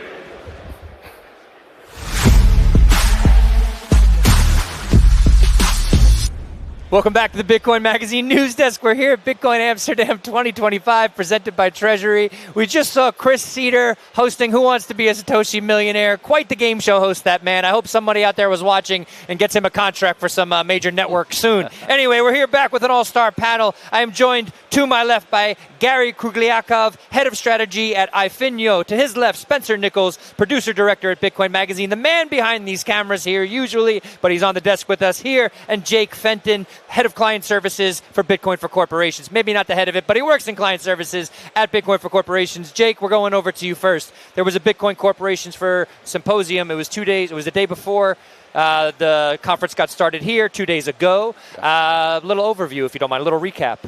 Yeah, we took the day to meet with BFC members as well as other companies and people interested in the Bitcoin treasury space. We got to network, and we got to hear from guys like Gary to talk about the strategy that they're running and what they're building in their respective market over in Germany. And we had a great time. We learned a lot, and I think what we did is we pushed the ball forward, and we're building something special with these treasury companies. Appreciate that. Yeah. Some thoughts. We were just talking off camera a little bit about Bitcoin in Germany, generally speaking. Even this idea of nodes, people running nodes, why that's so sort of integral to German culture. Some comments on this. Yeah, so apparently Germany or German IPs run the second largest nodes network on the Bitcoin blockchain, so after the US. I think given Germany's economic, political history, people do appreciate free thinking, less censorship from centralized players, the government specifically, decentralized power. because didn't go that well last time. Didn't go that well last time. Yes, we'll leave it at that. Sure. Yeah. And so I think at heart, many Germans actually really appreciate Satoshi's ideas. Yeah. And many, actually put it into reality by stacking Bitcoin, having exposure, learning more about Bitcoin, learning more about what Bitcoin stands for. And with the Bitcoin corporate treasury that we're running, we also want to push the envelope now towards the corporate world, which is humongous. Bitcoin is for everyone. There. So I think culturally, Germany is prime for Bitcoin adoption, as you described. I'd be curious if you could offer a little bit more context on like the public sector. Do you foresee any inroads there? I know we've been talking about bit bonds in the United States, or is Germany more just focused on the private sector in your point of view? Gary, before you dive in, I just want to let you know we're going to head back to the main stage in about 30 seconds, so I don't want to cut you off. Just want to give you a little heads up there. Yeah. So the search term for Bitcoin on Google is apparently the highest after the United States. So clearly the voters have interest. And I think if the politics and the financial regulators, etc., understand that the community, the voters, the investors, retailers are interested in that, I think we'll see something, but probably not anytime soon, because in Europe everything happens on a EU level, so you kind of need to convince Ms. Lagarde and Brussels first. Miss Lagarde, not a Bitcoin favorite, but we do have plenty of Bitcoin favorites here at Bitcoin Amsterdam 2025, one of which is Kale, developer of the protocol Cashew eCash, built on top of Bitcoin and Lightning. We're going to hear more about that from the Treasury stage right now. We're headed over to Treasury stage. We'll be back at the live desk right after that. I think my have a conference in Amsterdam and not talk about drugs. So that's sort of the very short outline what's going to expecting you, obviously in connection with Bitcoin. Quick introduction. You might hear from the accent, I'm German. I'm an entrepreneur since I'm 20, which is 27 years ago. I'm 47 now. I started a biotech company with my two professors at uni, which was super random because I didn't fully understand what they were working on, but they were very good, which became really successful. So I skipped uni. And then after we IPO'd the company, which is called Alnylam, I started my own investment firm, which is practically my own family office, investing very broadly. So we do still a lot of biotech, which is our core sector. Then came into crypto fairly early, not as early maybe as some others, but 2016. So we're doing a lot of crypto now. We have a little bit of a pocket deep tech, which is everything from space tech, AI, and stuff like that. And we have two bricks and mortar things, hospitality and sports, and a little bit of natural resources. But that's just an overview. The title is Reprogramming Mind and Money. I want to rephrase it a bit because reprogramming usually, like, people might think, oh, is it kind of, I don't know, manipulating mind and money or whatever. I think the better term would be recreating mind and money, or actually liberating. I want to a little bit put together, because a lot of people ask me like, hey, why are you so, meaning, or what's the common kind of denominator between, especially coming to the point now, you work in mental health, and I'm doing a lot, especially with psychedelics, and with Bitcoin. Is it just random? You like both? Or is there any sort of connecting link? And I think there is. Like, I was thinking a lot, like, because, so what is really, at least drawing myself to Bitcoin, and what I guess is drawing a lot of you to Bitcoin, is the whole aspect of freedom. Meaning, I'm a very, like, sort of libertarian in my core. I think sort of we shouldn't pay taxes. At least we should pay much less, because governments really don't do anything, almost anything good with it.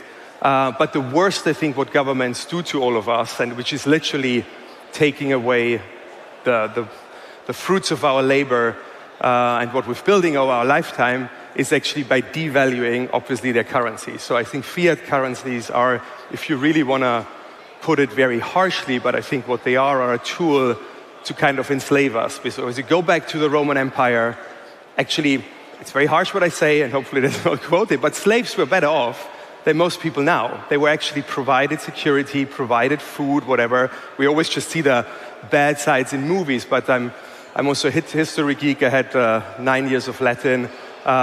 actually they were integrated in society. They were just like not having excess money and saving.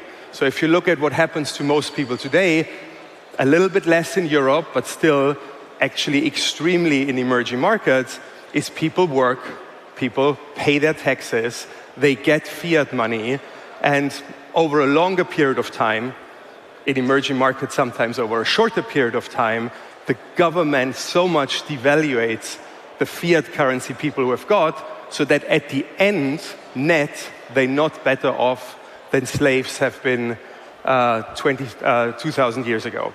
So why I personally love Bitcoin is because it's the one way which was invented to really help all those people to escape their fiat currencies. Yes, we had other ways, by the way. This is why humanity has been drawn to gold over thousands of years, because like governments have not changed in that aspect. They always try to take away your fruit of labor and everything you have. And this is why humanity always has thought after and sort of tried to find stores of value. We had different stores of values like cows, pearls, or whatever, and gold has proven to be the most stable store of value. Why? Because it's immutable. So gold, as maybe some of you know, cannot be produced physically on Earth.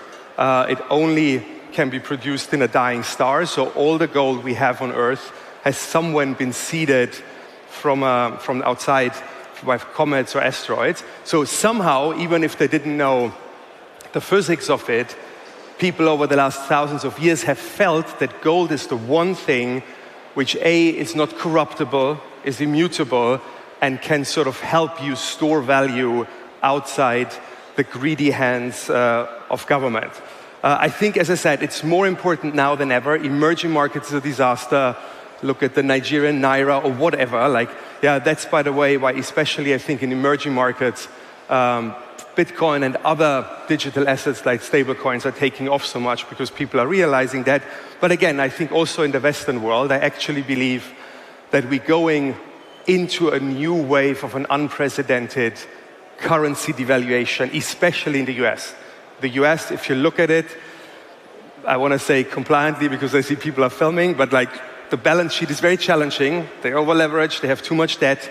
I think they're trying their best. I'm actually a big fan of the current government. I think they're trying their best to grow out of that, meaning their two options are, and they're trying both, are growing out of it. But on the other side, they will have to devalue the dollar against any asset. So my standard advice is have assets, not fiat currencies.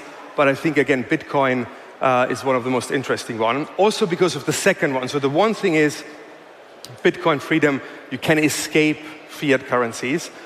So you could now say, well, I can escape with gold. I can escape with real estate. I can escape with stocks, which is true. So my first advice would be have any asset, any good asset, don't have fiat currencies. But unfortunately, the second problem I'm seeing in the next 10 years, we're going to go into an unprecedented time of geopolitical volatility.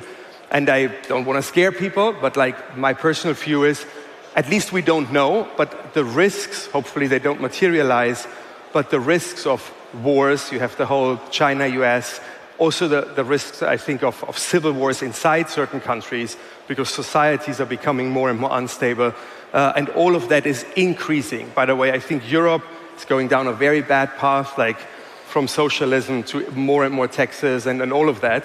And again, in this environment, you not only want to have a store of value, but you want to have a movable store of value.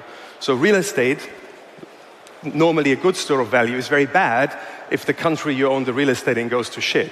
Yeah, gold is already better, but still we had times when we had controls, when governments were trying to take away the gold.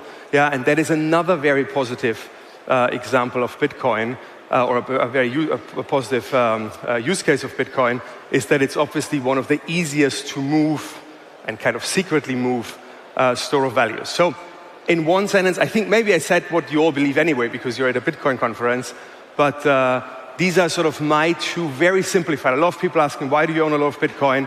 And I think you don't need to make it complicated. Bitcoin gives you freedom, protects you from governments, and it's a very movable way of having freedom, because part of my freedom, at least, is also that I'm hopefully, if shit hits the fan in place A, I'm very easy to move to place B. So, having said that, though, there's the other part, which is the mind part of the discussion. Because at the end, we're all just doing that because I believe we want to be happy. So money is just, and financial freedom and all of that is just a means to what I think what at the very end we all want to be. We want to be happy, but also we want to be healthy. These are always, and they're very correlated.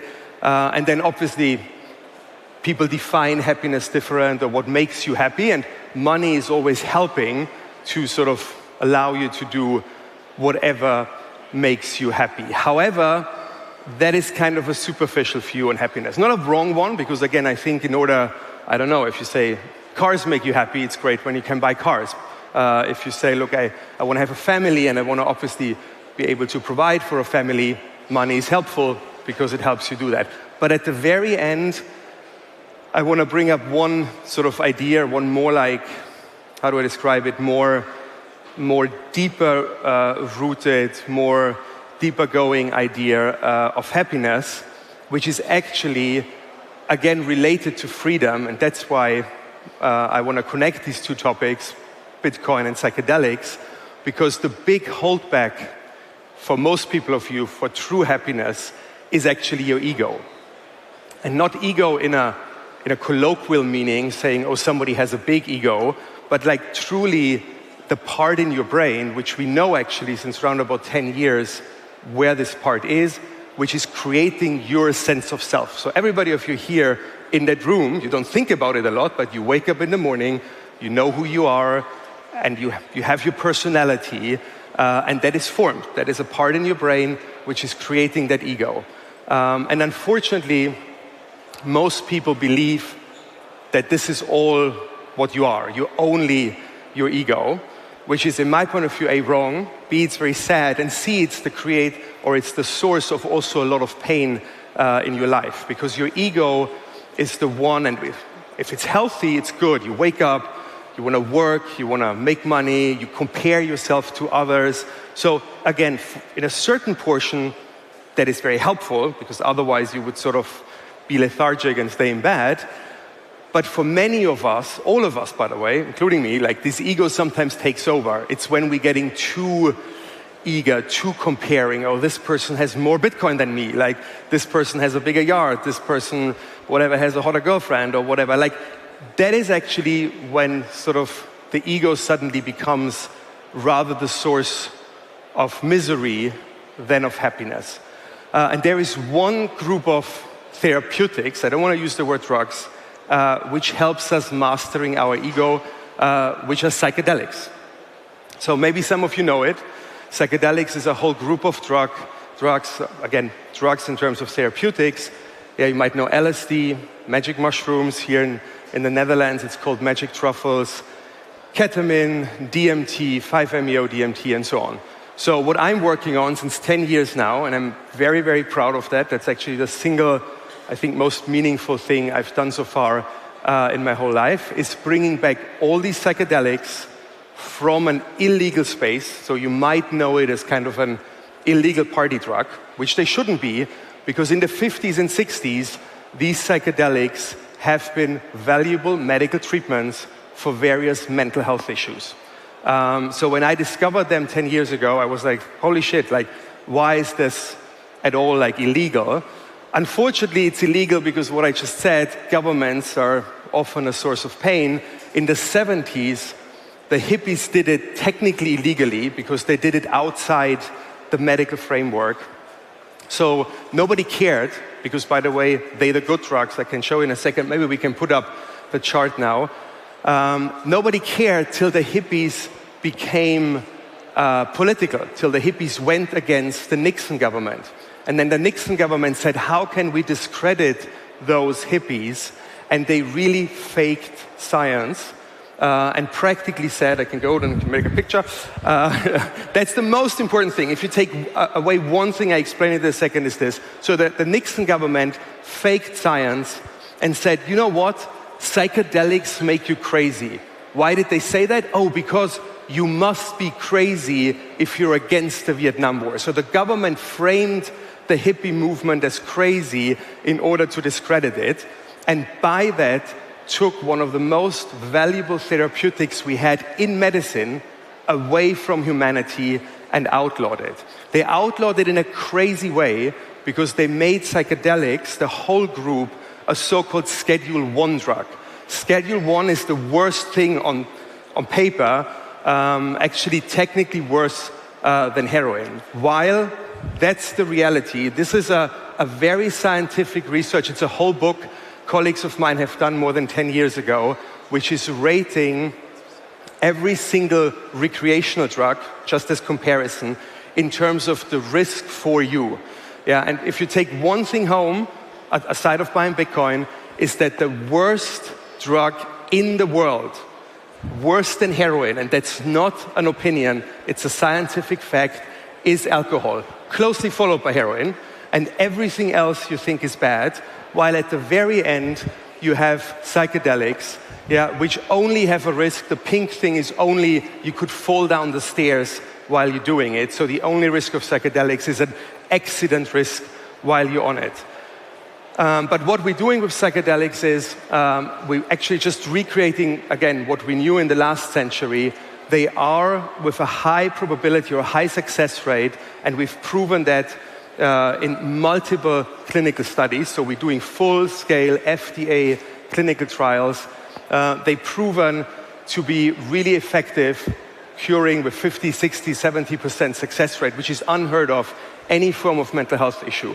Depression, anxiety, addiction, the whole range.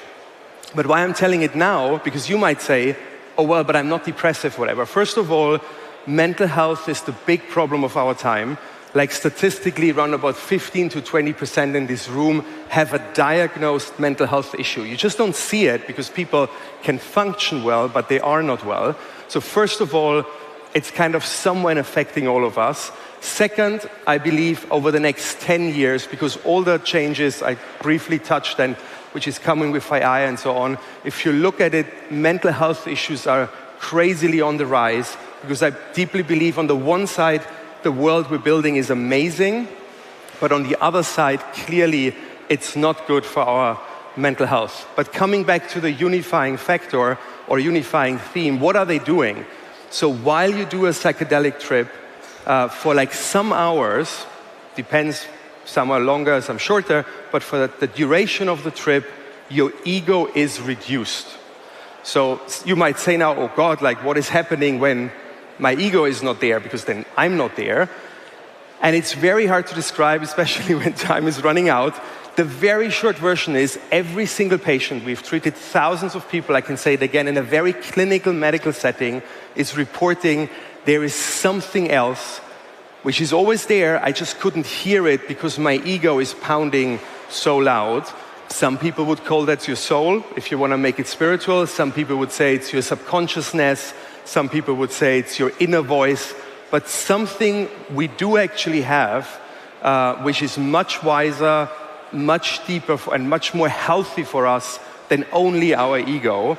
And I do also believe that, again, in the world we live, this ego becomes louder and louder. The outside information flow becomes louder and louder. And hence we less and less hear that voice, which I think is very, and not just I think, which I can see in our clinical studies, is very healthy and healing for us. So that's, and then a last sentence maybe, I'm just looking around, meaning the most important thing for psychedelics, and by the way, follow me, like go on my Substack. I'm obviously posting, tweeting a lot about it, and if you have questions. But like the one big thing is mental health, but then the other one is also, again, coming to freedom. If you're older than 30, which I guess parts of the room at least are, and if you're not, you're going to get 30 somewhere. At 30, roundabout, your brain starts literally aging and losing every year a little bit of your capacity, which is again very bad. If I look at freedom at the bigger picture, for me, freedom is also to having my intellect, my sort of full capacity. And the second effect of psychedelics, next to the sort of mental health effect, is that it's literally refreshing and rebuilding your brain. So it's boosting what we call neuroplasticity. So if people older than 30 take psychedelics and we look at their brain scan MRI, weeks and months later, their brain looks actually younger, like a brain in their 20s, which is associated with a lot of things like creativity, problem-solving ability, but especially openness for the world. So again, I'm always very libertarian, both towards the government and towards my own body. I want to be in control. I want to be young and fresh, also in the brain. And this is also where psychedelics help. So with that, because otherwise they kick me off, I hope you liked it, and thank you very much.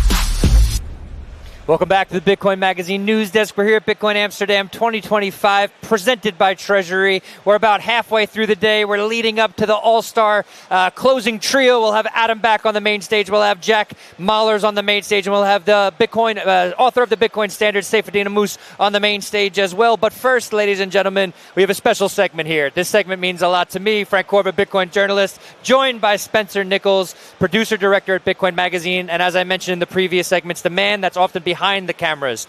Spencer, we've done this around the world for the last year and a half or so.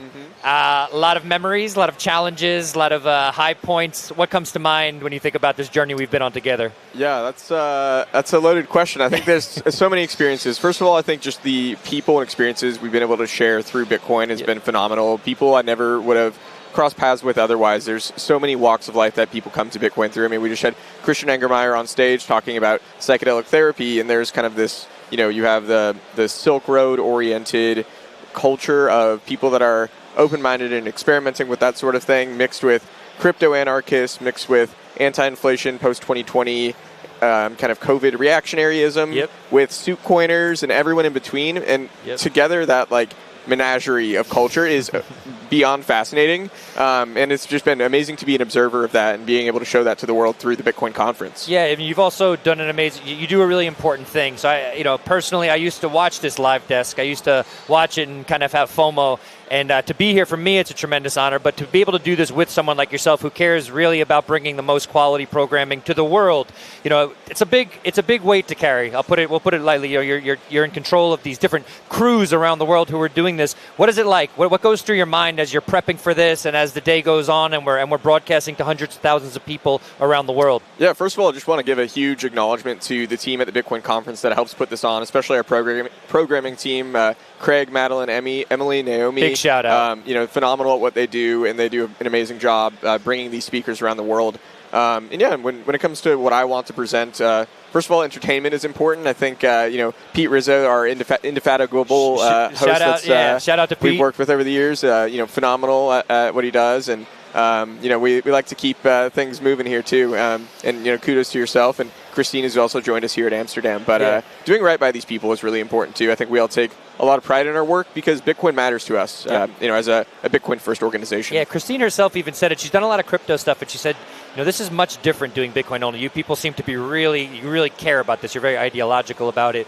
One final question. You studied abroad here years ago. This is true, yeah. If somebody told young Spencer that he'd be back here doing this, bringing the Bitcoin conference to the world, what would you have said to that person? I wasn't sure where I'd end up, so I'd say, maybe, but it sounds unlikely. But I know Amsterdam is an incredible place. I think this conference in particular is one of my favorites. Just going around the venue, there's so many amazing nooks and crannies, so many passionate people. The art is amazing, and just great vibes all around here at the Sugar Factory in Amsterdam for those who are familiar. Just a wonderful space to be in. Amazing, very cool. Last question, about 15 seconds before we head back to the main stage. Your highlight from the conference so far? Oh gosh, that's a great question. I think seeing Saifedean Ammous on the news desk yesterday was a lot of fun. Yeah. Loved hearing about his new book, and Yeah, I'd say so. I think that's a good highlight. Saifedean Ammous here on the live desk. He'll be on the main stage later. Speaking of the main stage, we're heading back over there right now to hear from Gilles, developer of the Cashew Protocol. He'll be speaking about BitChat. Stick with us. We'll be right back after this. BitChat is more hands. Nice. Okay. So first of all, while I talk, scan this QR code. I want you to install this app during this talk. It's going to be fun.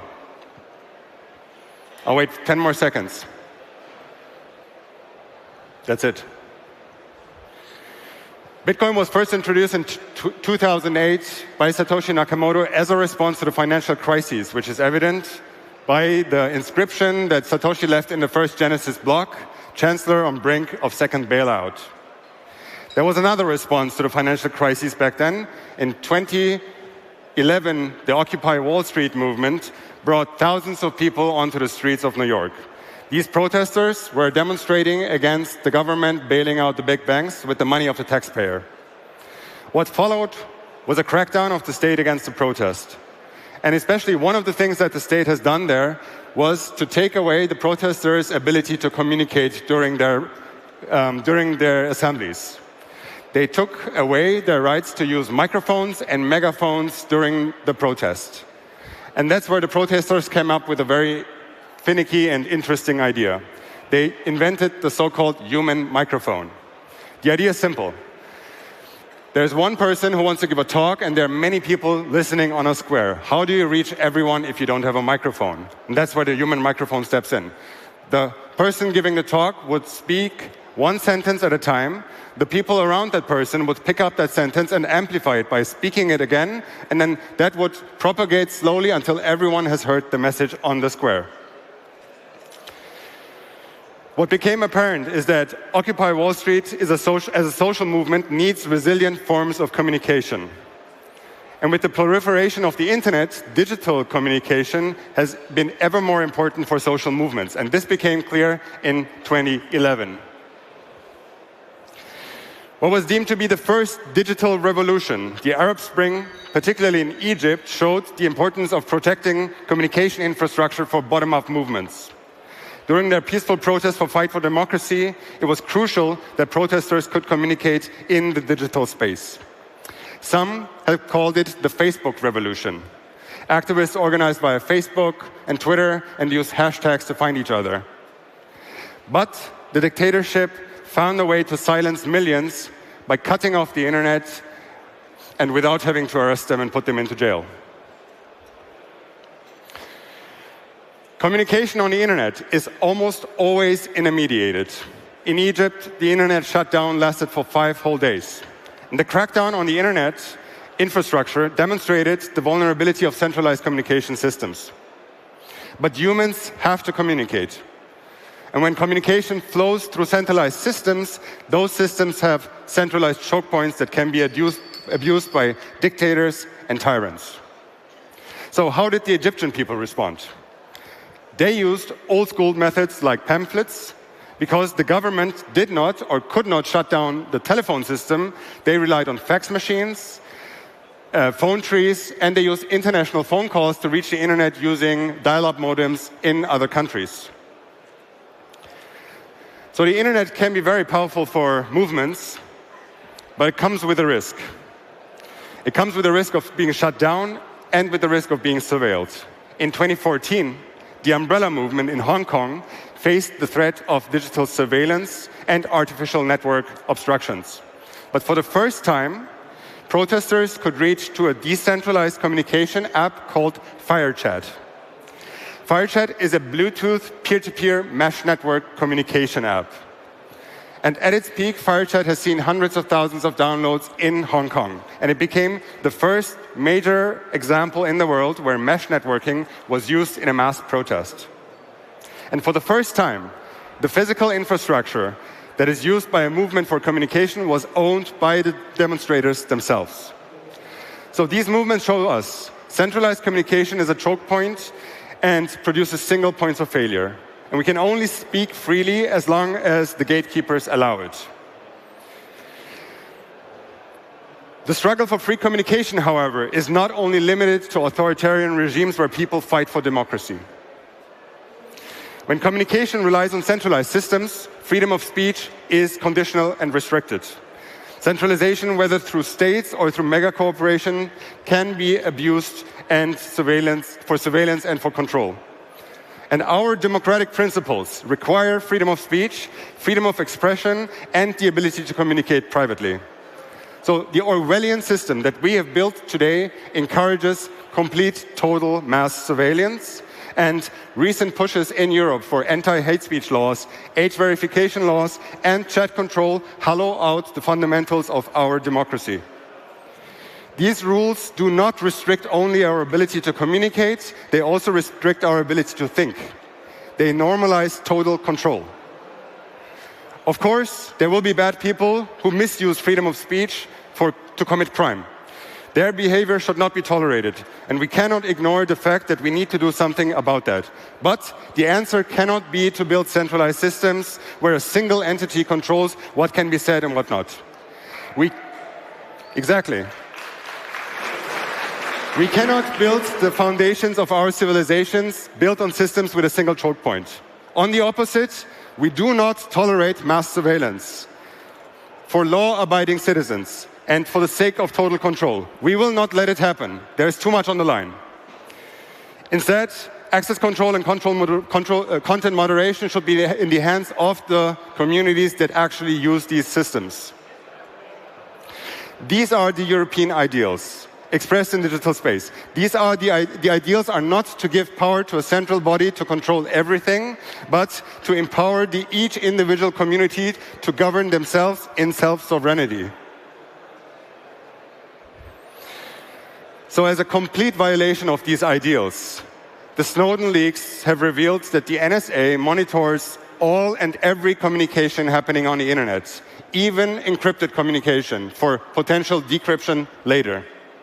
So the US and the Five Eyes countries have created a global surveillance system that was revealed by Snowden, and it still exists today. But private communication is free communication. The Universal Declaration of Human Rights states that as humans, we have the right to self-determination, and our democracies depend on our right to privacy. This is why we must fight chat control in Europe today.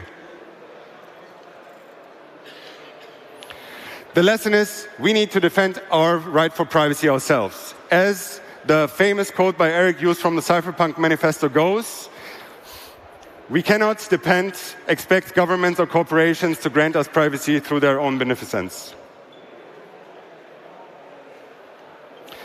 So a number of existing technologies try to solve this problem altogether by avoiding centralized communication. So we've already mentioned FireChat that was used in Hong Kong. But what you see here are mesh-tastic devices that use long-range radio technology to communicate with each other. But these alternatives often have a downside. They may require specialized hardware, as you see here, and they are hard to use. So they rather appear to nerdy people instead of being accessible to everyone. Therefore, they have seen only limited adoption. You should not need a PhD in order to be able to use a mesh network. It should be as simple as using WhatsApp or Signal. Freedom of communication cannot be reserved for the experts or those who are privileged enough to have specialized hardware. Another big downside of these devices is that they look very suspicious. So imagine crossing a border with hundreds of mesh-tastic devices in your pocket in 2011 in Egypt. What would happen to you, do you think? You would probably be arrested, maybe you'd be tortured, maybe even killed. And there are borders in this world that don't allow the flow of any advanced technology altogether. For example, the Israeli occupation of Gaza right now doesn't permit the importing of any basic electronics. In their war against the Palestinian people, they made it absolutely impossible to import reliable communication infrastructure. So the importance of infrastructure for basic human rights and human flourishing cannot be understated. Cannot be overstated, excuse me. It's not even possible to bring a toaster to Gaza. Imagine bringing mesh-tastic devices. However, there is one type of device that can travel through all borders without raising suspicion. And it has to be something that is in everyone's hands. And maybe it's in your hand right now, or maybe in your pocket. And this type of device can run any type of software. And as we all know, software is borderless. There's 7.3 billion mobile phones, smartphones on the world right now. 86% of all people own a smartphone. It's practically impossible to confiscate all smartphones in the world. And remember Egypt. The regime did not turn off the phone system either. They cannot turn off a system they themselves rely on. And that's where BitChat steps in. So BitChat is a chat app that is a tool for communication. It's software, and it's a protocol, and it runs on every smartphone. And most importantly, BitChat cannot be turned off. It requires no internet connection, and like FireChat, it uses Bluetooth to send messages between the devices directly. There are no servers, and messages travel peer-to-peer from one phone to another. Like the human microphone, messages are amplified within the crowd. There is no registration, no identity, no account. You download it, you install it, that's it. You can use it. It is pure permissionless communication. And I recommend you download it right now, and you can use it to also discuss this talk with others after. It's perfect for a conference like this. In recent months, we've seen spikes of downloads of BitChat linked to civil unrest around the world. It has started with Nepal. Early September this year, the Nepalese government decided to ban all social media platforms. This was a particularly bad idea in a country where the median age is 25 years old. Protesters have reportedly elected their representatives in Discord chats. And many have downloaded BitChat to have decentralized communication tools at their hand in case of further government crackdowns. And this has been a repeated pattern. We've seen the same thing happen in Nepal, Indonesia, Madagascar, and Cote d'Ivoire. Whenever we observed a sudden spike of downloads in BitChat, a quick Google search revealed that there is currently a social uprising happening in that country. And we didn't advertise BitChat as a tool for demonstrations or civil unrest. People found it themselves. And as long as people will be oppressed by their governments, BitChat will be in demand.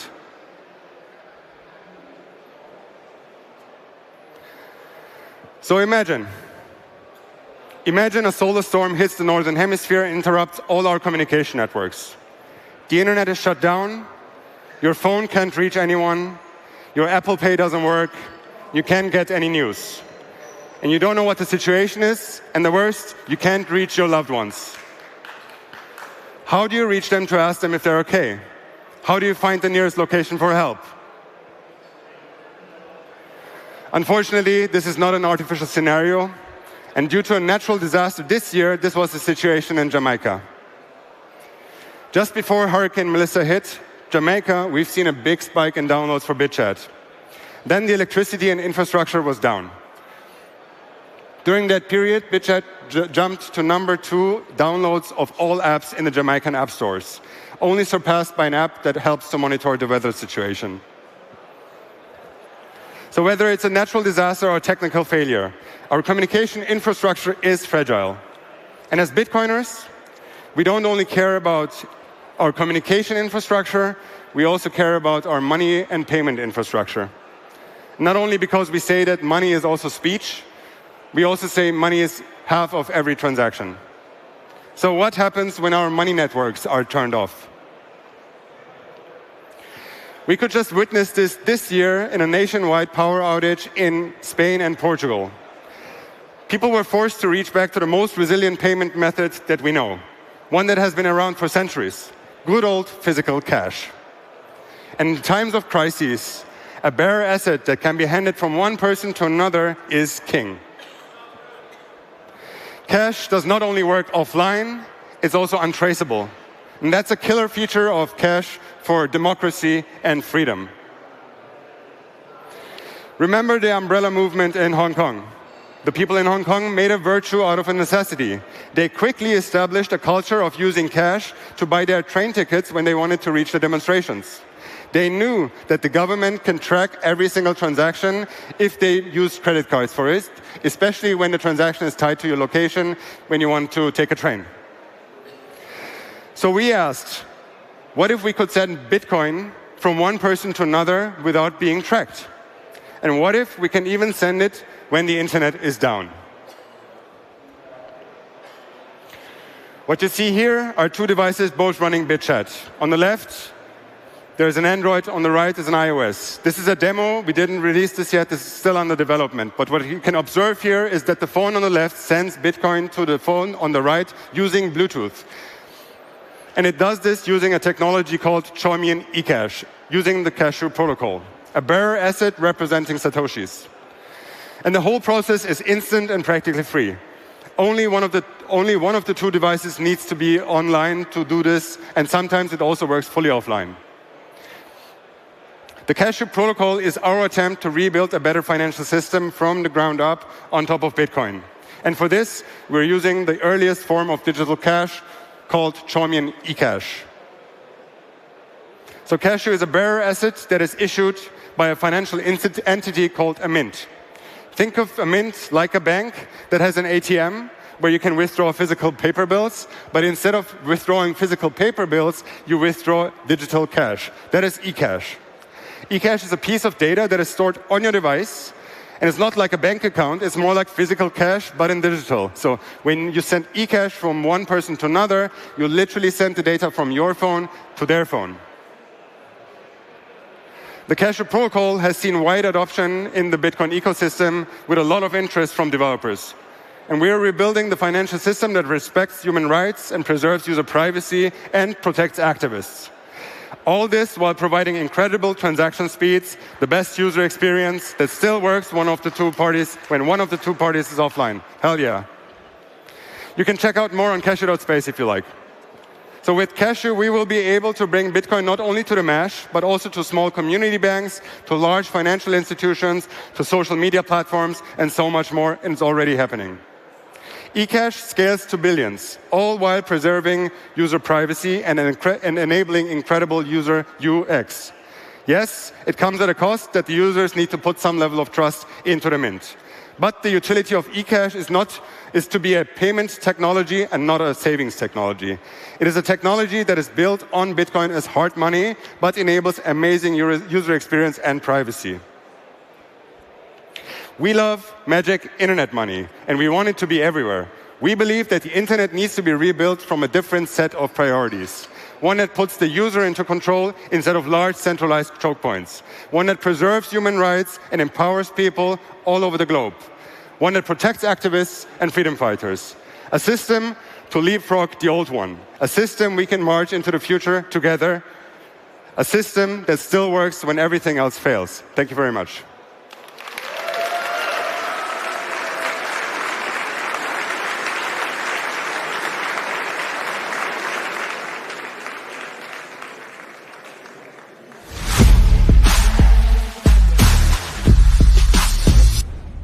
The Bitcoin Magazine News Desk. We're here at Bitcoin Amsterdam 2025, presented by Treasury. We're getting ready to close out the day. One of the premier speakers here will be this man to my left, the one and only, a man who needs no introduction, Jack Mallers, CEO of Strike and 21. And I'm joined also by Christine Lee, crypto journalist extraordinaire. I'm Frank Korva, Bitcoin journalist. We're going to dive right in here, Jack. Jack, vibes are high here, right? We were actually just talking a little bit off camera about how Bitcoin's price is dipping a little bit, if you will, as it does from time to time.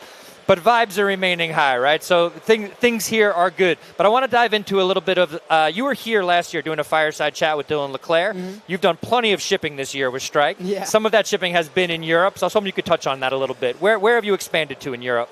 Well, I think it's our product suite particularly. So we've expanded into lending. Okay. Bitcoin-backed lending has been the most successful Bitcoin utility product I've ever launched in my entire career. Okay. And I've done, Lightning stuff all over the world, obviously. It's the first time that we've seen such explosive growth and adoption in a product that allows the Bitcoin that customers have already acquired to change their lives. And they're doing it by getting liquidity, getting a cash event without selling it. And so we're really excited. I think it's just the tip of the iceberg. We entered the lending market this year, but this time last year, Strike had never issued a loan. We hadn't even started building it. Okay. And now we're one of the largest retail lenders in the world. And so I think there's lines of credit products, yields on cash products. There's a ton of stuff. So that is now in Europe, and we're really excited about that. Let's go, Can we talk a bit about the products that you offer in terms of like what kind of client profile are we looking at?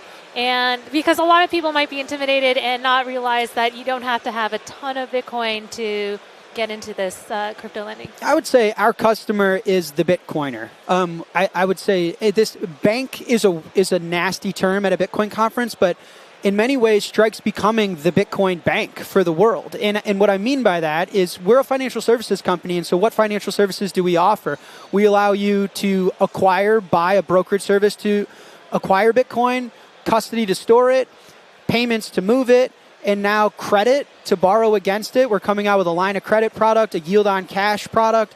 And so we're kind of expanding this Bitcoin banking suite. And so that if you are a Bitcoiner, if you save in Bitcoin, if you hold Bitcoin, we probably offer a service that would make your life better and allow Bitcoin to further enhance your life is sort of the customer profile. People that don't like Bitcoin are not customers of ours. I guess when you say bank, people think of rehypothecation and so tell us I think what's special about Bitcoin, right, is like you hold the Bitcoin, right? It's something that people know they have a certain amount, they're borrowing against a certain amount of that, and on the back end, So the way our lending product works is it's a 50% LTV product, which means if you give us $100,000 of Bitcoin that's on the platform, we'll give you half of that value as a loan, so $50,000 as a loan. And so it's a severely over-collateralized loan. There's not only no rehypothecation, but it's over-collateralized. And so there's no risk to us as the lender. It's pristine collateral. We can liquidate it on a Sunday in the middle of the night if we had to. We've actually never liquidated any customer. Strike customers actually tend more towards 40% and lower. Okay. So we do not have a customer base that's risk-taking and degenerate. They're just using the Bitcoin wealth they've accumulated to actually put their kid through school, put a down payment on a home, start a new business, finance a medical emergency. So it's actually fascinating to see the customer behavior. It is not over-levered speculative behavior. Yep. And things like the yield on cash, I think, is interesting. When people are getting yield on a savings account, they're actually getting it because the Fed has interest rates. The U.S. government sets how much they're willing to pay effectively for you to lend to the U.S. Yep. That rate is increasingly going to zero because the U.S. government can't afford it. They're $38 trillion worth of debt. Yep. If you take our customers are net producers to society. If you're a Bitcoiner, you've produced on net to society because you are earning more than you're consuming, which means you have savings and you allocate that to Bitcoin. If Bitcoin's a 50 CAGR asset, it means it doubles every 18 months. So our customers are net producers. They're getting twice as rich every year and a half, and they're actually willing to collateralize their loans, and they can afford to pay for them. Yep. Our customers are paying 9.5% for a loan where the U.S. government is trying to get it to zero as close as possible. And so what we can do is say, if you have a cash reserve, a rainy day fund that you want yield on, we can give you 5, 6, 7, 8% on that because our customers are wealthy net producers that can afford it, not the U.S. government. So when you deposit into Chase fractionally lends your money to the U.S. government, an institution that increasingly can't afford it.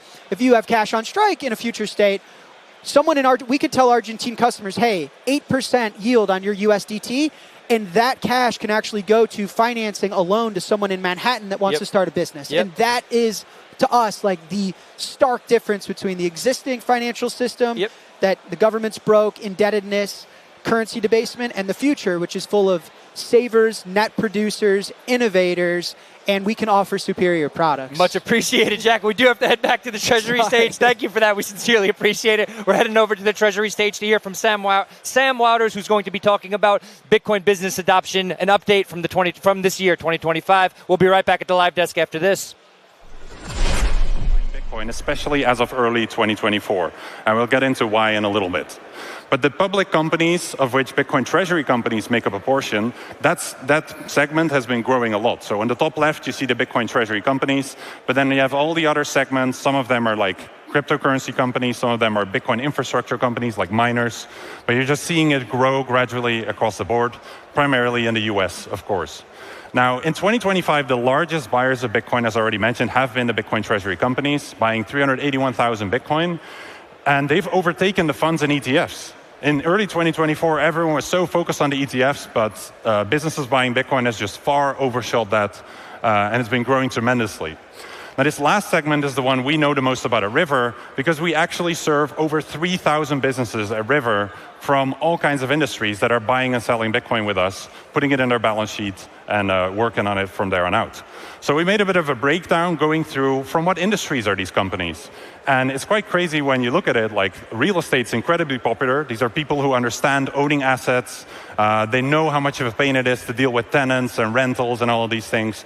So a bunch of them are like, why don't I just divest some of that real estate capital that I have and start putting some of it into Bitcoin, because it's scarce. And they understand scarce and unique properties and these kinds of things. And then many of the Bitcoin companies that you buy products and services from, or that whose app you may have used, are also clients of our platform, naturally, because those companies also need to deal with Bitcoin somewhere. And then across pretty much every industry you can imagine, we have clients. We've got like all the way down to a hot dog stand. That's like all of the extra savings that I build up, I'm putting that right into Bitcoin and saving for the long term. Down to like dentists, healthcare, a fitness studio, you name it, and we've got it on the platform. That's a huge trend in the US. And in Europe, I'm like, why aren't we thinking about it? Why couldn't every Dutch company where you buy stuff also have a little bit of Bitcoin on the balance sheet? It's not a conversation we're having here as much, but we should be having it, I think. So what do these businesses have in common? Well, first off, very often they're small in size. We've talked to a whole bunch of these business owners. We've gone to them. We have these videos up on our YouTube channel. For example, the first one there is a business that prints T-shirts for events, for corporates, for brands.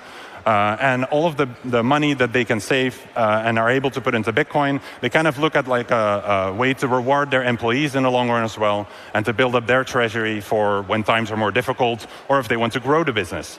Second one was actually on stage here yesterday, Jim Kreider, who's a financial advisor who helps families and individuals with wealth planning and whatnot. Super happy to have you if you're in the audience as well, Jim, but we're happy to have you as a client.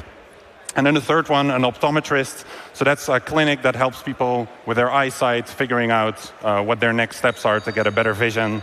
And they've got about 8 people on the team, and they also just put a part of their treasury into Bitcoin through our platform. So very common trend there. It's just like small businesses and these maybe individual Bitcoiners as well that are leading them. Second reason, second thing they have in common is a very concentrated ownership. That does not necessarily mean a small company. If you look, for example, at MicroStrategy, why were they able to move so quickly is because Saylor was able to call the shots. It's businesses where you have a small number of people that are able to make that decision of let's put a bit of our balance sheet into Bitcoin. Those are the ones that are moving the fastest. So 97% of the businesses on River only need about up to 5 stakeholders to make that call. So a lot easier to do it that way rather than you need to go through layers of democracy and get a board together and get approval. That makes it a lot more complicated. And then the third thing is that a lot of these businesses are long-term oriented. They really aim to buy Bitcoin and hold it for the long run. They're not looking to make a quick buck. They're really trying to build that up over time. So what is making those businesses adopt Bitcoin? Let's look at some of those reasons.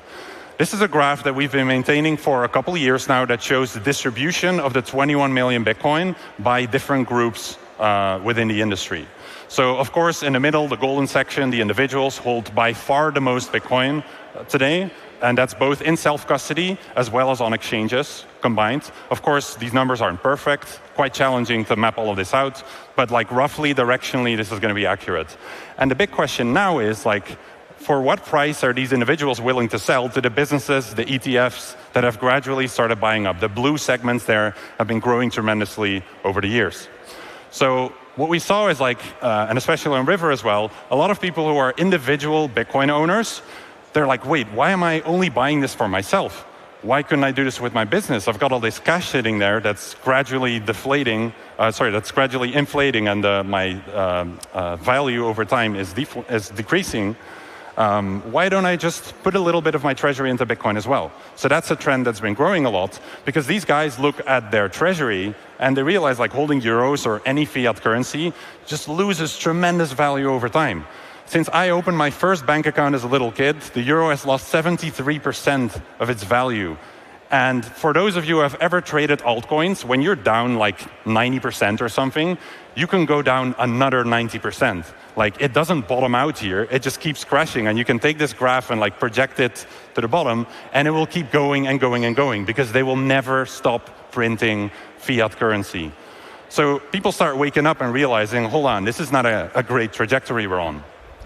Now, even if you work, imagine you're the CFO at one of the most successful companies on the planet, like Microsoft, Google, Apple. You're responsible for managing the treasury there, and after 5 years, you have to be like, well, adjusted for inflation, we actually lost $14 billion. Sorry. That's what's happening at even the biggest and most successful firms that can hire the best quality people to manage their treasuries. They are losing money by holding it in dollars, in euros, in every other currency. Now, what if we went back 5 years in time and these companies decided to put just 1% of their treasury into Bitcoin? That's it, just 1%. That would have offset all of the losses in dollars that they made over the course of those 5 years. You're not even talking about taking a crazy risk there. 1% into Bitcoin, that's nothing. And this is what we're seeing, like a lot of businesses just not realizing that the cash they're sitting on is losing value over time. So what role does Bitcoin play for businesses? Well, you have to think a little bit about how do businesses use their money in general. They want to return earnings to their shareholders if they're like a publicly traded company. They want to reinvest back into the business. Businesses love doing that. Let's grow, let's take more market share. They focus on marketing, on mergers and acquisitions. And Bitcoin's really all about the bottom right corner there of strengthening the balance sheet. And by doing that, they can then in turn do all the other activities, especially in the future as Bitcoin's value accrues. So we surveyed our clients. We were trying to figure out, okay, how are you looking at that Bitcoin allocation that you have? And out of all the net income that these businesses are earning, they're on average putting 22% of their income into Bitcoin. Of course, the bulk of it is only between 1% and 10%. So kind of going back to that previous slide, they're just allocating a little bit to offset inflation. They know that's enough in the long run to do it. And they just make that call of, we'll take a bit of a risk here, but it should be paying off for us in the long run. And of course, there are also companies that are allocating much more than just the lower amount there. Now, we also asked them, okay, how much of your treasury is in Bitcoin? And there we saw like 30% of all the clients of all the business clients that we have had over half of their treasury in Bitcoin. For a lot of them, it's like, this is all I've got. These are my savings as a business. This is my like serious buffer for when things get really bad. And that's where I'm putting it towards. But again, you also see plenty of them that are just putting a small percentage in and kind of like rebalancing that over time as they go. And we asked some of those questions as well, like, are you planning to hold this for the long run? And that's the vast majority are like, let's just hold it. We'll see how this plays out in the long term, but not planning to sell anytime soon. Some of them will rebalance more quickly. Others are just planning to stay put where they are. So we collect all this research, we put this into like a big overview, we try to share this out there to get business owners to have these conversations, to get employees to talk to their boss and figure out like, hey, can we be doing something here to grow our balance sheet and strengthen our business in the long run? Now, the big question then is like, how could we further drive business Bitcoin adoption? What things can we still do to get it out there more? So we looked at the US for our research, and we realized that since the start of 2024, so much has changed. The Bitcoin market cap about tripled, like 2.5 to 3 times what it was just 1.5 years ago. Same thing with the business Bitcoin holdings that grew tremendously. But back in early 2024, businesses were still very concerned about adopting Bitcoin for like regulatory uncertainty. They weren't sure what direction it was going to take, if it was going to be allowed. So a lot of them held back. But today, that's totally changed. Businesses in the US feel very comfortable, generally, like the ones that are in there, with the decision that they've made to buy and hold Bitcoin. And then 78% of businesses back then were also very worried about the tax and the regulatory treatment. It was very unclear, but as of the start of 2024, that began to change. The rules changed, and it's a lot clearer there now as well. And then institutional acceptance makes a really big difference when like half of the top hedge funds in the US are buying Bitcoin. All of the top asset managers are buying Bitcoin. Suddenly, it doesn't seem so crazy anymore as a small business to do that. So we've been seeing tremendous growth there. Now, what can still change? What needs to improve? It's the public perception. And you all know this when you talk to your family, when you talk to their friends about Bitcoin, they don't get it. And in the US, a poll was done, and 60% of Americans didn't really know too much about Bitcoin, which is like good that they admit it, because then they can learn. And only about 6% according to this other poll knew that there's 21 million Bitcoin. Now, probably the number that know that it's a scarce digital asset is probably a bit higher, but directionally, a lot of people don't really know. And then 46% of American businesses say that they still don't really have too much understanding of what Bitcoin is about and whether it's even something they should consider. You can imagine in Europe that number will still be a lot higher as well. Now, when you look at perception in US finance and business, all of these famous figureheads that are out there, before 2024, they all had a very different tune about Bitcoin. They had their thoughts, like some of these quotes from very early on where they were very skeptical about it, didn't think it was going to go anywhere. But then as of the rule change, the administration change in the US in 2024, people started talking about it more and more positively. Now, in Europe, that's a little bit different. We've got Christine Lagarde, the president of the ECB, who said in her very humble assessment, it's not worth anything, highly speculative with a questionable background, which I find a little bit ironic, but okay. But then this picture was posted yesterday by Luxembourg's finance minister who spoke here at the end of the day.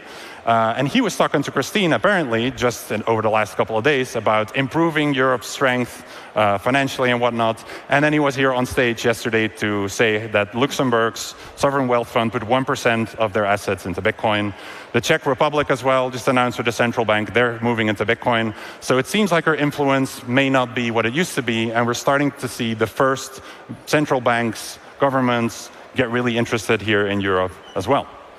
Now, a big difference between Europe and the US as well is that the business service industry is a lot larger in the US because there's more businesses interested in putting it on the balance sheet. That's been growing more rapidly there. And in Europe, because we're lagging behind on business adoption, it takes more time to build that up.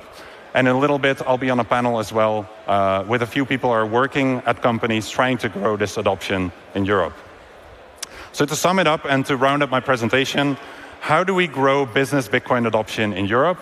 Well, the merchants adoption, that's been growing steadily and will continue to do great things over there. The store of value adoption, that's really where we've got to do something because Bitcoin's going to keep going up in price in the long run, a lot of people think. So we're going to need to make some moves there if we don't want to get left behind. Regulation is a really big one. Ask any European entrepreneur about this one, regardless of Bitcoin, and you'll hear that they're generally not happy about it. So are we just regulating this industry away instead of growing it and building it like they are in other places? And then finally, perception. All of you, like all of us, can do work here in talking to other people about Bitcoin, making them understand some of these numbers and what's going on. So please, have those conversations, don't give up, and keep it going there. Talk to business owners that you know. So for anyone who wants to use any of the graphs or slides, you can look up our report on the website. Feel free to use it in any conversation you might want to have.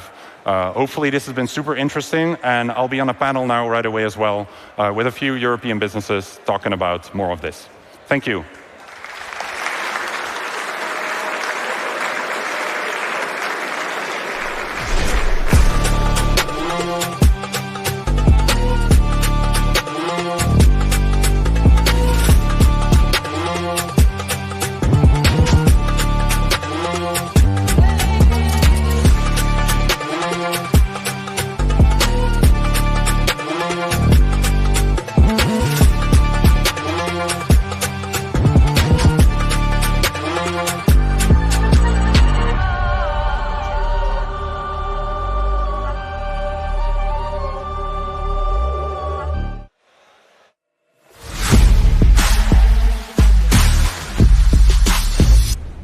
Welcome back to the Bitcoin Magazine News Desk. We're here at Bitcoin Amsterdam 2025, presented by Treasury, and we are bringing it home, ladies and gentlemen. We have some major talks coming up from the likes of Saifedean Ammous, Adam Back, and the one and only Jack Mallers, who's sitting here to my left. And we're also joined here by Ludmila Kozlowska, the president of the Open Dialogue Foundation. And we're about to shift gears a little bit and talk about human rights, Bitcoin, and privacy. So Ludmila, I want to go over to you first. You do a lot of work in the name of fighting for people's privacy, both here in Europe, in the United States, and globally. Please fill us in a little bit on what you've been working on. One of the most important fight right now for me is to protect so-called behavioral data. What is it? It's your financial, travel, and communication data.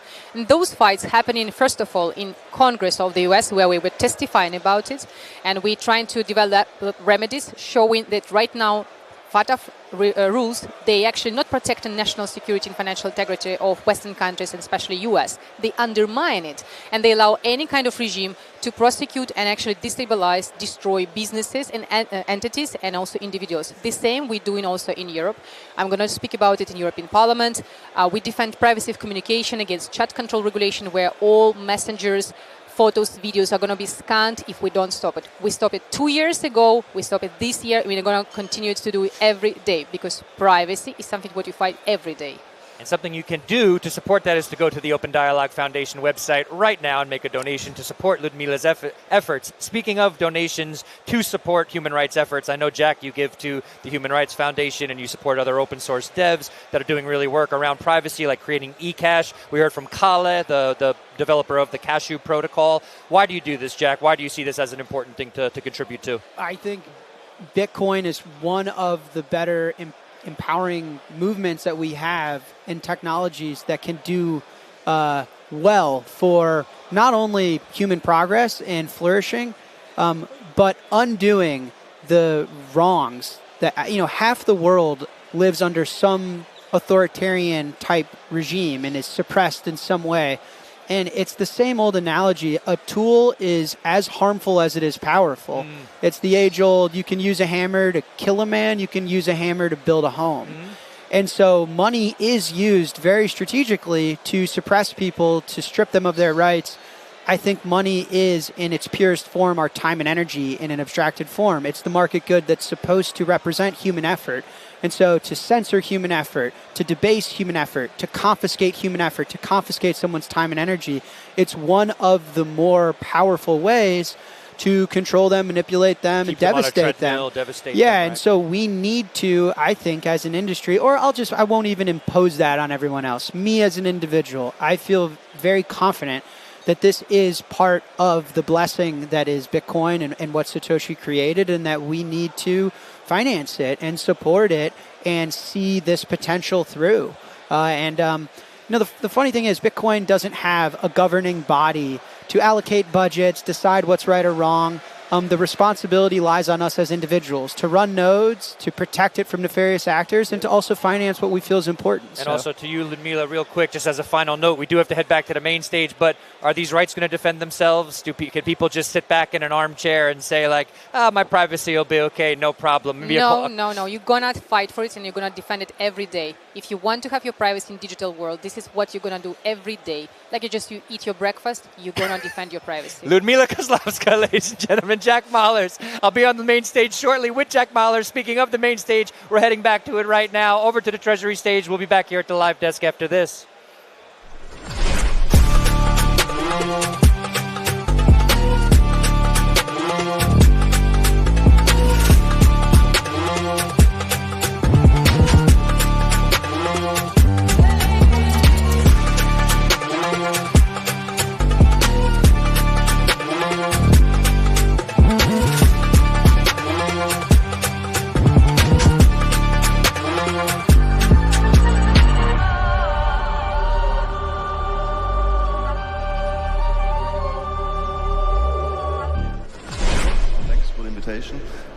I'm from Opago, and we focus on Bitcoin Lightning payments for merchants and payment service providers. We started with small merchants and now progressing towards big enterprises and payment service providers. And yeah, thanks for being here. Awesome. Maybe to follow up, last sort of like store of value question after my presentation. Are each of your businesses holding Bitcoin on a balance sheet? And why or why not? So yes, for us, because that is all of our customers pay us in Bitcoin. I believe all but a handful of our employees are paid in Bitcoin. Their paychecks are in Bitcoin, so absolutely. We do orchestration of data, so we don't do any custodial things, but yes, we are building a Bitcoin treasury primarily because we need to validate it for ourselves before we validate it for customers. They're going to come to us with specific needs. We want to say, oh, we did that personally, we can do that for you as well. And that's the main reason. Yes, the same for us. We need Bitcoin actually for the Lightning liquidity. So next to having it as a reserve for our company is obviously something we need on a daily basis to have our services working. Yeah. All right. Michael, maybe starting with you, I had a question about what you're seeing at Opago in terms of adoption, given that you both service kind of like online payments, but also in-store kind of payments, like point of sale. What's kind of the difference you see between those? Is one of those like growing much more rapidly than the other? What kind of feedback do you hear from each of these? Can you share a little bit with us what you're seeing there? Well, from a point of sale perspective, in store, definitely there's more and more interest from shops to accept Bitcoin payments. There's different reasons for that. There's the one part of it, they say, look, credit card fees and stuff is too expensive for us. And there's others, they're maybe based in a very good center space with lots of universities and stuff. So they say, we would like to engage these new international tech-savvy customers with the new Bitcoin payment option. So there's actually different reasons why they accept Bitcoin. Yeah. Okay, and Frederick, you're also in the online payment space. What do you think about that? What are you guys seeing? Yeah, so a lot of the places where we've seen a lot of success is tech industries, so like web hosting providers, VPN providers, that kind of thing. That's definitely our largest market.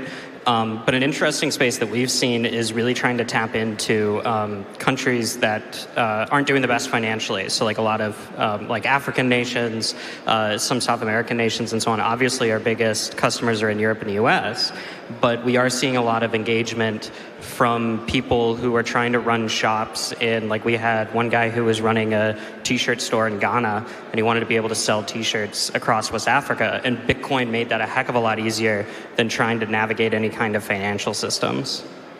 Oh, very cool. Jason, I was also curious about what your business is into right now. You've been talking about AI. Very curious to see, like, how did you come to this conclusion of, I think it's going to be used so much more in the intersection of AI and agents. Anything you want to share with the audience there? Yeah, there's a lot of hype in the AI space, right? There's a lot of competition in this space. There's N8N, you have Zapier, but those tools aren't built for Bitcoin. They aren't built with human approvals in the loop. They're not built with determinism, where you can't change the decimal point on your Bitcoin purchase. It has to be built with very specific things in mind. And we've been building it in a way where it's an operating system for a company. So when we talk about adoption, there's actually a couple things to think about here, right? You talk about regulatory and taxes. The big challenge for the majority of people is going to be user experience. And I'm not talking about an interface, like a screen. I'm talking about how Bitcoin operates in the same way that AI operates, like in the utility. It's like something you plug into, right? It's freedom money, but having the ability to orchestrate that for your business across your employees, for your payroll, for any number of things that your business has to do is incredibly complicated. And we have a whole bunch of terminology. There's a lot of learning curve. If you're lending money, if you're a small business getting collateral loans, then you have to do loan to value. There's a lot of differences in the Bitcoin ecosystem, right, than traditional finance. So I keep focusing on adoption around this idea of user experience, and this is where AI is incredibly powerful, because now we can do things without having to manually do them. And it's not what we did in the past, it's what AI unlocks in the future. It is a brand new way to do things and unlock things that we couldn't have done even 6 months ago. So in the next year, next 2 years, these are the two most interesting things happening: AI agents and Bitcoin, as they converge and allow businesses to do things that they never thought possible before. Borrowing money, running your payroll, saving cross-border transactions, everything from regulatory compliance. I mean, there's so many different aspects where this can be a massive game changer. But as the sailor said, courage is in short supply. I think people are nervous about AI. I think they're uncomfortable with it. And this is also something I think as Bitcoin begins to merge with it, we'll see its impact in the market even faster. Yeah. Michael, Frederick, are you guys also using AI in various ways in your businesses today? Are you resonating with some of what you're hearing there around the complexity of even like simple things like payroll? Simple. I mean, we absolutely use AI for, like operational stuff and things like that, typing and so on. We've experimented with some different AI, and the two of us were talking about this yesterday. Our issue is that right now the AI tools, we haven't seen enough, enough movement, enough that they're regular enough, that they make the right decisions enough. So like we experimented with an AI tool to try to detect when Bitcoin fees are going to raise or lower, so that you could decide, oh, I need to send a transaction, and I know that Bitcoin fees might raise in the next 2 hours, but then they might lower 4 hours from now. Can I send that transaction in 4 hours and try to use an AI to detect that? We still, it's an interesting idea. And we'd still love to build on it, but when we were working on it like last year, and I know that a lot of advancement has come in AI even in just a year, but it wasn't powerful enough to be able to get that to an accuracy point where we said, okay, we can push this to a market. But we're always looking into different things, of course. So I think I agree, and I love that there's actors in the space like you that are trying to push that envelope. Michael, anything to add? No. Great. Okay, I'm curious from each of you to hear what do you think are some of the biggest hurdles to get your specific solutions adopted by the clients that you're targeting today? What are your challenges? Maybe we start with Michael. Yes.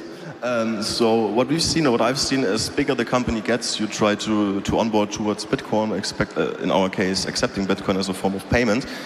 Obviously, they've got different purchasing processes. They've got several things they need to look at, because they're not you don't speak to the boss directly. You have always a big team you're talking to, and there's regulation, there's different things they really take care of, or SOC 2 certification, or where's your data center located, and these are things small merchants don't really care about. They really say, I'm the boss, if I would like to accept Bitcoin, then let's do it.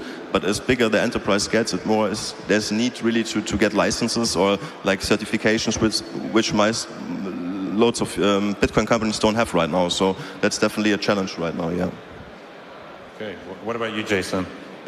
There are a lot of new Bitcoin treasuries coming out, and they ran a spectrum of a lot of different players, right? Those that are like Tesla, that just buy it, put it on the balance sheet. There are those that want to do the Michael Saylor approach and then make that flywheel happen. I think for a lot of people, I think they're still kind of caught in the way business used to be done. And there is I think the hardest part of any adoption for anything is actually people. It's not technology, right? It's not the AI, it's not the Bitcoin, there are organizations and there are human beings behind these institutions and behind these companies. So I think the real problem and the real challenge here is actually letting go in some ways and trusting. This was really difficult for me when I got into Bitcoin, right? Because I'm like, okay, I'm going to send that transaction. Please go through. Did it go through? And the magic, it happened. Wow, and I remember that magical feeling. I think we have a bit of education to do yet for businesses around some of these tools, around what's possible.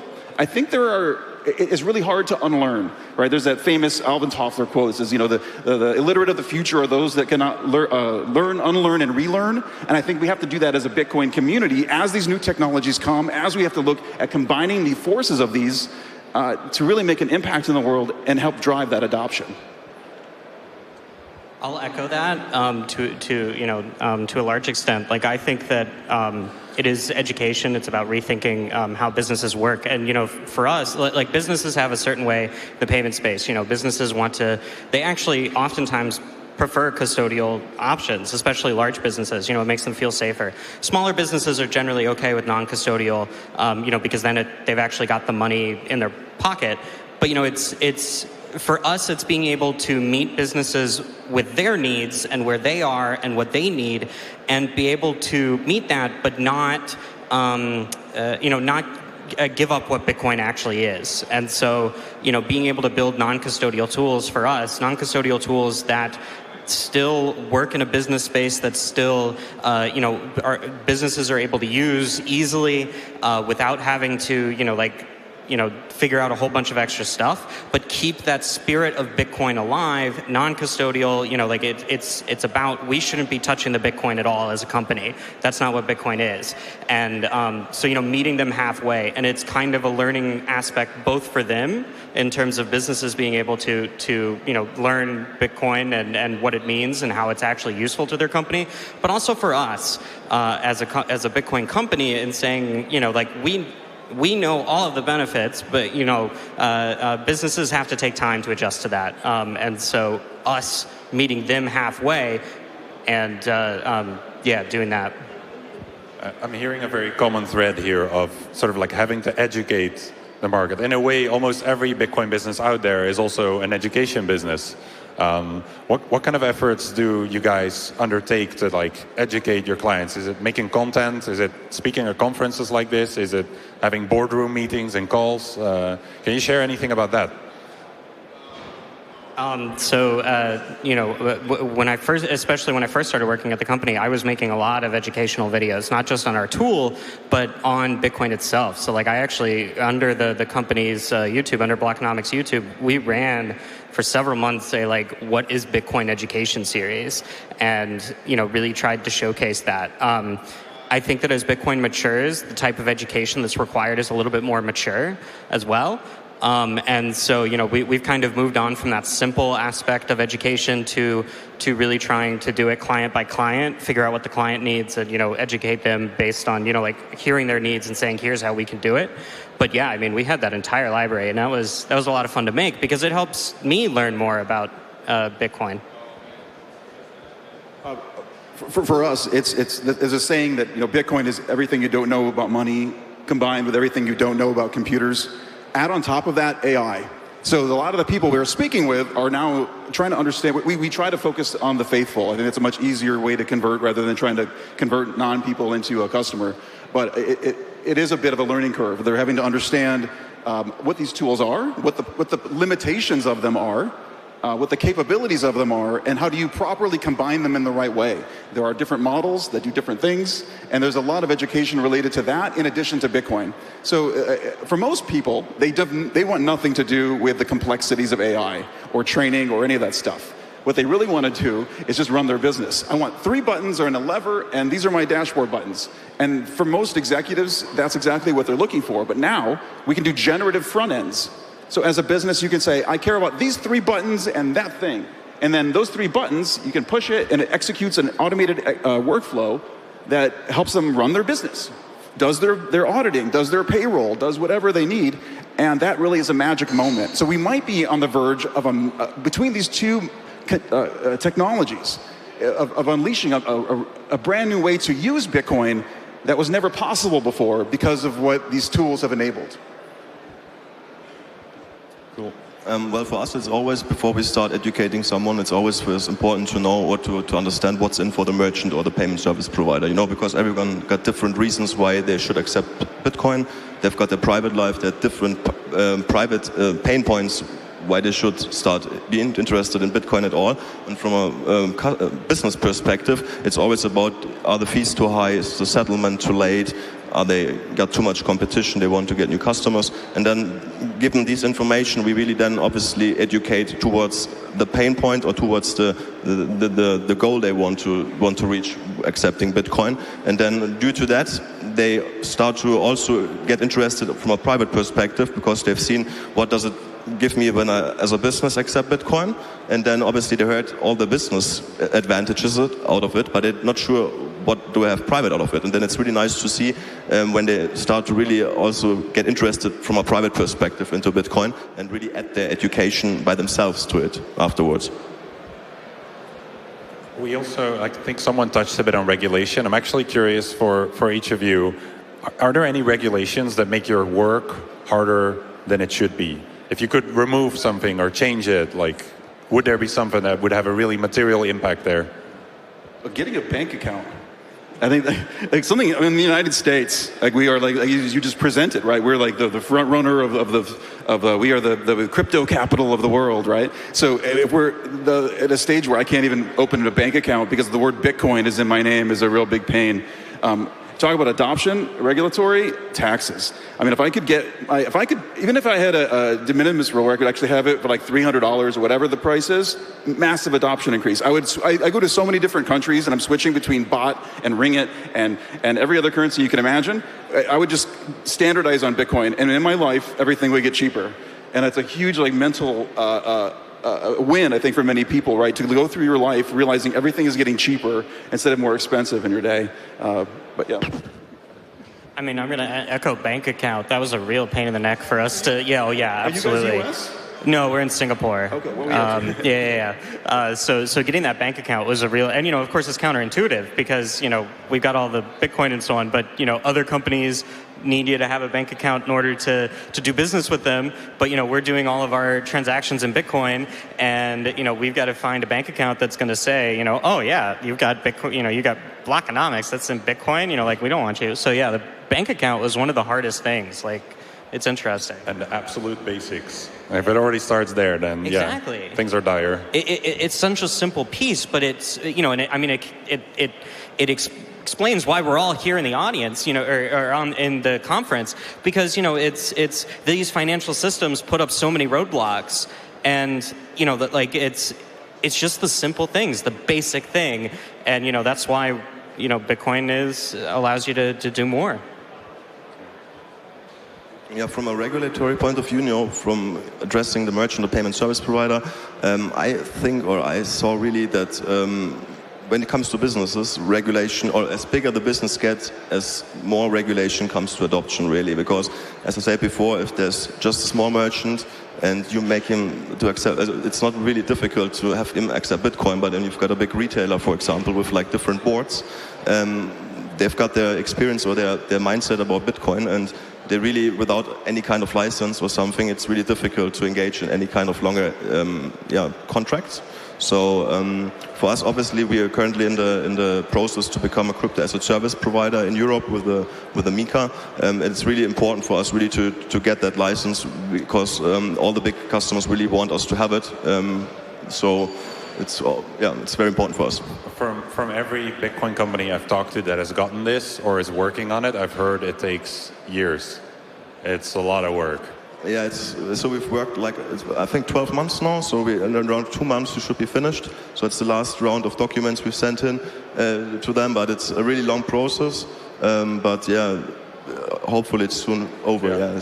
Good luck. Hope it's done soon. Thank you. Maybe to round up the panel, I'm curious from each of you to hear, what's next for your business? Like, what's the area you're looking to grow and develop in? Are there maybe people at the conference that you'd love to hear from that should reach out to you? How about we start with Frederick? Yeah, so our big thing is we're currently working on a new wallet, non-custodial wallet, to try to make that onboarding process for businesses faster, because then they don't have to go searching for a wallet. We've got wallets that we recommend, but building that wallet, making that it's still non-custodial, but just being able to have that little extra touch to be able to make those transactions easier. If you're a business that's trying to automate things and you're struggling with this, with the tools that are out there, you don't have to hire a team of developers. We've already done all of this stuff, and we built it with pre-made packs, very specific to Bitcoin, analyzing your Bitcoin, moving your Bitcoin, controlling your Bitcoin, reporting on your Bitcoin. So there are many things that we can do. So if you're a business in that space, we actually launched it today. So you can actually go and sign up for free on our website, bitcoinorchestrator.com, and be able to use it. So we're realizing that with all these new businesses coming from, especially Jack Dorsey and the 4 million that are coming on board, they're going to have a lot of questions. They're going to have to figure out taxes. They're going to figure out fair value. They're going to figure out a lot of different things. And we see that as the big catalyst for where things are headed for adoption in the future. Michael? Yeah, for us it's really, currently really to get that license and to be able to really do the off-ramping process in the future for the big merchants by ourselves. And we're currently around finalizing our seed funding round. So in case there's some interest, you can always hit me up. And that's for the next couple of months. Yeah. All right. Well, that's it for us. Hope you learned it. Hope you learned something new and enjoyed the panel. Thanks each of the panelists for being here. Great talking to you guys. And if anyone's happy to come up to any of us, we're happy to talk to you afterwards. Bye. Thank you.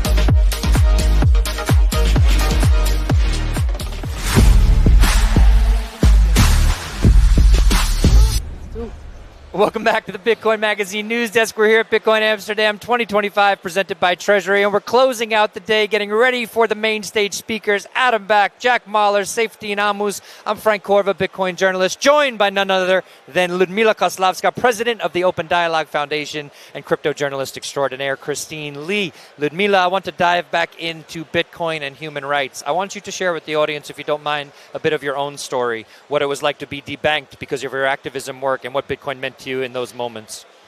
Yes, of course. I'm Ukrainian. I'm Ukrainian activist, and I became one of the most, I would say, active Bitcoin defender and privacy defender, because this is something that literally saved my life of those whom I love. It's helped me to continue my fight. How? Back in 2018, at the moment when I was one of the most known human rights defender, releasing political prisoners from many countries, successfully running a reform of Interpol, doing one of the most sophisticated changes in trade agreements, placing their names of political prisoners. And this was my instrument, how to release them, how to force those governments release hostages, political hostages. I became a target, and those regimes were very sophisticated in weaponizing Financial Action Task Force rules. They found out that even if I have best connections in the governments, parliaments, one thing I would not be able to fix, and they were absolutely right, it's protection of my financial data and my financial rights in the very heart of Europe, in Brussels. And this is what happened. I was de-risked for my accounts, my foundation, company, family members, everybody around me. We were deprived the right to have financial services. And our money was frozen. And of course, at this moment, you start to think, what instruments you have? And actually, I'm very lucky that I found out Bitcoin. And was it your brother that told you about yes. it? Yeah, shout out to Ludmila's brother. He doesn't get enough credit. He doesn't get mentioned enough. Yeah, and if you could just quickly, we do have to cut back to the stage, but yeah, just please finish what you were saying.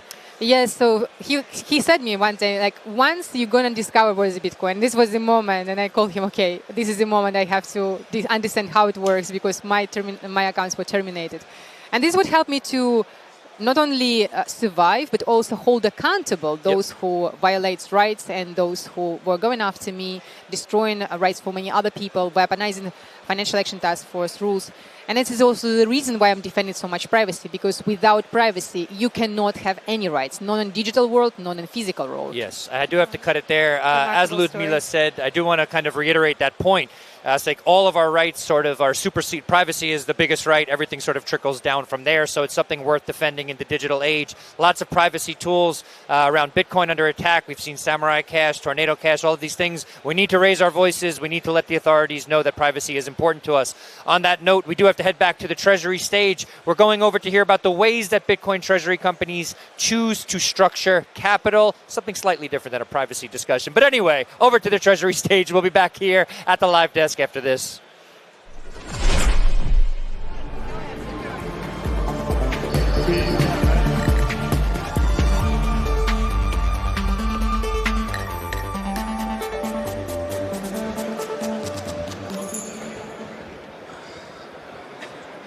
All right, good afternoon, everyone.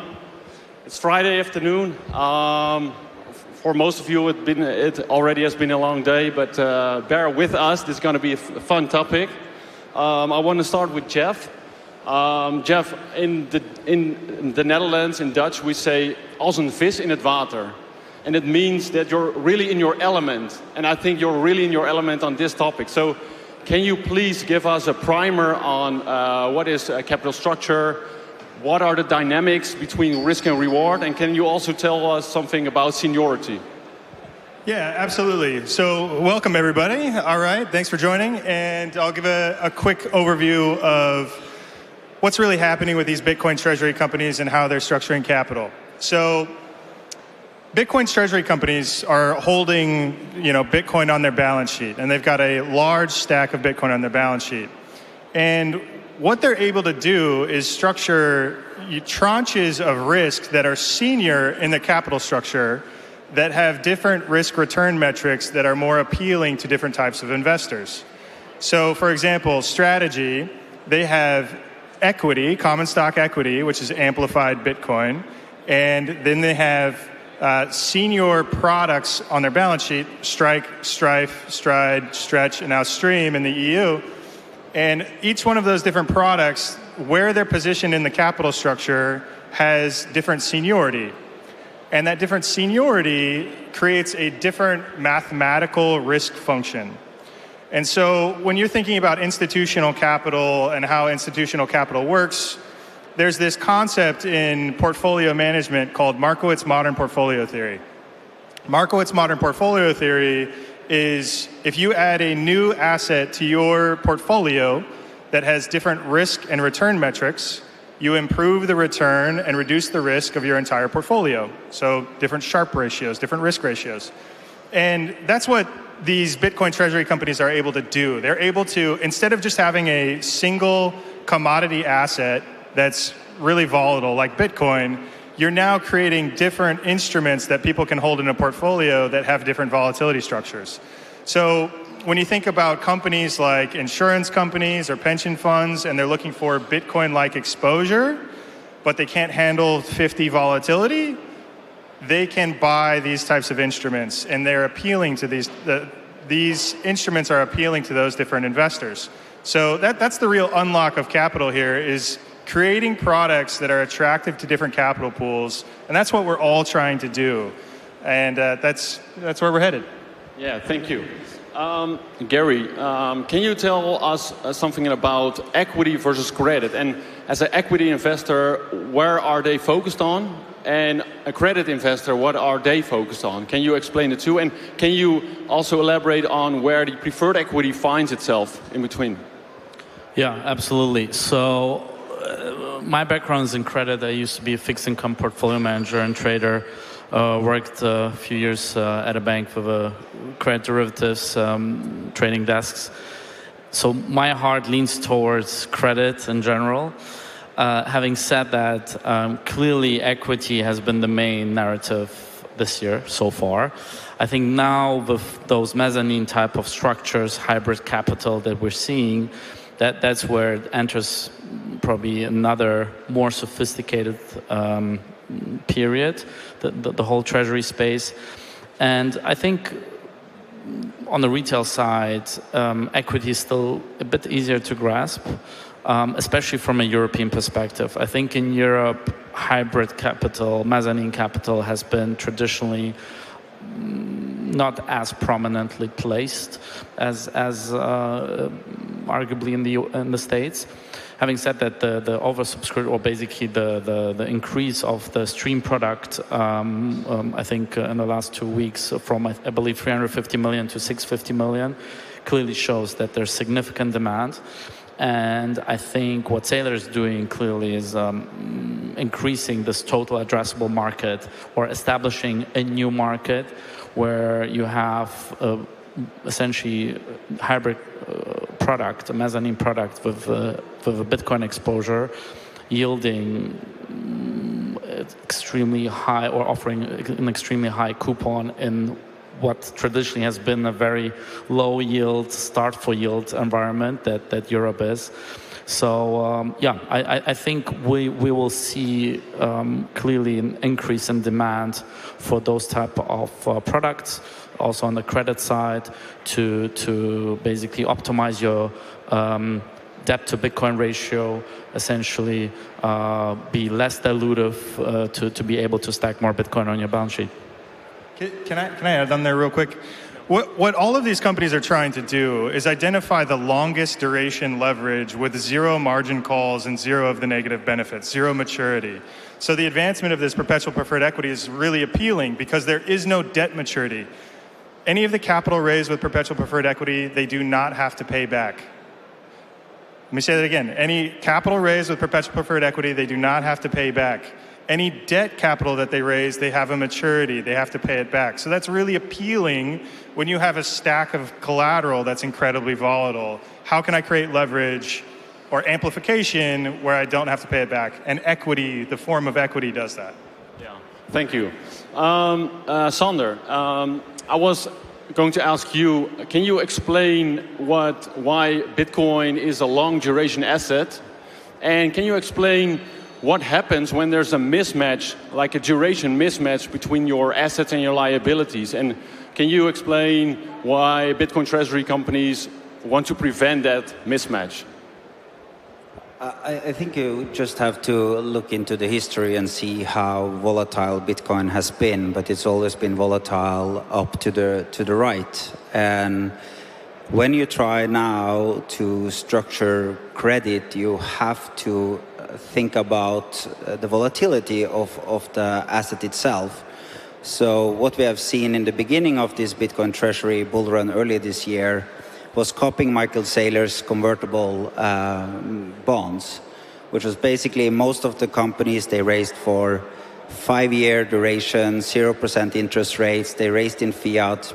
But you also saw companies coming into the market with Bitcoin-denominated convertibles, which basically doesn't put you in a risk of returning back your fiat, but in a situation there you have to repay the same amount of Bitcoin.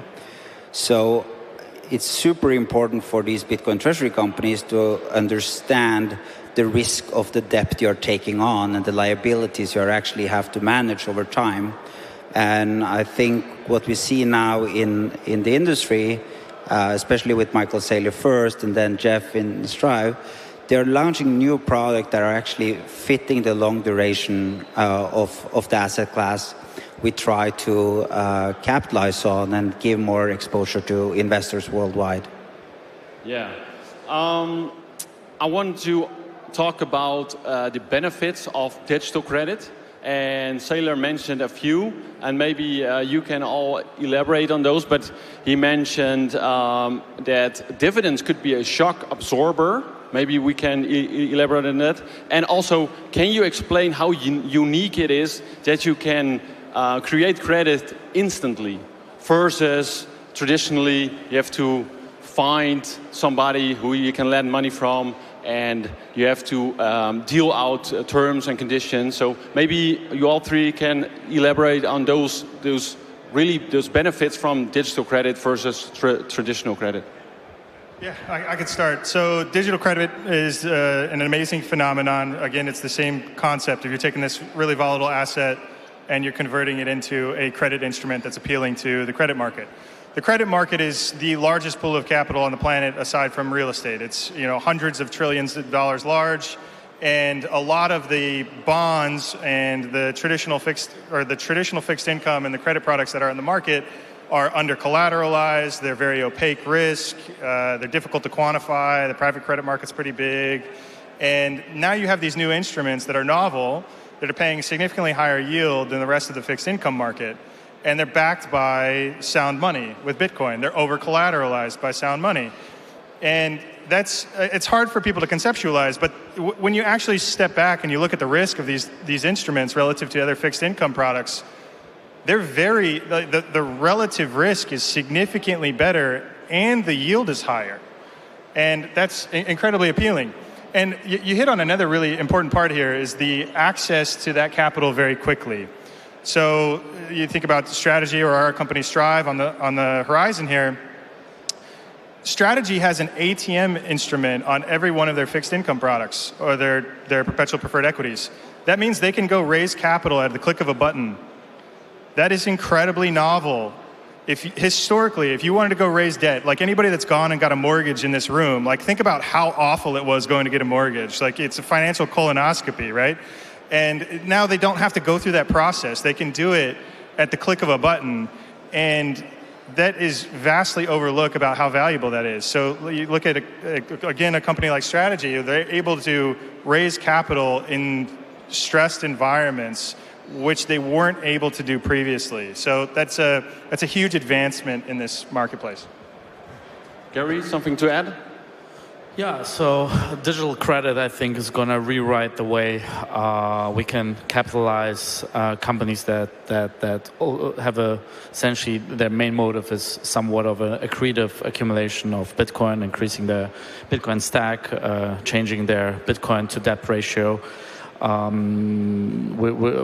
we're going to talk about specific European markets, I don't know if you want me to touch upon this or maybe later. I think Germany, for example, has traditionally been a very, very interesting market for private corporate debt.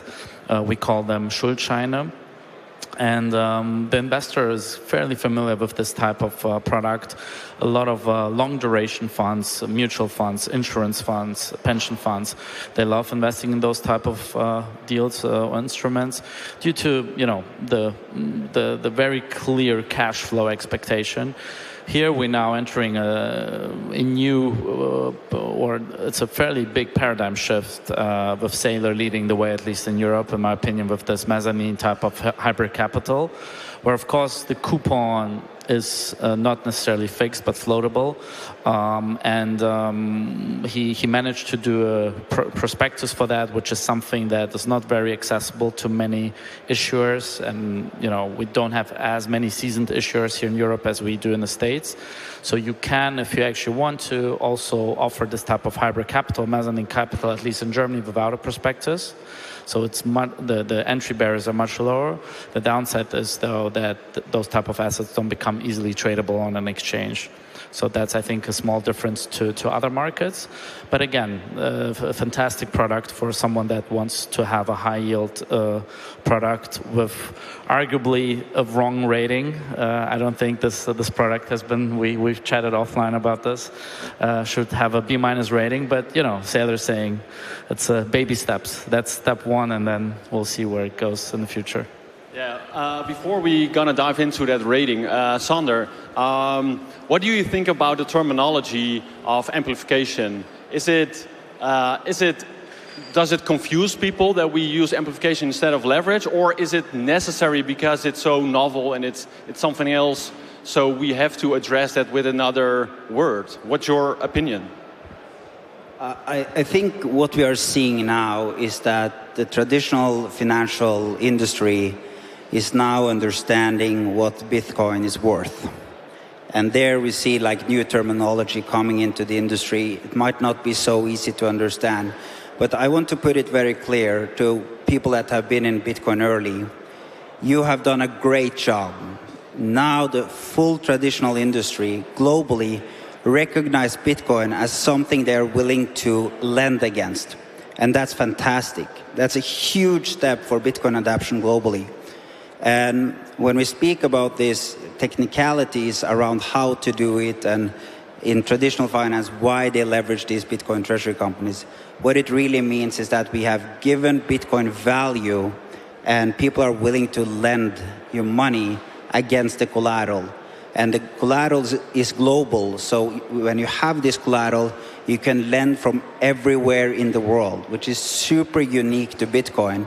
And that's the asset class, that's the reason why I think this asset class is going to grow faster than any other asset class. So I didn't answer your question, but I think it's important for the Bitcoiners to understand why we are talking about credit against the Bitcoin, because Bitcoin has succeeded. That's the reason. Yeah, so an applause for all the Bitcoiners who were there for 10 years.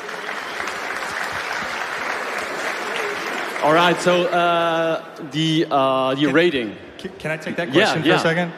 I think the term amplification is completely necessary. As I mentioned earlier, the perpetual preferred equity is not debt.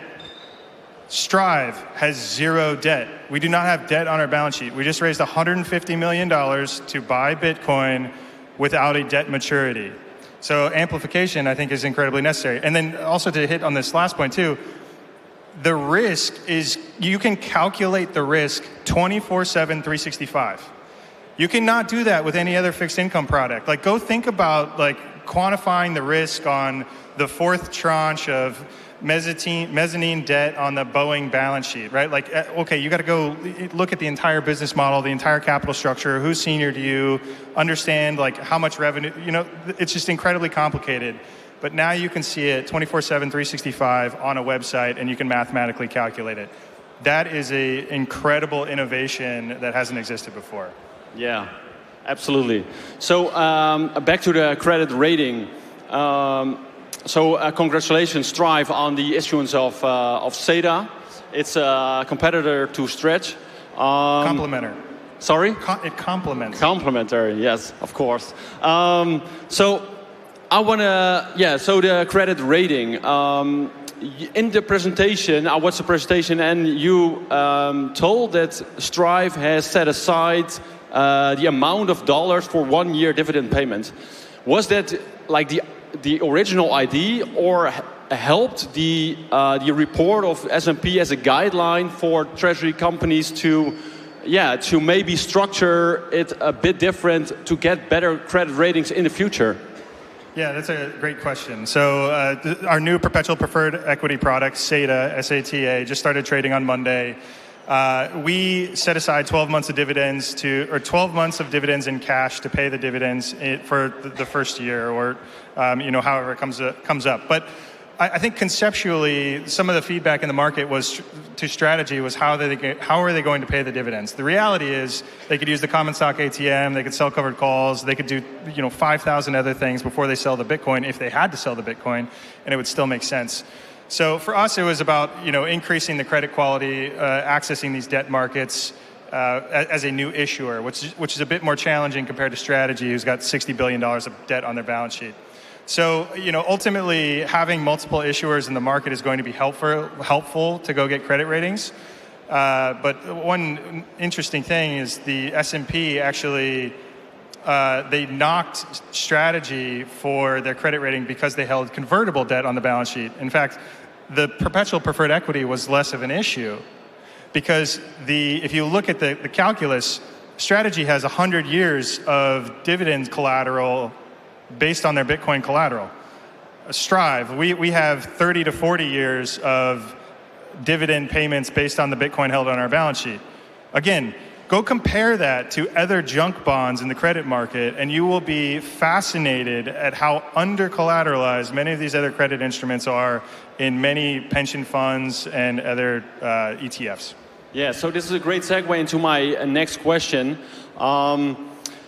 Saylor compared Stretch to a bank account, but let us inverse that and let us compare a savings account as a credit instrument. What happens there? Because the yield is different, the amount of collateral is different, and the kind of collateral is different. And how will that impact stuff? Gary, you want to take this? Well, first of all, I want to say if we compare it to a bank account, you're essentially shorting fiat, right, with any debt-like instrument. And we absolutely need to do this more, especially in Europe. So I think with those type of products, we can increase our Bitcoin exposure and short fiat more. And God knows Euro needs some more shorting versus Bitcoin. And other than that, I think, it could work as a nice retail type of focused product where you compare a savings, you get your 200 basis points, 2% savings accounts if you're lucky in Germany. So compare that to Stream, that's a nice 10% premium on top of what essentially is a almost non-real yielding bank account. So I think if the marketing works right, and I think we as an industry need to work a bit more on that, this will absolutely take over the continent. Yeah, because now we're talking about yield, but like a bank has like 10% collateral, and we're talking about 6 times or 4 times. And the kind is different because the Bitcoin treasury companies have Bitcoin and not dollars or government bonds. I mean, risk is mispriced here, right? Yes. All right. So we're going to my favorite question, or I want to get your thoughts on this. So it came out to me that Bitcoin is sniffing out inefficiencies all over the world. So Bitcoin miners, they sniff out inefficiency in energy markets. They look for stranded energy. Then we look at payments, like Square just announced that they're gonna that all the merchants can accept Bitcoin, and I think the dollar value goes on Bitcoin rails, so they pay 0 fee. So they're sniffing out inefficiency in the payment. I think Bitcoin treasury companies are sniffing out inefficiencies in the capital markets, and maybe exposes all the mispricing and risk. So, what are your thoughts on that? Yeah, I can start. I absolutely agree with you. I think really I see personally Bitcoin treasury companies as cleaners of the capital market because think about it, right? We just went to go raise capital. We raised $150 million of debt-like capital from the market. That's $150 million that's not going to go to somebody else. And that can continue to happen as these companies that are over-collateralized go to access these different pools of capital.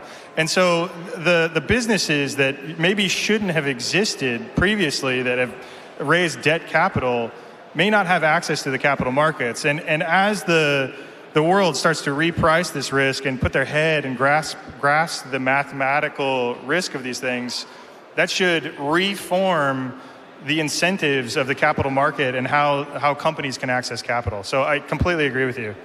Yeah, so we have 1 minute left. Sander, do you want to give some closing remarks? No, I think what not other than Bitcoin treasury companies are building the Bitcoin capital markets. I think you mentioned payments, you mentioned credit, but I also think that we will soon see a more Bitcoin native capital markets with tokenization coming, and that will basically and Bitcoin treasury companies will see these kind of activities and help us unify around one global capital markets, which will be built on Bitcoin. Gary? Yeah, so I think we need to do definitely way more education, both on the retail and institutional side, seeing a full room of people interested in what essentially is a fairly highly complex structured product is unimaginable in a TradFi world. So props to everyone being here and listening to basically what will be the future of financial markets. Right, Jeff? I came for number go up, and I'm staying here to take over the debt market. All right, so enjoy the bitterballen this afternoon.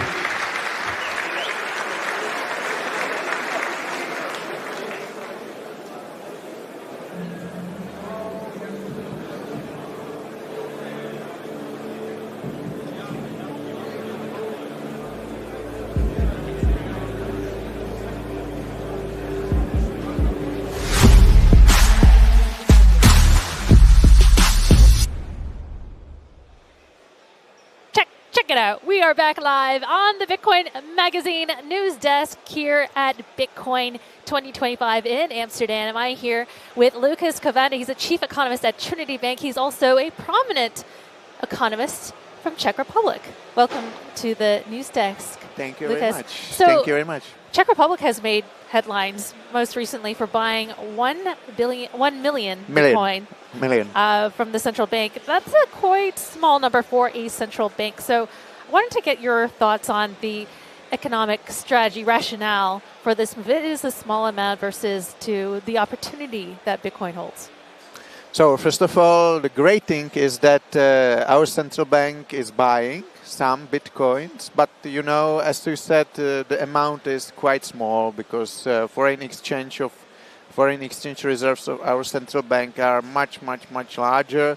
So it just not just 1% of foreign exchange reserves of our national bank goes to Bitcoin and other digital currencies, but especially Bitcoin. But I think it's the first step in a direction, and in the end we will see, I hope, that our central bank will be one of the first in the world that will really have some Bitcoins in their official foreign exchange reserve. Some experts believe that the amount is small because Christine Lagarde, who's the president of the European Central Bank, has said that Bitcoin is worth nothing and that the ECB will not be holding any Bitcoin in its reserves. And so does that have a influence on how they are approaching this? Yeah. There was this influence for sure because it was in January or February this year when governor of our central bank has said that he would like to have some Bitcoins in reserves. That they were investigating. They were going to take a look at it, yeah. And few days after, Christine Lagarde said it's not a good idea for any central bank in European Union to have any Bitcoin in its reserves, which is quite interesting because we, as a Czech Republic, we are not in the Eurozone. So our bank, official bank, is not ECB, it's still Czech National Bank because we have still our Czech Czech crown instead of euro. And even though Christine Lagarde was quite assertive in her assertion that we should not go into Bitcoin. So I think this is a good way how to start, and I hope one day we will have really Bitcoin in our official foreign exchange reserve in Czech it feels Republic. like this is a way to experiment with the innovation of Bitcoin, but also not step on the toes, or in what appears to be a political atmosphere. Let's be clear, economists. because now it's not an official reserve, so it's we call it right now like testing portfolio. That's interesting in itself. Yeah, it's quite a first step, and we need to take a second step. But we have to be politically very careful because of ECB and other potential obstacles. So I think it was politically motivated to do this first step. I got to wrap you up there. We are going to the main stage. We've got Adam back, as well as our technical writer, editor, Shinobi, on the main stage now. Let's have a listen.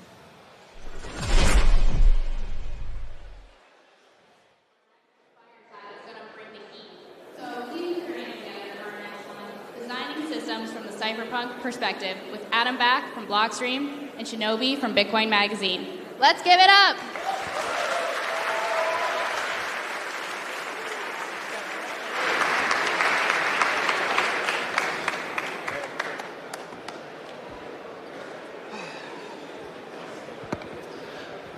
Well, hello everybody.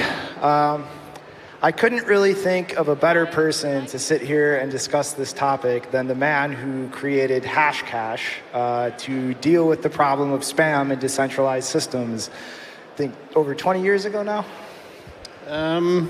18, I guess, 1997, right?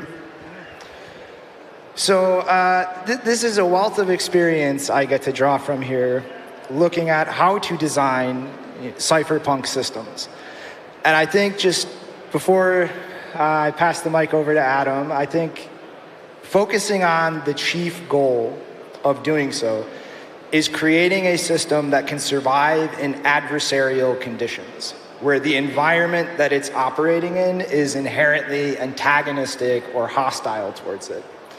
And that is pretty much the core design philosophy behind the cypherpunks in the first place. So I guess to kind of start, Adam, do you want to tell us a little bit about your experience kind of interacting with and building those types of systems back in the early file sharing days?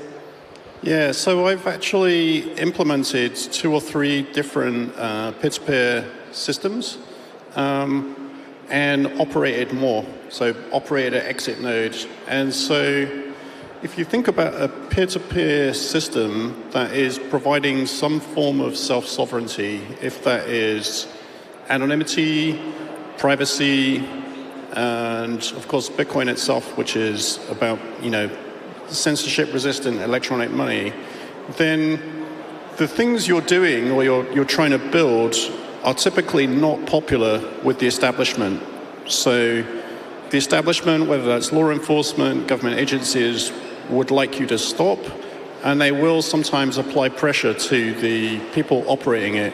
And so that was the case with anonymous remailers, which is a way to get privacy for email so that the recipient can't tell who sent it, and it gets relayed through multiple nodes, and the nodes are operated by volunteers. So I think it's the thing people are losing track of with Bitcoin is that Bitcoin is a peer-to-peer system, and peer-to-peer systems don't exist unless volunteers run them. And being a volunteer running a system that's providing self-sovereignty has risk. And you can see that from the anonymous remailers. So I operated Mixmaster anonymous remailer for some years. And there were other people who did that who had to get EFF funding to help defend them. Now, in my case, I was a bit tactical, so I did run an exit node. So the exit node is where you have the risk. If you operate a middle node, you will never send data directly to a user. You'll always go through an exit node. So I figured, well, if you're going to try and contribute to the availability of this service, you're providing better value if you operate an exit node. Though, of course, that's where the risk is. And so I took some defenses. I ran the remailer in another country, in Switzerland, and I rented a shell account from a cypherpunk who had a small ISP. And, I let it run until there was a problem. And, after some years, the Swiss Federal Police turned up at the guy's workplace and asked him about, I presume, something that was sent through it, which they didn't like. And so, I shut it down after that. But in the intervening 3 years, I provided service, and there were no logs. He could look at that because it was his ISP. He could look inside the shell account. Of course, there are no logs. So presumably they decided it's not worth taking further and try to get, to take it international to try and reach the owner of the shell account. So, and many peer-to-peer file systems are like that. So actually operating that remailer was how I came to develop Hashcash, because people would spam through the remailer, and remailer was an access point to another distributed system, which is Usenet discussion forums. So there are thousands and thousands of nodes that hold all of the discussions, and the messages are flood-filled through it. So it has some, if you combine the remailers with the Usenet, you have an anonymous way to have a discussion. And of course, it's a freewheeling Wild West, right? So people are going to say all kinds of things. They would post actually ripped movies in chunks in those. So it's used for all kinds of things. I'm sure some of them were not particularly legal.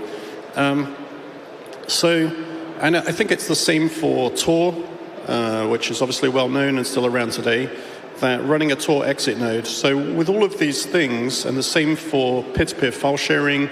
So at the time, BitTorrent, Kazaa, eDonkey, there were many peer-to-peer file systems. And the establishment and the content distribution companies and lobby groups didn't like the fact that people were ripping content. And so they would try to work to prosecute random peer-to-peer file sharing users and try to make an example of them to scare other people off from doing it. So even running a peer-to-peer file sharing was risky. And who knows, nobody's looking particularly to see everything that's on this node, right? So I think, in that context, what you're looking to do is to provide a system that does something that the establishment doesn't want. Obviously, it involves some degree of risk and volunteers operating nodes. In a Bitcoin case, it's been around for a lot of years. It has, many companies. It has a degree of regulatory support and some bigger companies involved now. But of course, there are also countries which outlawed Bitcoin from time to time, and presumably some which currently outlaw Bitcoin or various parts of Bitcoin. Yeah, and it's just like to look at the Tor example, that is a really existential risk. Like, it is widely depended on by human rights activists, protesters, people just generally, despised or viewed poorly by their government. And it is purely altruistic. Like, at least with a system like Bitcoin, in many different components of the system, there is an economic benefit or gain that you can realize through participating in the system in different ways. Like, Tor is literally pure altruism. And I think, I want to say it was 5 or 6 years ago, or maybe a little longer, there was actually a big push in the United States for public libraries to spin up and run Tor exit nodes, just under the thesis of that this is a public institution, they're providing just an information-based free service. Like, it's going to be a lot harder to go after somebody like your local library versus a random person that you can, paint in a certain way or craft a bad perception of. And that entire project essentially fell apart just because of the preemptive fear-mongering and the let's look at the risks or the problems this could cause. But like, Tor is still this massive, privacy network that millions of people depend on, whether on a constant basis, whether situationally. And that system needs to exist in the context of I am the government, I would do everything I can to stomp this out of existence. If I could snap my finger like that and make it go away, I would. And like, that's just an inherent part of that system. Like, there is no world in which governments are all just going to roll over and go, you know what, we don't mind anymore that you all have this huge degree of privacy and can say whatever you want and leave us no way to find out that you said it or who you said that to or who you are. Like, that's not going to happen. So if we care about these systems existing and providing these services, like, those of us who choose to actually participate in them and offer those services, like, you need to accept those risks. Like, that's how this works. Yeah, I mean, I think the effect that makes it work is that while the governments and the establishment don't like self-sovereignty, they didn't like the internet itself because it enabled people to publish, to have blogs, to make video, to put out true but unpopular to the establishment information, like independent journalism. I think the thing that made that hard, makes it practically hard to stop peer-to-peer file sharing systems is the sheer number of people using them, and the fact that people can use them somewhat anonymously, and that society evolves, and if the average person thinks it's their right, that they want to use it, they don't see that they're doing anything wrong, and if you have enough people with that mindset, it starts to become challenging to make an example of something because you get political backlash, basically. And if you think about it, going back, for hundreds of years, the way that regulations evolve is not through enlightened government, but through test cases where unenlightened government or courts or establishment interacts with the will of millions of people and loses. So unfortunately, that means it makes a very messy situation for the people that end up being the test cases. But it does mean that many of the kind of legal precedents that protects the individual in file sharing systems, in peer-to-peer systems, in internet use, for example, precedents that protect you from being held responsible for the contents of browser caches or things that can get illegal data pushed into them without your intent, or your mailbox, because people can spam you. You don't look at all the messages. You don't look in the spam mailbox. So there's a lot of common sense legal precedents in many countries that have been, achieved through the hard efforts of, EFF and other, individual rights organizations funding and helping to protect rights online. And so, I think that for Bitcoin, there isn't really much to worry about because, at least on the spam side of things, because it's not, unlike a browser or an email client, it has no concept of file formats, of being a file transfer network, of image formats. It doesn't know about any of that. It has no hooks. And it doesn't even have separate files, right? It has large proprietary or custom database file formats. So it's actually basically takes a programmer and a third-party indexing service to even find and know what data to use to put into some custom programming to even extract the data. So I think, Sasha Hodder posted a video comment recently to sort of highlight all these things, and she's a Bitcoin lawyer, a lawyer in this space, to say that it's, there's not really any risk associated with that practically. So I think, of course, everybody dislikes spam, with the exception, of course, of the spammers and the people that are speculating on NFTs. But really the question is, with spam on Bitcoin, what could we do to protect against it? Now, I think, interestingly, Bitcoin is better protected than any other protocol against spam generally because it has a limited block size. There's no limit on your inbox of how much email you can receive. So limited block size, proof of work to create cost, and market fees. So if there's a lot of demand for block space from transactors, the fees will go up. And bear in mind that the average image size that has been spammed into the Bitcoin chain over the last 2.5 years is about 10 kilobytes, and that is sort of 40 to 50 times bigger than a typical transaction. So clearly transactions are going to win in any kind of bidding war, because the periods of spam being sent in the Bitcoin chain, which has been going on for a decade or more, they fade out. All of the people that speculate and I'm going to lose the money, the phase dies out, and then you get some kind of lower fee environment, which is kind of what we're seeing now. Yeah, and that I think that whole dynamic and like the ultimate root of it, like the block size limit, was something like Satoshi just added that one day. But the reason that we chose as users and people operating the network to keep it was as that kind of self-adjusting system like this. Like, yes, people will spam, like they'll put data somewhere they can put it if they keep it cheap, or if the cost of it stays cheap. But that block size restriction forces that competition. And whenever demand picks up for putting any data there, the price rises enormously.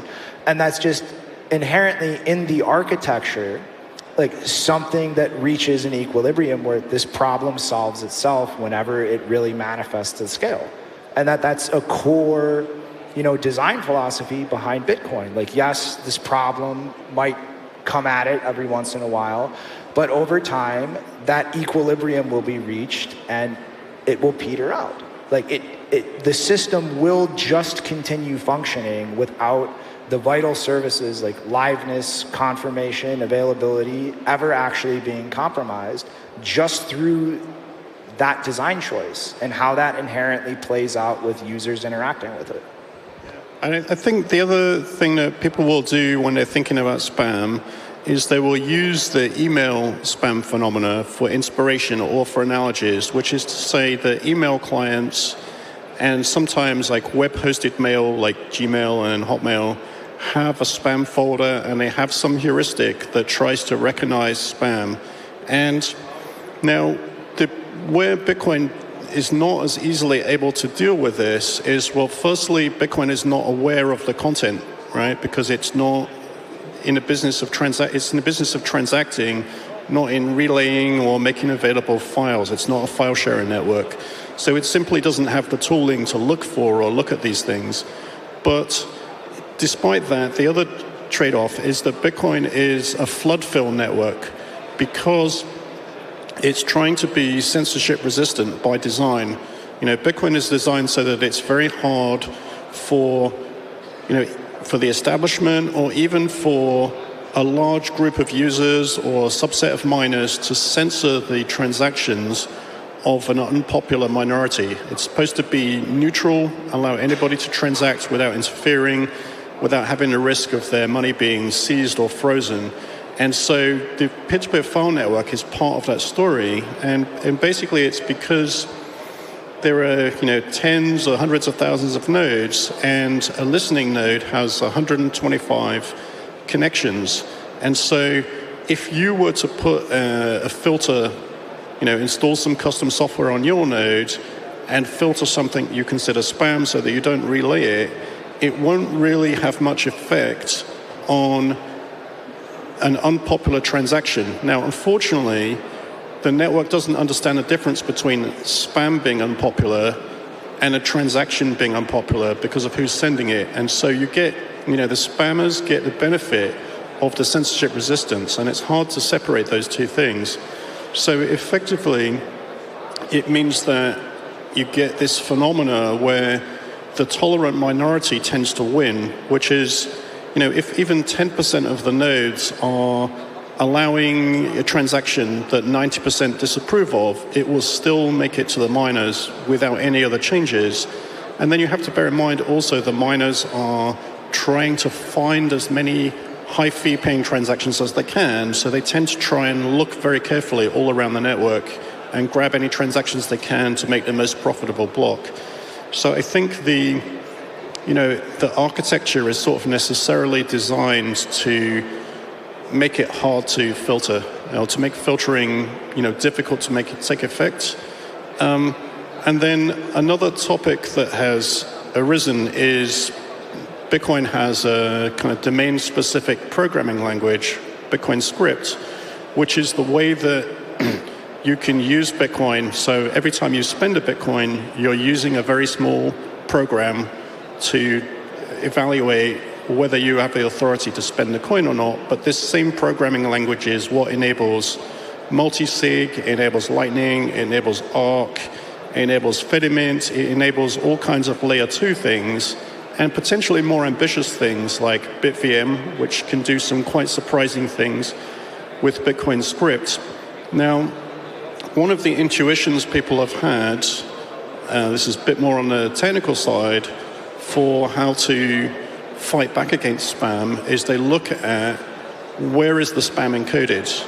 Now, unfortunately, the spam is actually encoded in the spending script, mostly, because it's a little bit cheaper than doing it in other parts of the blockchain. And so it's using a particular construct. It's got an if statement, it's got a 0, it's got a push data. And so their intuition is, well, let's change the language so they can't do that.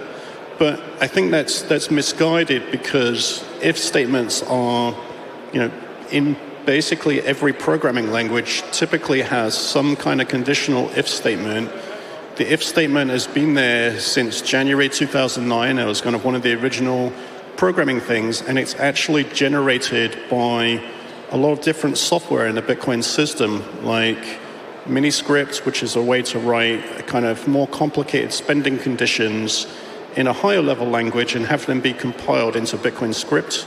So particularly kind of time lock, multi-sig, inheritance, pre-signed transactions, those kinds of things will tend to produce if statements. So we really can't encourage, I think it's quite unrealistic to say, let's delete the if statement from the Bitcoin language. It won't stop the spam, and it will unnecessarily complicate lots of different use cases.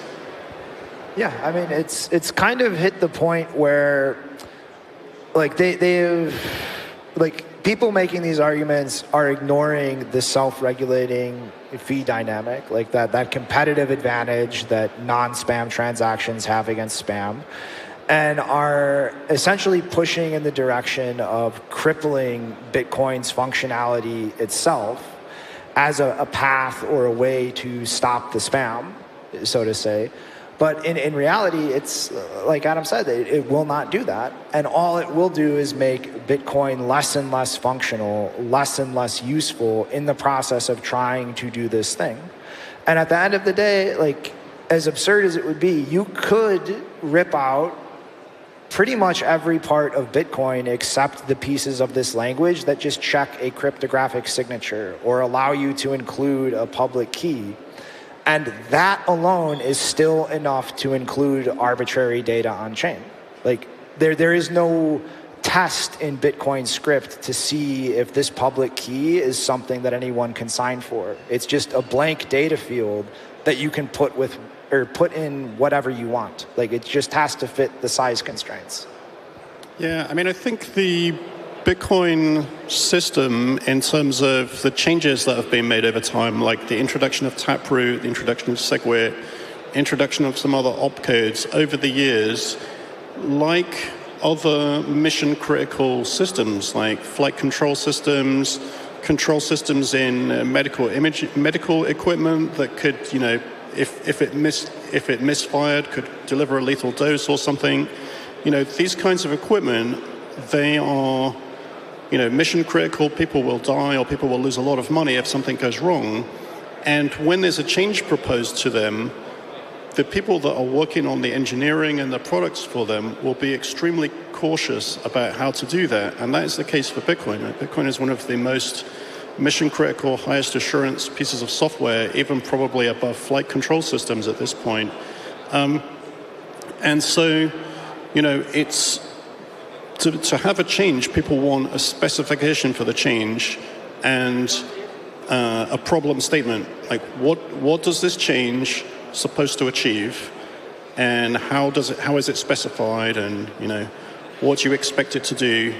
And unfortunately, all of the ideas so far put forward to add friction to spam just clearly fail immediately.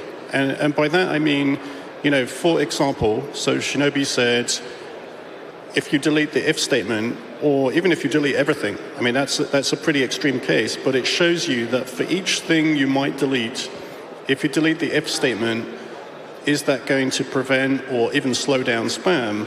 And the answer is, if anybody's familiar with general programming languages, would be, well, no, I could do it without an if statement. I could just do this. And they say, well, we'll ban that. And so the turnaround time from somebody proposing a workaround to demonstrating that it doesn't work is seconds. A programmer can immediately answer, that won't work because I could do this. And you can go backwards and forwards like this. And where you end up with is deleting the script system. And as Shinobi just pointed out, even if you delete the script system, there are still ways they can spam, which have been used in the past. Before Taproot, before SegWit, before 2017, there was spam in the blockchain for basically since inception. All right, well, we are at the 20-second mark, so I want to say thank you for sitting down and talking, Adam. And I guess the way you deal with spam isn't try to stop it from existing. You create a cost for it that they're not going to be able to afford. But thank you, everybody. I mean, I think in summary that, everybody dislikes spam, but to do something about it, Bitcoin already has dynamic fees, so it's better protected than most other internet protocols. And, anything that we do has to be measured to see if it works. Unfortunately, it doesn't look like there's anything easy to do. So people are kind of criticizing the approach, but the people doing the spamming and the people buying the speculative assets are being very quiet and not taking the criticism where they are actually the cause of the problem. Thank you, everybody.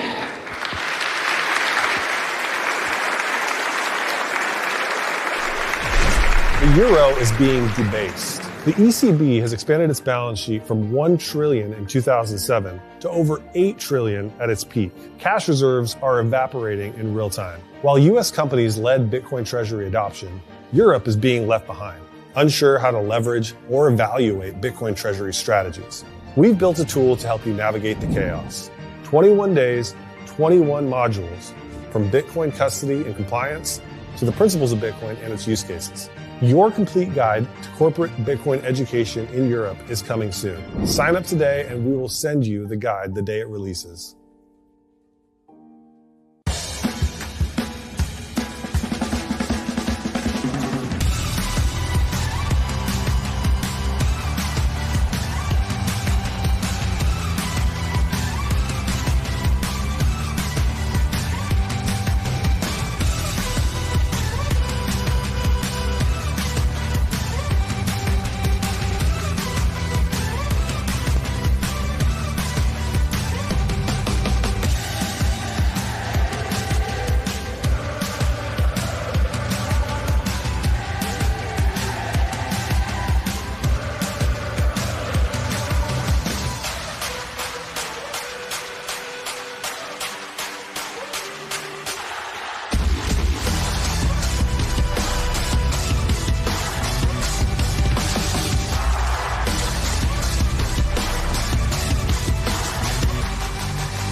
The euro is being debased. The ECB has expanded its balance sheet from $1 trillion in 2007 to over $8 trillion at its peak. Cash reserves are evaporating in real time. While US companies led Bitcoin Treasury adoption, Europe is being left behind, unsure how to leverage or evaluate Bitcoin Treasury strategies. We've built a tool to help you navigate the chaos. 21 days, 21 modules, from Bitcoin custody and compliance to the principles of Bitcoin and its use cases. Your complete guide to corporate Bitcoin education in Europe is coming soon. Sign up today and we will send you the guide the day it releases.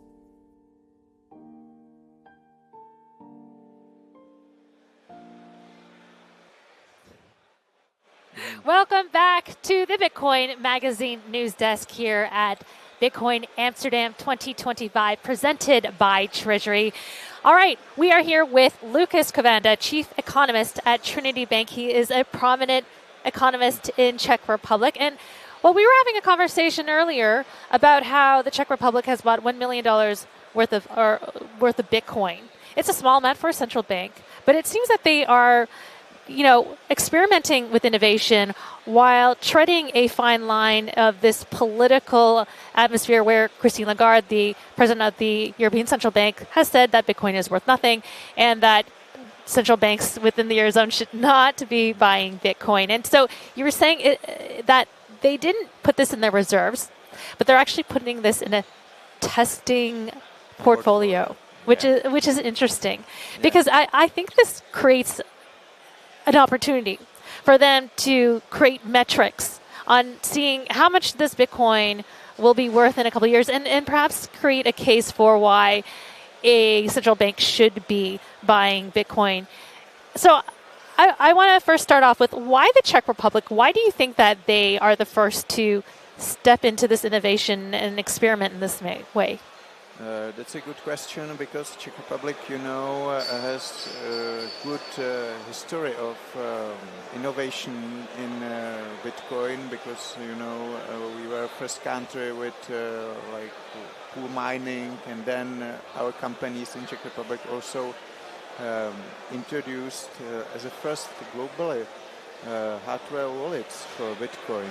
So our Trezor wallet is well known globally, and we are quite a small country, but and we are so and we are a small country, so there is also great environment for innovations in it, and. We have some technical difficulties here.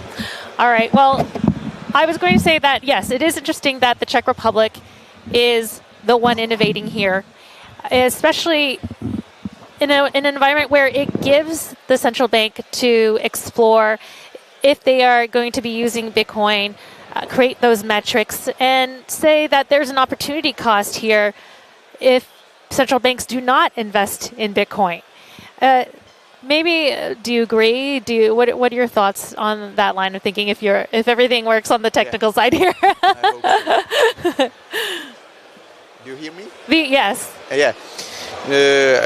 I think opportunity cost of not having any Bitcoin in your portfolio, and it doesn't matter if you are a central bank or government or company or fund or a household or individual investor, are large, because the biggest risk of today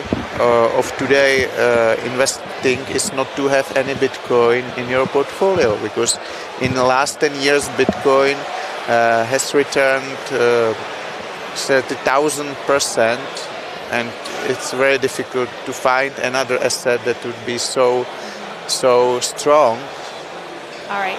We got to wrap it up there, but thank you so much, Lucas. We're going to head over to Jack Mallers on the main stage right now, being interviewed by none other than Bitcoin Magazine's Frank Corva. All right, let's check it out. You guys are too... Yeah, now we're talking. Let's go. Who was here last year for this guy? We had a bunch of people, I think. I would imagine we have some repeat offenders. Very, very cool. Jack, honored to be up here with you. Thank you for coming back to Amsterdam to do this with us. I love Europe. I do. You guys have better food, better culture, nicer people. America's overrated. Yeah. I'm not lying. Better saunas I took this morning. So I'm honored to be here. You guys are too kind to me, man. The kid from the empty closet with the hoodie. You guys are way too nice to me. So I appreciate it. We love it. So let's start from last year. Let's rewind back to last year. Strike, your team, very well known for shipping. What have you shipped from the time you were here last year, doing this with Dylan LeClaire, to this year? Well, we launched our products in Europe last year, which is a huge milestone for us. I mean, we think Bitcoin is global money. It's better money. And we have a very unique opportunity as a company to serve financial products to hopefully billions of people someday Europe is included in that. And so we were able to get the necessary licenses to launch our product, which at the time was primarily our brokerage product. So we have no-fee DCA, target orders. I mean, you guys are all familiar with the product, hopefully, at this point. Cheapest way to hopefully buy Bitcoin, free withdrawals to cold storage. And so that's what we did last year. But it was really important that we had a footprint in the region. In many ways, as a company, Strike is a Bitcoin distribution platform. We have licenses, regulation, technology, all the sorts of tools needed to give Bitcoiners what they want and what they need all over the world. This year, we launched lending. Lending, I've been working on Bitcoin for 13 years, since I was 18 years old. Lending is the most popular product I've ever launched in my career, specifically around Bitcoin utility. I spent a lot of my life trying to get governments and people to adopt the Lightning Network, and not that that didn't work, but lending has been the most successful product we've ever launched in allowing people to better their lives with the Bitcoin they've already acquired. So it doesn't just sit under your mattress. You can actually use it to start a business, put a down payment on a home, finance a medical emergency, put your kids through university. And so we brought that to Europe very recently and the UK. And we're just going to keep going. There's a lot that we're going to ship soon. And, you know, we want to be the financial institution for the Bitcoiner all over the world. And that's the mission. That's the goal. Appreciate that. When people think of Europe, often sometimes in the Bitcoin community, and I'm saying this maybe as an American, we see sometimes a relatively unfriendly regulatory environment. Sometimes Christine Lagarde comes to mind, not a big Bitcoin fan, right? I'm sure you're seeing different data in terms of uptake in Europe. Are there a lot of Bitcoiners in Europe? Is there, is Bitcoin not really properly represented when it comes to the politicians and the regulatory bodies in Europe? Is there something below the surface that we're not seeing? Of course. I mean, there's tons of Bitcoiners in Europe. The interesting part about operating Strike is where we see adoption. It makes sense in hindsight, but Bitcoin is a giant wealth transfer. And so therefore, some of the biggest forms of adoption we see is from where the wealth already exists. And so there is not a wealthy person or people that are net producers to society that produce enough value for those around them that they have excess income that they need to save. There's no one I've ever met that needs to save time and energy for their future that is not interested in a better way to do it right now. And so, yes, there are plenty of net producers to society in Europe that are rational and principled and moral and ethical. And many of them are our customers. So I don't know, I will say, as much of the US, we don't do things better than you guys as far as cuisine and culture and just like being nice to everyone else. Our regulatory environment is getting a lot more clear, and Europe is not. And so my apologies for how long it has taken us to build some of these products. But one thing that we want to do is do it the right way. A lot of our success has been born on the back of the FTX blow up, the BlockFi blow up. And our customers trust us and trust me to do the right thing. And in part to do that is to make sure that there's regulated compliant services that you guys can rely on and use for the rest of your life. And unfortunately, that comes with licensing and stuff. So it's a grind. I wish Europe had more clear rules. And I mean, we have customers that get debanked for trying to send money to our app still. But with time. Appreciate that. Something else, we've obviously seen a 180 in terms of the Trump administration versus the Biden administration in the United States. Far more friendly, at very least, to the Bitcoin industry, right? Broader crypto Bitcoin industry. It's made it easier for you to operate in the United States. Do you think that this might be contagious globally? Do you think regulators globally, maybe not even beyond Europe, I know you serve people all over the world, are we moving in just generally a better direction? Is there more education happening with regulators? Is it getting easier for you to get the licenses you need to provide the services that you provide? I'll give you a split answer. On one side, politicians are politicians, okay? I've been very vocal about this. I'm not left, I'm not right. I'm not red, I'm not blue. I'm not up, I'm not down. All this dumbass shit. I'm orange, I'm a Bitcoiner. I think You could do that, we could clap for that. Yeah, I feel very strongly that the best way for all of us, but I'll speak for myself and not for you guys, to affect change that I believe in is through open source software, is through free markets and building. I think building a profitable business is the financial expression of making the world a better place, because you are producing more value for the world than you're consuming from the world. And so politicians are politicians no matter how you dress them up, no matter how much makeup, how many fake tans. What we've seen so far, it's been a year since the election. Elon Musk was going to Doge my country and treat it like a startup and properly account for it. That didn't work. Everyone was going to pay for all of the mistakes that my country has made in the past via tariffs. China and Russia said absolutely fucking not. That didn't work. And then we were going to basically commingle with the Federal Reserve and manipulate the cost of money in order to debase it and finance our way out of it. And that's been a lot more difficult. And so here we are, exemptions on tariffs, Doge didn't work, and they're printing money to hand out stimulus checks. That, no offense, that sounds a lot like the Biden administration. So, right? I got a laugh out of that guy. We got an enjoyer in the front row. It's not that dissimilar unless you sit online all day and you compare what color ties they're wearing. So politicians are politicians. Now, I greatly prefer this administration than the prior one because they're trying, and they're not debanking me, and they're trying to provide a clarity. So that is great, and I'm not talking crap. I'm just being honest, which I don't think you guys want another politician. You don't want me to be a politician. You don't want me to be another old white guy in a blue suit that's telling you a bunch of bullshit. And so I'm just being honest. Now, on the other side of that is that one of Bitcoin's greatest strengths is that you're better off on its team than standing in its way. That's the design of the threat of the 51% attack. Even if you were to get that much hash power, you're better off just mining a ton of Bitcoin than double spending someone's pizza transaction, right? And it's the same thing with governments. I think, Donald Trump is way better off friends with a new wealth class that's a multi-trillion-dollar asset that's competing with gold for potentially the new reserve system and how we all capitalize. He's way better off being our friend than being our enemy. And I think governments are learning that. Institutions are learning that.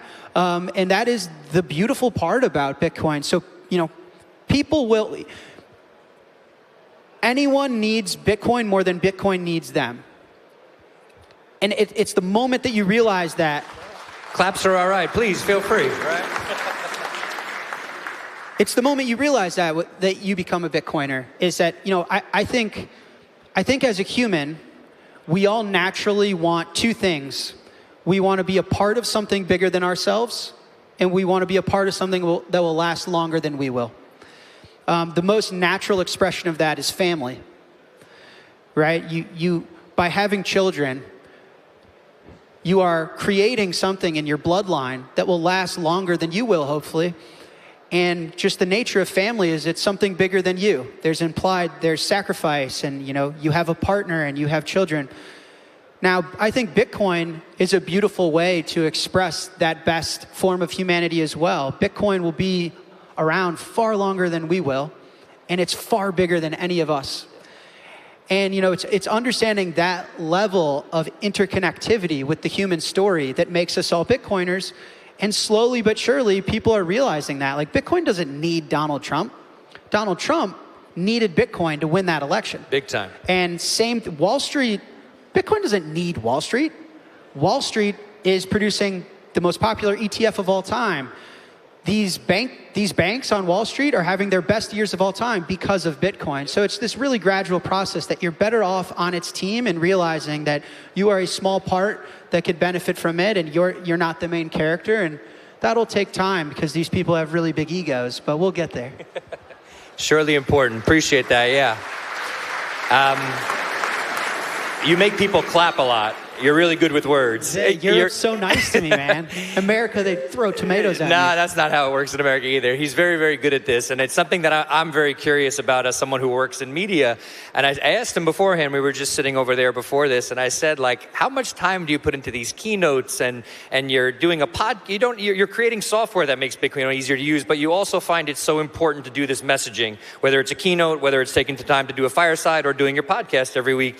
And it isn't just like Jack's musings. It's like, well, here's this article, and this connects to this, and this connects to this. Why so much time? Why is it so important for you in particular to do this sort of messaging? Well, I mean, education, the difference between the world we live in today and a world I think we all want to see, which is one that adopts Bitcoin and understands it and uses it to its potential, is education. So it is the most simple form of progress we can do, but it's necessary. But I think my particular style is to be very, very authentic. I think we've drifted as society, we've drifted so far away from what's real. We don't use real money anymore. We use printed pieces of paper. In America, we don't eat real food anymore.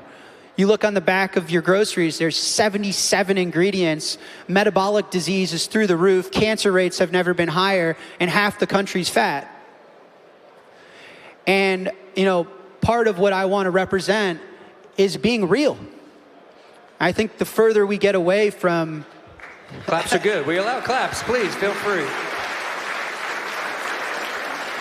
Like, the further we get away from... I think humans are a natural byproduct of Mother Nature. The human story is really like commercializing energy from the sun at the end of the day. And so I think being connected to nature, eating real foods, operating around a moral ground of truth, not lying to yourself, not lying to those around you. And so not only do I try and spend my time educating, because that is the difference between someone whose life savings is evaporating to a point that's making them depressed, suicidal, living a life that they don't enjoy, versus the savings that are appreciating, that's empowering them to have more family, enjoy more housing, invest more in the future that they want to see. The difference between the two is education. Everyone has access to Bitcoin. There's no privileged group that gets access to what we all understand versus other. It's just, can you go out and educate it? And I try and do it in a way that's authentic. And it's not everyone's style. Sometimes people prefer the suits on CNBC but you found a nice middle ground between hoodies and suits. I feel like this is a new. I hope you guys recognize me. I've incorporated like an all-black costume into my wardrobe. Shout out to my chief of staff. I didn't pick this out, but I've heard good things. I heard it looks better than some of my hoodies. Nonetheless, that's part of the brand with Strike. What we're bringing to Wall Street with 21 is authentic, truth, Bitcoin, real. I think we've been starved of real. Yeah, appreciate that. Claps are good. Like I said, go for it. Don't hesitate. Don't hold back. I think we all believe we're on an arc to hyper-Bitcoinization. So I'm kind of curious as to what you think hyper-Bitcoinization looks like, and then what are sort of the major hurdles? Like, we could talk a little bit about maybe human psychology. Do people not understand this well enough? Is it a regulatory thing? What was that? I can't hear it, but anyway, we'll keep going. Yeah, if someone can relay the message, I will. Please feel free to send it along. But anyway, what does this arc look like? What does hyper-Bitcoinization look like in your mind, and how do we get there? To me, Bitcoin is money, which sounds like, oh no, duh, but all these other cryptos aren't money. Money is the market good that you acquire to save and later exchange for the things that you need. These boots are not money. I acquired them to consume them, to put them on my foot. I didn't acquire them to save and later get groceries, okay? So it's a very simple concept. We all get up, we work, we provide value for those around us, hopefully, and in exchange for that, we need a market good to represent our time and energy, human effort, because I can't go to the grocery store and say, hey, I just chatted with Frank, I'll take 2 steaks. They're going to be like, I don't give a fuck about your conversation with Frank. And so we have this thing called money. And Bitcoin is trying to solve that problem, right? It's trying to be the thing that you can exchange your human effort for, the value you create for others, and save. And then when the time is right, whether you need food, you need housing, you need family, you can exchange for the things that you do want to consume. Now, us humans, we own about $900 trillion worth of stuff, a little more at this point. And that's a combination of fiat currencies, debt, sovereign debt, like nation state debt, also real estate, also equities, so stocks in a company, also precious metals. So it's all the things we own, art, whatever. Half of it we've monetized. So about half the world's wealth, half the 900 trillion, 400 to 500 trillion, we've monetized the real estate. Half the world's real estate, people, the owners of the real estate aren't sleeping in it. They aren't eating dinner with their families in it. You can't own 10 houses and sleep in all of them. Half the real estate in the world they've used as a savings account. Half the equities, half of the stuff, half the art. No one's buying a $10 million painting to put on their wall so their kid can throw spaghetti at it. Right. The $10 million painting is sitting in a vault. They're not consuming the art. They don't wake up and have a coffee and look at the art. It's a savings, right? So to me, Bitcoin is solving a $400 to $500 trillion problem where the things around us we need to consume. You should only have the houses that you actually use. You should only have the art that's actually on your wall.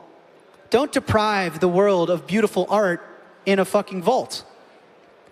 And so hyper-Bitcoinization to me is the world continually adopting it as money, which so far we're 2 trillion of the 400. Yep. And that's in purchasing power terms, right? Like obviously these numbers inflate as currencies inflate. So that is what I view. I think we are well on our way. Sometimes people say, what's taking Bitcoin so long? It's like, well, it's been 15 years roundabout, and we've made incredible progress. So to me, that's what it is. That's why it's starkly different than other cryptos. Ethereum's not money. Solana's not money. These are technologies that do, backflips on the blockchain or whatever. But the important part is they're not competing for that 400 trillion. So that's what it looks like to me. And seeing Wall Street and nation states and corporations and individuals continue to use it as money. Appreciate you talking about Bitcoin as money. It often gets talked about as an asset, something we can use. We're seeing a lot the rise of Bitcoin treasury companies. And I think personally all this stuff is fine. It's great. And you yourself, you're involved with 21, right? So you on some level see it as an asset as well. I think it's both, right? It is both. But I think also there seems to have been some pressure applied. I don't know. There is sometimes some pressure applied to some people to kind of like, well, don't talk about it as money, right? Because that would mean it's maybe a competitor to the dollar or something like that. And not a lot of people necessarily like that. So I'm curious about that. Why do you remain so adamant about kind of making sure that Bitcoin fulfills its ultimate purpose as money? Well, because people have convoluted the concept of money to benefit them. It's like, oh, no, Bitcoin's not money. You're talking about an asset. The dollar's money. No, how about fuck you? First of all, don't tell me what to think or how to say what I want to say. That's fair. Money is what I want to save, then I later exchange for the things I want in my life. Now, if I walk into the pizza parlor and they say, well, we technically only accept dollars at that moment, then I just convert my Bitcoin to dollars and I hand to get the pizza. But what I used as money was Bitcoin, because I exchanged the work I'm doing for those around me for Bitcoin and then later exchange it for the things I want. So this convoluted concept that there's like all these different forms of like, fuck you. I just don't buy it. And sorry, because it really does bother me if like, there are powerful people in this industry that you guys all probably follow online and I'm not saying they're bad people, but they've tapped me on the shoulder and say, hey, don't say that on CNBC, or I don't like the way you talk about the dollar. Sorry, good thing I'm me and you're you, and you say whatever you want. And then in regards to the Treasury. That's right, yeah, it's important. And that's this particular, so can I add a little context there if you don't mind?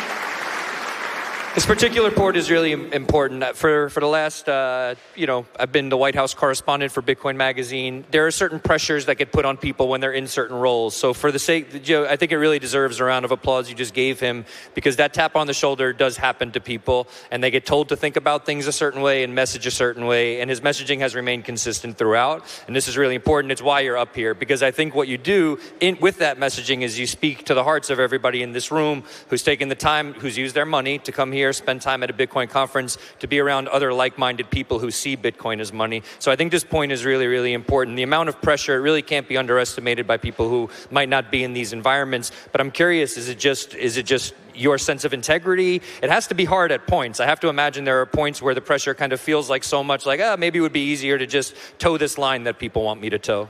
Again, it's like I just am very passionate and feel very strongly about being real. Like, as a human being, I was born to love others, to contribute to something bigger than myself. Like, this is bigger than me. And it's bigger than anyone else's self-interest as well. And so, you know, I don't think any of us were born inherently bad or wrong. So why I wouldn't want to stand for the truth and be honest. So, you know, what's my preference? To be honest, stand for what I believe in. And by the way, not in an arrogant fashion. I'll be the first to raise my hand, which I've done throughout my career all the time, when I'm wrong. You know, I've said, I got to squeeze this in here just for this. My team's going to kill me. But I've said, hey, it seems like Jamie Dimon banked Jeffrey Epstein. Big words, big words. No, listen, I've said that pretty publicly because it seems like it's true, and JP Morgan threw me out of the bank, hilariously. And if he ever called me up and said, listen, man, you can't say stuff like that because here's the evidence that I didn't, he's never done that. He's never once provided. So I'm happy to raise my hand, the point is, and say, I was wrong, the dollar's money, Bitcoin's an asset. But it's not for those reasons that people tap me on the shoulder. They tap me on the shoulders like, well, you're saying things that, you know, would make other people upset. If the truth makes you upset, that says a lot about you, not me. Yeah. Appreciate that.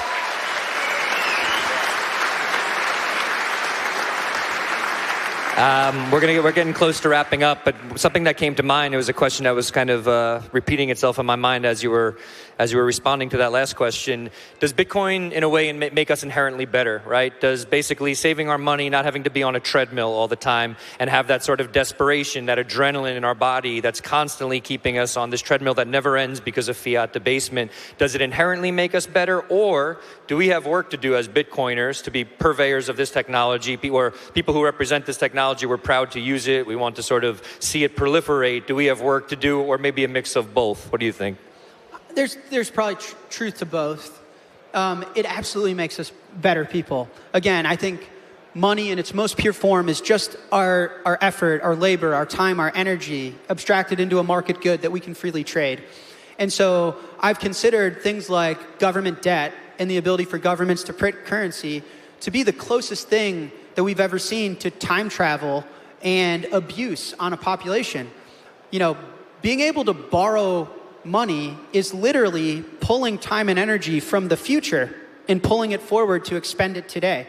So the United States being in $38 trillion of debt, they've already expended $38 trillion worth of human effort from my kids when I become a father, from their kids. That is as close to time travel as possible. They've traveled into the future and expended time, energy, and effort that we haven't even had an ability to experience. And then on top of that, they are debasing our time and energy. So if money's your time and energy in an abstracted form, and they're able to debase it and devalue it, by proxy, they're devaluing you. It's really important to note, yeah, please. And so, like, I will just say, like, it's one of the more abusive things government has ever done to the population is have a vector to debase humans. Because again, it's like, well, it's debasing the currency, but they are like, your money is a reflection of the things you've done for those around you. It's supposed to represent the value you get up and create every day. And so by proxy, you are destroying, you're increasing the time and energy required to live a sustainable life. Just to get by, right? Yes. So now instead of humans getting married at 20, owning a house at 25, having kids and creating businesses, the average age people get married is in their 30s. The average age they own a home is in their 50s. You're increasing the time and energy required to be productive and be the best form of ourselves. It's bullshit. And so inability to say, listen, there's a $38 trillion hole, and there's right now a fight of who's going to realize that loss. Is it going to be Russia, China, the US, the American taxpayer, the banking system? What Bitcoin allows us to do is say, I don't know the answer to that. You guys will probably point guns at each other to figure that out. It's not going to be me. Because I'm going to take my time and energy and I'm going to protect it with math very peacefully. And so it absolutely, I think Bitcoiners have more family, lower time preference, and they're able to do things like start business. Like Bitcoin enabled me to start 2 companies that, I hope and work hard to have a positive influence on the world. And I wouldn't have been able to do that without Bitcoin. I think we're going to leave it there. I have one last request. The applause is not enough. I need you to stand up and give this man a round of applause. So please join me. Jack, thank you. We appreciate what you've done, brother.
All right, what did we think of that last one, everyone?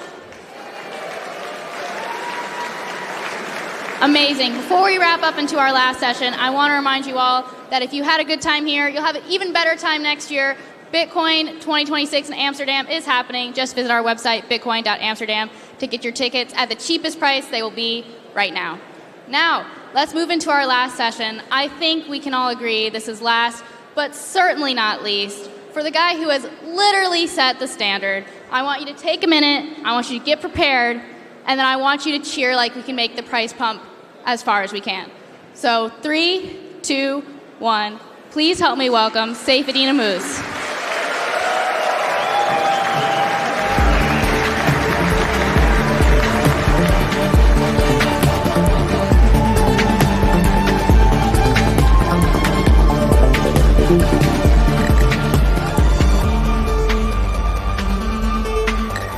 Hello, everybody. Thank you so much for joining. Thank you. Thank you. Thank you. Thank you. Thank you so much for joining. Thank you to the organizers for inviting me. It's a pleasure and an honor to be here. It's my first time in Amsterdam, and I've enjoyed it a lot.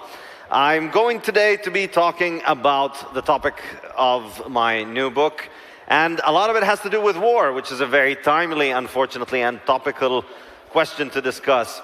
The relationship between fiat and war in particular. And if we want to understand why fiat does cause a lot of war and why I would say war causes a lot of fiat, we need to go back to Genesis, to the origins of fiat. And the origin of fiat, the Genesis block of fiat, if you want, was World War I. That's when the world really downloaded and installed this malware called fiat money.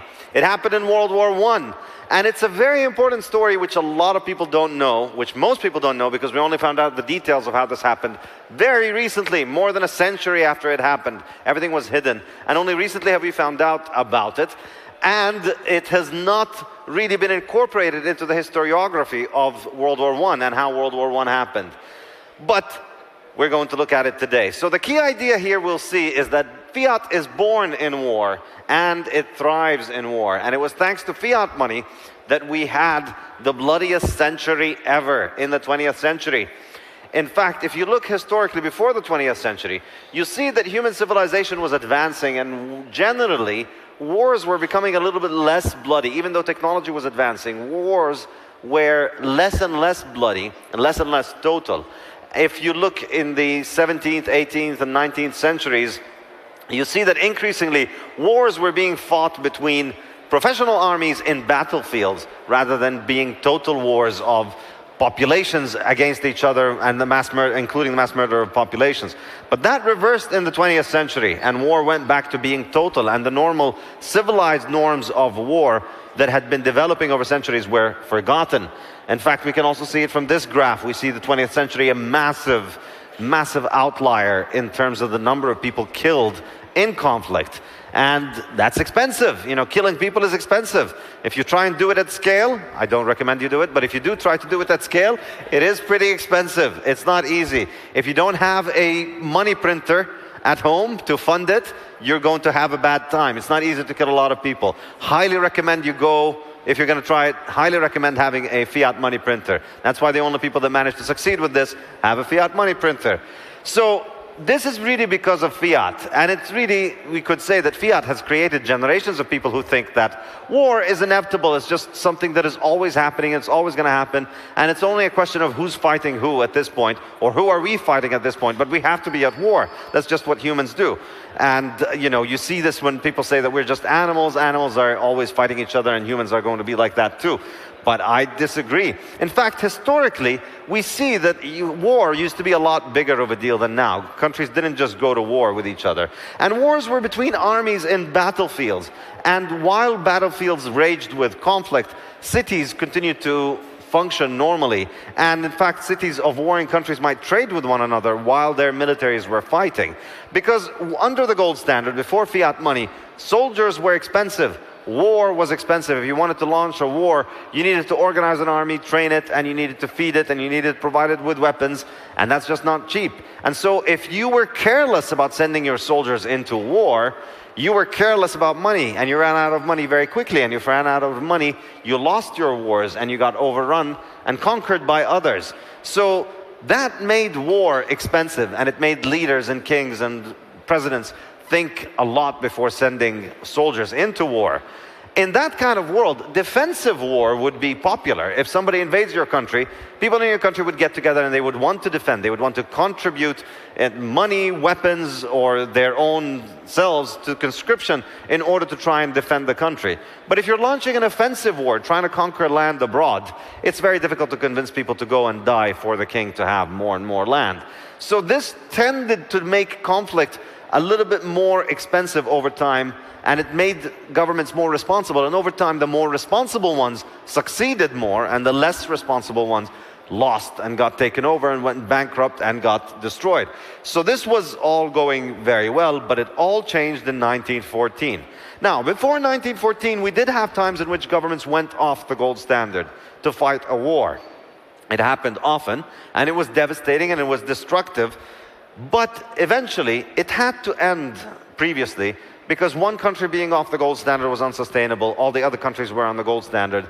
And so the country that goes off the gold standard individually during a war ends up suffering economically. And so they have to reverse this decision. But that changed in 1914 with World War I, because all the major economies went off the gold standard. And so they could all inflate at the same time. And they managed to finance the war effort for a very long time. And that really made war permanent. It made the First World War last for a very long time.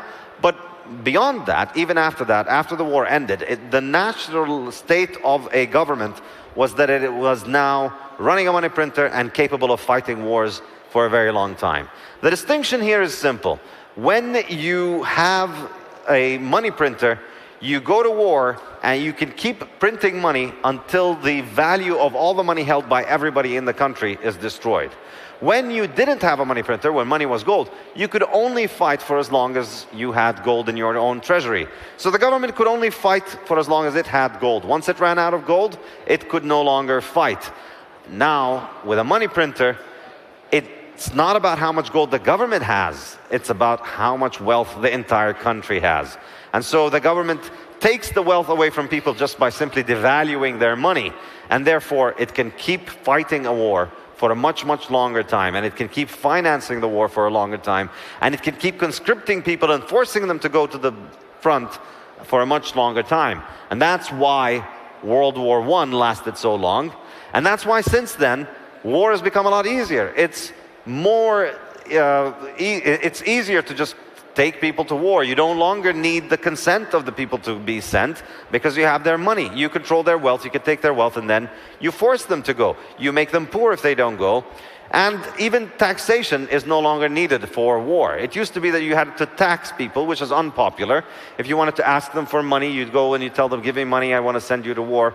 They hide the money, and then it's complicated to go after them and try and find where their money is. But if their money is fiat and you can print their money, doesn't matter if they hide it, doesn't matter how well they hide it. Their money is being devalued because you're printing more of it. So you're taking their purchasing power, whether they know it or not. So you can pay for the soldiers to go to the war, whether the people want to pay for it or not. So what people think and what people say and how people vote become increasingly irrelevant in this world. Democracy becomes irrelevant. People's will and consent become irrelevant. You just print money and you tell them what's going to happen, and they have to deal with it. And if they don't like it, they are going to be impoverished to enforce it. Their wealth is going to go to make it happen, whether they like it or not. And the end result is that it's just now considered normal for many governments that, for many people, that their governments are just constantly at war. We see this all over the world. So how did this exactly happen in World War I? Why was World War I the point at which the monetary system really shifted from being on gold to being on fiat? Well, you know, the common myth is that most of those governments wanted to fight wars. Every government says it was a matter of life and death. We had to do it. And if we didn't do it, we would all get destroyed by the evil enemies. But they all did it at the same time. And they all went off the gold standard. They all increased the money supply massively. And in fact, there was a lot less public support for this war than most history books would like to tell you. And in fact, the most interesting story for me is the story of Britain, how Britain joined the war, because Britain at that time had the Bank of England, which was the world's central bank. It was really the world's first central bank at that time, because the whole world used to deal with the Bank of England. And it was the world's reserve currency. It was like the dollar today. So why did Britain get into war? Why did Britain sacrifice its position as the world leader, militarily and economically and in its empire, in order to go fight a war on the European mainland against its very, very powerful enemies and allies? Why would it get involved in this? It's a very interesting question. And if you look at it, you'll see that it was actually very different from the story that is usually told. So usually, you know, historians like to say, well, Britain's hand was forced because of the invasion of Belgium and they had guaranteed Belgian neutrality. None of that is true. In reality, Britain wanted to fight the war. In reality, the King of Britain wanted to fight the war, and he spent years getting into a secret alliance with France and Russia in order to convince them to attack Germany so that Britain would enter Germany. And in fact, they deliberately lied repeatedly in order to make this happen. They denied that there was a secret alliance in order to make it happen, and in order to make it so that Germany would not think that Britain would enter the war, thus Germany would enter the war. So they lied about the causes of war, and then most importantly, they lied about the financing of the war. In fact, to get just how incredibly unlikely the war was, when the Crown Prince of Austria was assassinated in Serbia in 1914, on the same day in which he was assassinated, the British and German navies were partying together in Kiel, in the north of Germany, where there was a week celebration where the Kaiser of Germany attended and the British Navy attended, and the two navy and the two soldiers of both navies were partying together over that night when the news of the assassination came, and then the celebrations ended. And when they left, the King of Britain, King George at that time, left a message to the people of Germany saying, "Friends today, friends in future, friends forever." This was June 28, 1914. Within 5 weeks, those two navies were at war with each other. How did this happen? It's an incredible story. In fact, for 4 weeks after the assassination was not even discussed in the British Parliament. It was considered a completely inconsequential matter of Europeans fighting with one another, had nothing to do with the British. And then within 1 week, Britain was in war. The British Prime Minister did not expect that he could ever be dragged into war. But that's exactly what happened. And in fact, when more recently we've seen some of the documents come out, it's very clear that the British were setting it up as a trap. In fact, the King of Britain was trying everything to make that war happen without the British people finding out. But how could he pull it off? How could he manage to do that without a vote in Parliament, without the people agreeing with it? Well, it's because he had the money printer. And this is what actually happened. In 1914, there was a bank run on the Bank of England, and the Bank of England only had 31% of the gold it needed to back its currency. People started asking for their money. The bank didn't have enough money. So what did they do? Run the money printer. 300 million pounds were printed in August of 1914. And then, as the money supply increased, they suspended the redemption of gold. They told people they can't get their gold. So basically they went off the gold standard, of course, because now they can't give them gold. And then they tried to borrow. And so they ran a bond auction. And they tried to raise 350 million pounds for that bond auction, which was 55% of the public debt. So imagine the public debt going up 55% over a war. It was a huge bond sale, and with an attractive interest rate.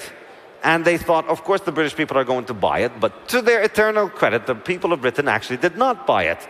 In fact, less than a third of the bonds were sold, and fewer than 100,000 investors in all of Britain, out of a population of 46 million, fewer than 100,000 people invested in those bonds to fund World War I.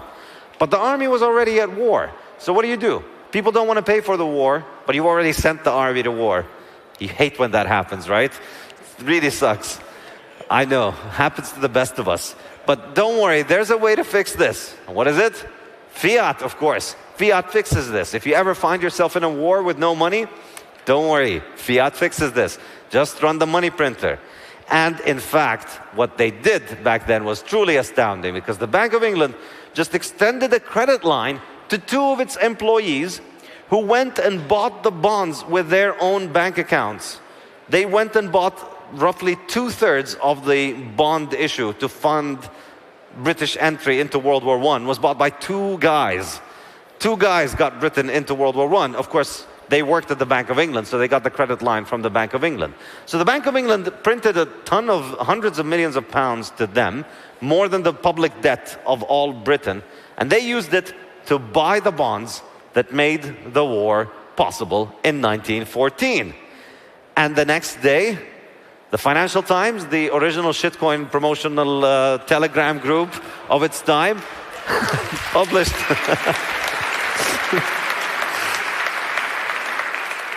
same thing, same shit they do today, promoting all of the central bank propaganda and all of the central bank shitcoins and scams.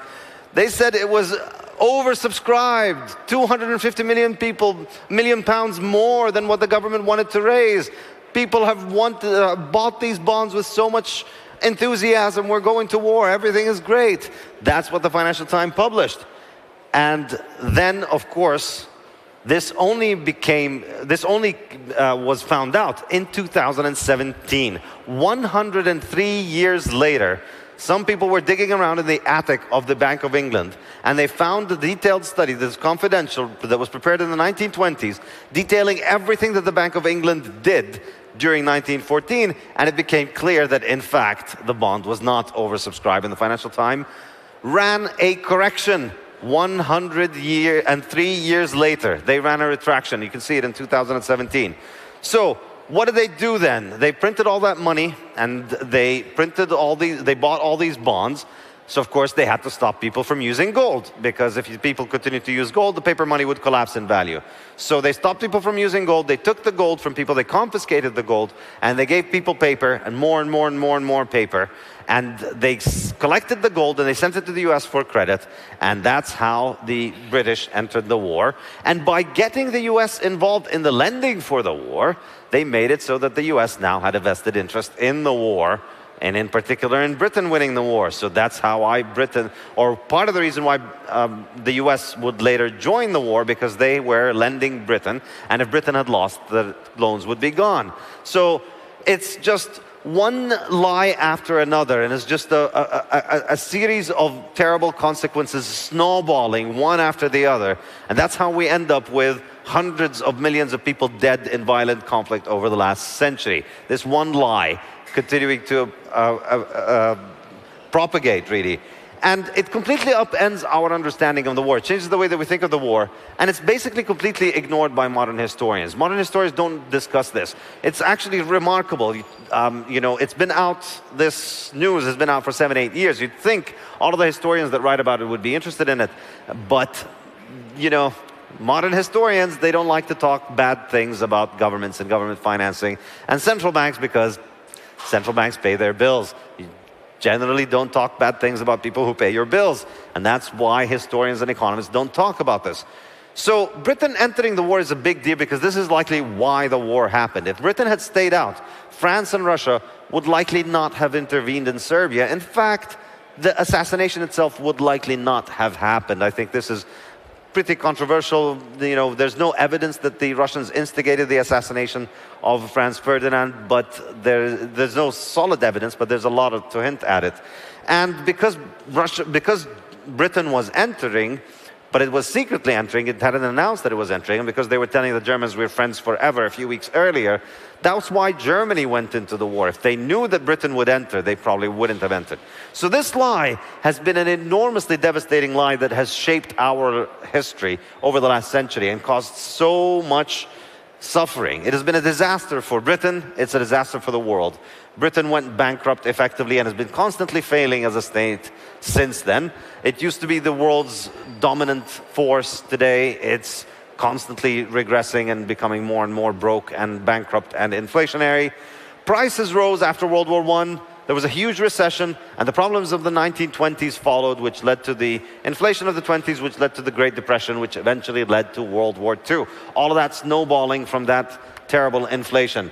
And this was essentially how fiat money functions. This is how fiat money gets installed as a protocol. Governments spend too much, and then they default by confiscating and restricting the movement of gold.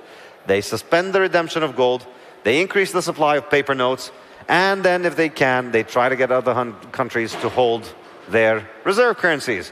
So because of this, because everybody's got this, everybody's got the money printer, and everybody's restricting the movement of gold, everybody now has the ability to fight a lot more.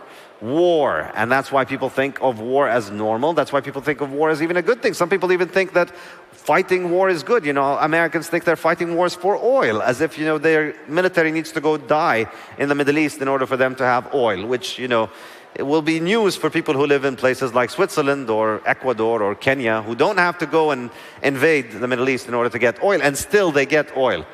Miracle, right? Turns out it's not actually for oil, but it does work. So,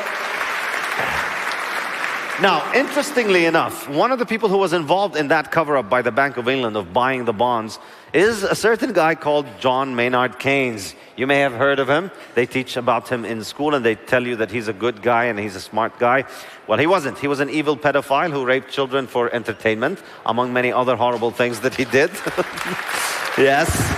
And one of the things that he said, you know, he was so impressed with this, he called it a masterly manipulation. He was so fond of this. We're going to finance war without people even finding out. He was really excited about it. And he said one thing, he wrote a letter about it that was a confidential, that was also discovered just a few years ago. And in it he said, the capacity of the Bank of England to continue to lend depends on how much money people are leaving at the bank. If people leave a lot of gold at the bank, then the bank can continue to lend to the government and keep the war going.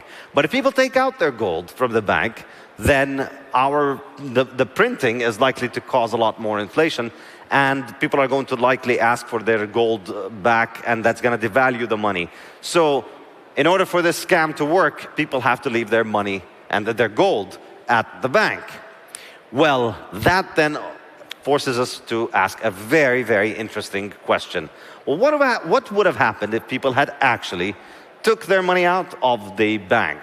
What would have happened if people had an alternative mechanism for trading internationally? If they could move their gold to trade with one another and to trade across borders without having to go through banks and central banks. If they had that in 1914 and 1915, then likely the governments wouldn't have been able to continue with the inflation that would have kept the war going. If the gold could move without governments in 1914, humanity could have rugged the central banks and ended the war. Now, we know something that can move money around very quickly. Bitcoin, right? But unfortunately, 100 years ago, it was difficult to create a Bitcoin. But the premise of imagining something like Bitcoin in 1915 during World War I can help us think about what the world would have looked like. And that basically is the premise of my new book, The Gold Standard.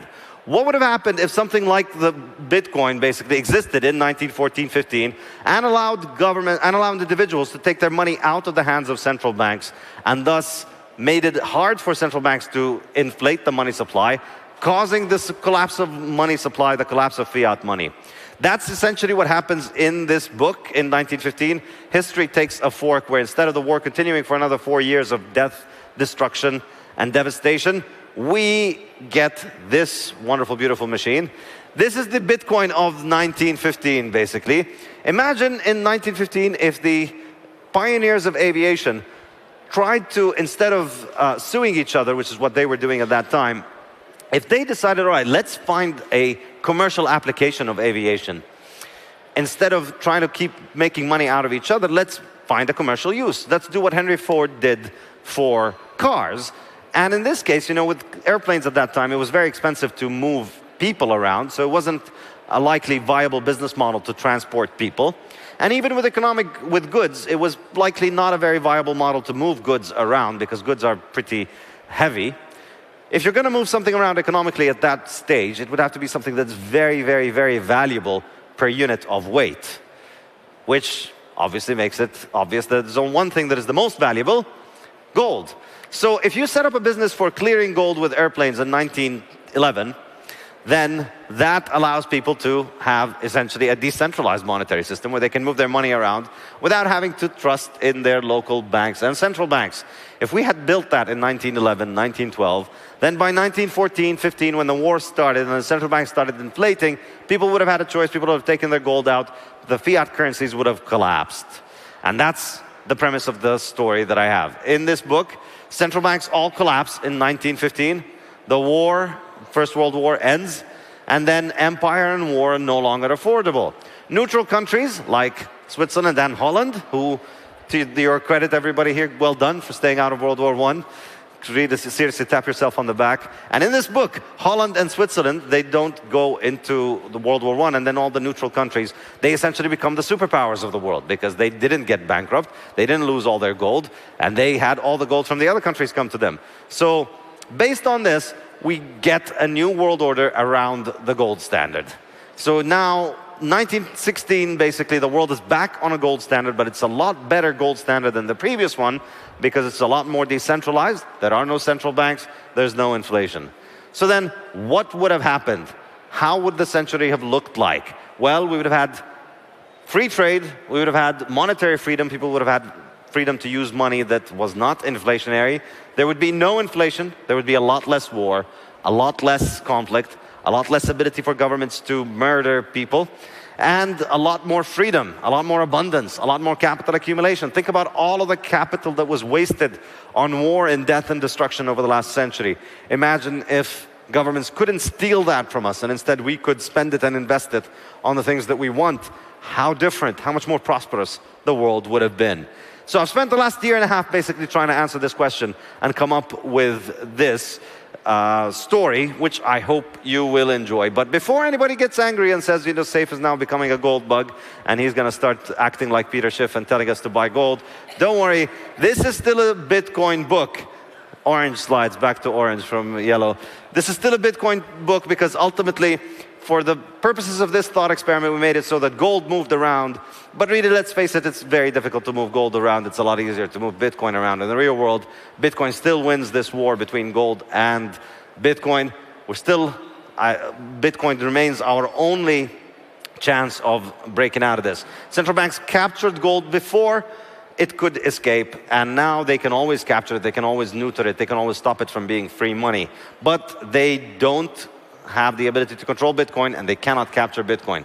If we move to gold, they will rug us again, just like they've rugged us before, and they keep their wars going. If we move to gold, they will rug us again and keep the wars going. But if we go to Bitcoin, it's over. They cannot rug us. We will rug them. It's over. No more wars. Game over. So thank you very much. Thank you. Thank you. Thank you. Thank you.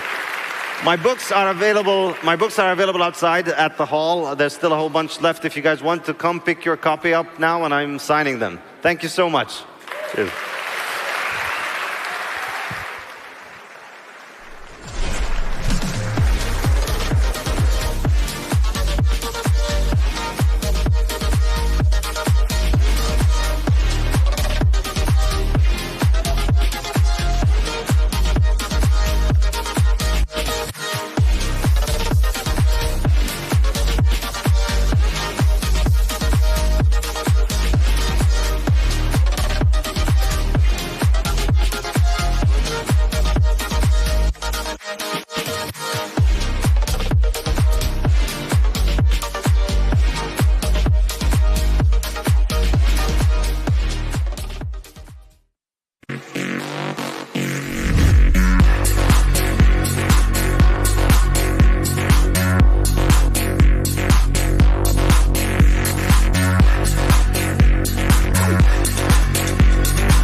Something bold is coming.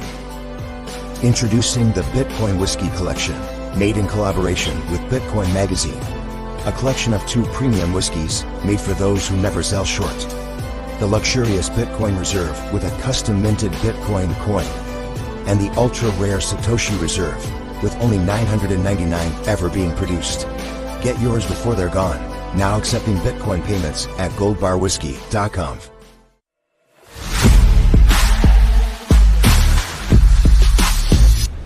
Welcome back to the Bitcoin Magazine News Desk. We're here closing out Bitcoin Amsterdam 2025, presented by Treasury. It has been an epic event. We just heard from Saifedean Ammous, author of the Bitcoin Standard, who also just published a new book, The Gold Standard, a fictional piece on what this last century would have looked like without fiat. How lovely that sounds. My name is Frank Corva, Bitcoin journalist, joined here by master/boss of the universe, Tracy Hoyos Lopez, Brandon Green, general manager of BTC Inc., as well as Christine Lee, crypto journalist extraordinaire. Brandon, I'm going to start with you. These conferences, they come together quite easily, right? No drama, no hurdles, nothing like that, right? We go to sleep for 4 months and wake up and there's a conference. Magic conferences. That's how 100%. Things work here, right? No, I mean, the reality is we have the best team in the whole industry, frankly. I mean, we have a 40-plus person team now that focuses on our events every quarter at this point. And they're the best in the business. They really are. And so, there's so much work that goes into every single light that is put around this venue, every single keynote, everything. And really, it's that love and that passion that makes it feel as great as it does here. Amazing. Brandon, can you give us a preview into Bitcoin MENA, which is happening next month, Middle East, North Africa in Abu Dhabi? Yeah, absolutely. December 8th and 9th, it's going to be an amazing event. Obviously, Michael Saylor is headlining it. It'll be his first time speaking in the region as a Bitcoin CEO, and we're excited. We're going to have an amazing lineup.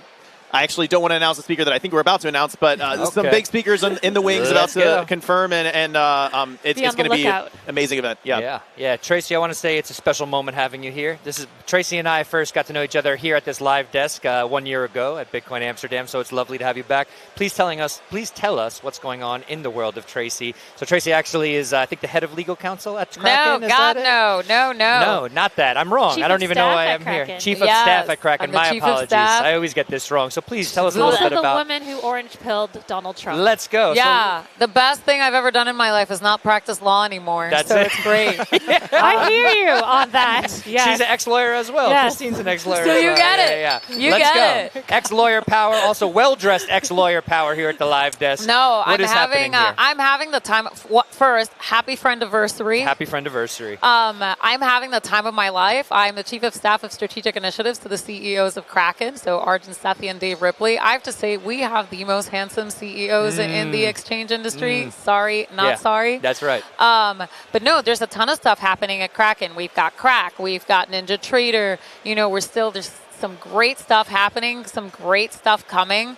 And I'm super excited. I love the company I work for. We are the OG exchange. We're the Bitcoin exchange. We're the original cyberpunks. If there's any cyberpunk left in this industry, it's Kraken. Yep. It's nobody else. That's it. It's us. That's it. So come and join us at Kraken. Let's go. Since you've been so involved in the policy and getting Trump, into Bitcoin, I wonder where that stands and what trajectory we have. I just saw that Eric Trump has come out to say that more money will come out of gold and flow into Bitcoin. I know he's not part of the administration, but I guess since you're in touch with what U.S. policy and where it's headed, tell us a bit about, with Bitcoin down, where you see next year going. Well, next year we're very excited about getting market structure passed at the beginning of the year, which is really what's very important to the industry right now. And that's really where the entire industry's focus at the moment is. It's getting market structure passed. It's extremely important also to protect. There's some really good language in there to help protect the developers. We saw some lawfare against the developers of Samurai and Tornado Cash. We want to see that come to an end. But we're going to head back to commercial for just a moment, but do not go anywhere, ladies and gentlemen. We're coming back to this live desk right after this to bring it home here at Bitcoin Amsterdam 2025.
Welcome back to the Bitcoin Magazine News Desk. We are here closing out Bitcoin Amsterdam 2025, presented by Treasury. I'm Frank Corva, Bitcoin journalist, joined to my left by Tracy Hoyos Lopez, as I mentioned, the manager/boss of the universe, Brandon Green, general manager at BTC Inc., and Nick Hoffman, head of news at Bitcoin Magazine. Nick, you were a busy man this entire conference, making sure that the people, the plebs worldwide, knew what was happening here at Bitcoin Amsterdam 2025. Please tell us about some highlights, some things you caught, and some things that you broadcasted out to the plebs out there. Yeah, absolutely. I had an amazing time at the event. I was working really hard with our European social media managers as well as our American social media managers, getting everything across X, Facebook, YouTube, etc., Instagram. And I had an amazing time. I loved the conference, walking around here. This place was packed, from the very beginning, from like 9 a.m. right in the morning on day one. And, Bitcoin price has been dumping today, but I feel like we're at an all-time high. This is a bullish live desk, Nick. Come on now. The price is low, the vibes are high. Price is low, vibes are high. Absolutely. He was buy the dip, buy the dip. That's right. Yeah, so yes, but vibes have been high, right? And you guys have been making sure to keep the plebs focused and, buying the dip via social media and all other outlets. So we appreciate that. Absolutely. Tons of people sharing clips from the live stream, getting hundreds of thousands to millions of impressions per post online. And it's just been great to see. Everyone's enjoying it, whether they're here or at home. Yeah, love that. Tracy, I want to come back to you. We were just talking about the work you've done with the White House. I have to thank you. Some of the work and the groundwork you did led to my doing some reporting from the White House this year, which has been legendary to have a Bitcoiner in the White House doing this. So I want to thank you on air. And maybe just speak a little bit, like you said, we have market structure coming up and everything else. But also I think it's really important to reiterate to people what was really at stake in this previous election. Did we keep the Bitcoin industry alive, maybe even globally, definitely in the United States, but what sort of effects have you seen play out since Trump came into office? I mean, it's funny. We were talking right before. Last year I was at the live desk with Aaron, and Aaron was arguing with me. He's like, I don't believe it. I don't believe Trump is going to do anything. He's not going to free Roth. He's not going to do any of these things. This is Aaron von Weerdem, former editor of Bitcoin Magazine, for the record, yes. He said he's not going to do any of the things he's promised. And I was like, all right, Aaron, I'm sure. Do you want to go against this lady? Does anyone want to go against this lady? It's one of the few times where I'm just like, I'm just going to ignore this nonsense and just like, whatever. Yeah. But he then published an article saying, he ate his words, which I'm super happy about. About him eating his words, but also because Trump really came through for us. So what was at stake? The entire industry in the United States was at stake for us, right? Like the Democrats wanted to add an additional tax on Bitcoin mining. Everything was being criminalized because they were doing, everything was debanking. It was debanking, and it was the regulation by enforcement. Yep. So it was, nobody knew where they stood, right?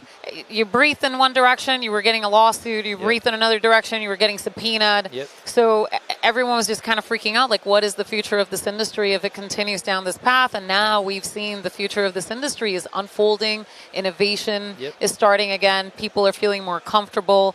Hopefully we'll have market structure. I'm very hopeful and very bullish on market structure at the beginning of the year. Yep. Everyone in the industry is feeling very confident about it. You've been a part of that. I've been there for all the hearings and the Senate banking hearings, and I've been speaking with advocates from all across the crypto spectrum. And I've voiced this. I voiced it from the orange stage. I said this is not really. We're Bitcoiners at heart, sure, but really peer-to-peer rights are at stake here. We want to make sure developers are protected, that the industry is protected, and market structure will do that. So it's really, really essential that we see that get across the line. And I will say, some people, Bitcoiners tend to be a bit antagonistic, a bit, we don't, fuck the man, blah blah blah.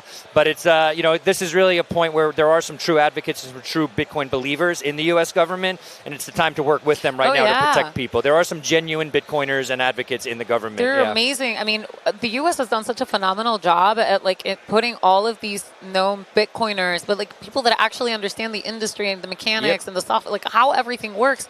And there are regulators now, right? So we're having some very meaningful conversations with regulators. They're being very understandful and at the same time doing their job, which is, protecting the public. 100%. And what I hope that, the impact that I hope that this conference has done in Amsterdam this year is kind of open the regulators here in Europe on this side of the world to all of this. Just take the time to hear, understand this really well. Of course, the responsibilities beared by you and what happens in the markets. But it is such a wonderful community of people with a phenomenal technology, and the future is it's going to be digital. It's going to be Bitcoin. No question. Yeah, we appreciate that. Brandon, I want to go over to you. I got two questions for you, but I'm going to start with this one. You started BTC Inc., Bitcoin Magazine, as an intern, if I'm not mistaken. I did. Did you imagine here, after all these conferences, and as Tracy was just saying, we now have influence in the U.S. government, and that message is ideally spreading worldwide, and it's largely in part of the work that this institution has done. Did you ever imagine that when you came on as an intern? No, when I started, I was organizing the supply closet. That's it. And important work, too. Also important work. We had a bunch of old Bitcoin magazines. None of them were labeled correctly, and the closet was a mess. So I organized that. I started mailing out magazines to people who purchased them online. Made best friends with the post office. That's it. And, I've done every job at this company. And so it's been really cool to both kind of grow alongside BTC, grow alongside Bitcoin, frankly. And to be in the position that we're in right now where, we are able to affect global policy, the U.S. policy, changing the course of Bitcoin in a lot of ways. Like course of human history, if you will, as a result of changing the course of Bitcoin. I mean, the course of life in the universe. The universe, the trajectory of the universe. I don't want to understate it. But we don't want to be too modest at the desk. Exactly. But no, it's a very special moment in time. It's a very special place to be. And it's been such a fun ride already, and we're just getting started. Love that. On this note of just getting started, are we coming back here next year? Is this? Are we still just warming things up in Amsterdam? Are we doing this again in Bitcoin 2026? Is Treasury doing this again? What's the word? Absolutely. And in fact, I think on the screen right now, there are tickets on sale. There's the print magazine ad. But in a second, you'll see it pan through. We are selling tickets for next year already. We'd love to see you back here in Amsterdam. I mean, dude, if we have this crowd and we grow too much, we're going to need to get a bigger venue. We need to get a bigger venue, yeah. Sugar factories and former electric facilities are just not going to hold us anymore. We're going to need something bigger. Appreciate that. Nick, same question over to you. You've been documenting what's happening in Bitcoin news for 5 years, right? What's happening globally, but again, it's been a very special year in America watching all of this unfold. Did you ever imagine it, and what have been some highlights for you in covering the news this last year? I could have never imagined Bitcoin got to be where it is today, and going into the last election, I was really worried that things would have gone south if we hadn't won not we. Nick is on the Trump administration. He's part of the Trump administration. Just a little FYI. Nick runs the Trump administration. Correct. Well, alongside Tracy, right? Yeah. But no, it was definitely a little bit worried there. But I'm really happy to see things go the way of our industry, and now things can really explode from here with any innovation. Man, in the last year, so much has happened. I got to say, freeing Roth was probably my favorite highlight of the last year. Seeing him get free and post that picture that one night of him walking out in the prison uniform holding the little plant, that really warmed my heart. Yeah, appreciate that. We could thank some of the work that Tracy did for that, Brandon, David Bailey, a lot of people behind the scenes working hard to have that happen. Can I say something on this too? Because here we are in Amsterdam, and I'll look straight at the camera, right? Let's go. In the middle here.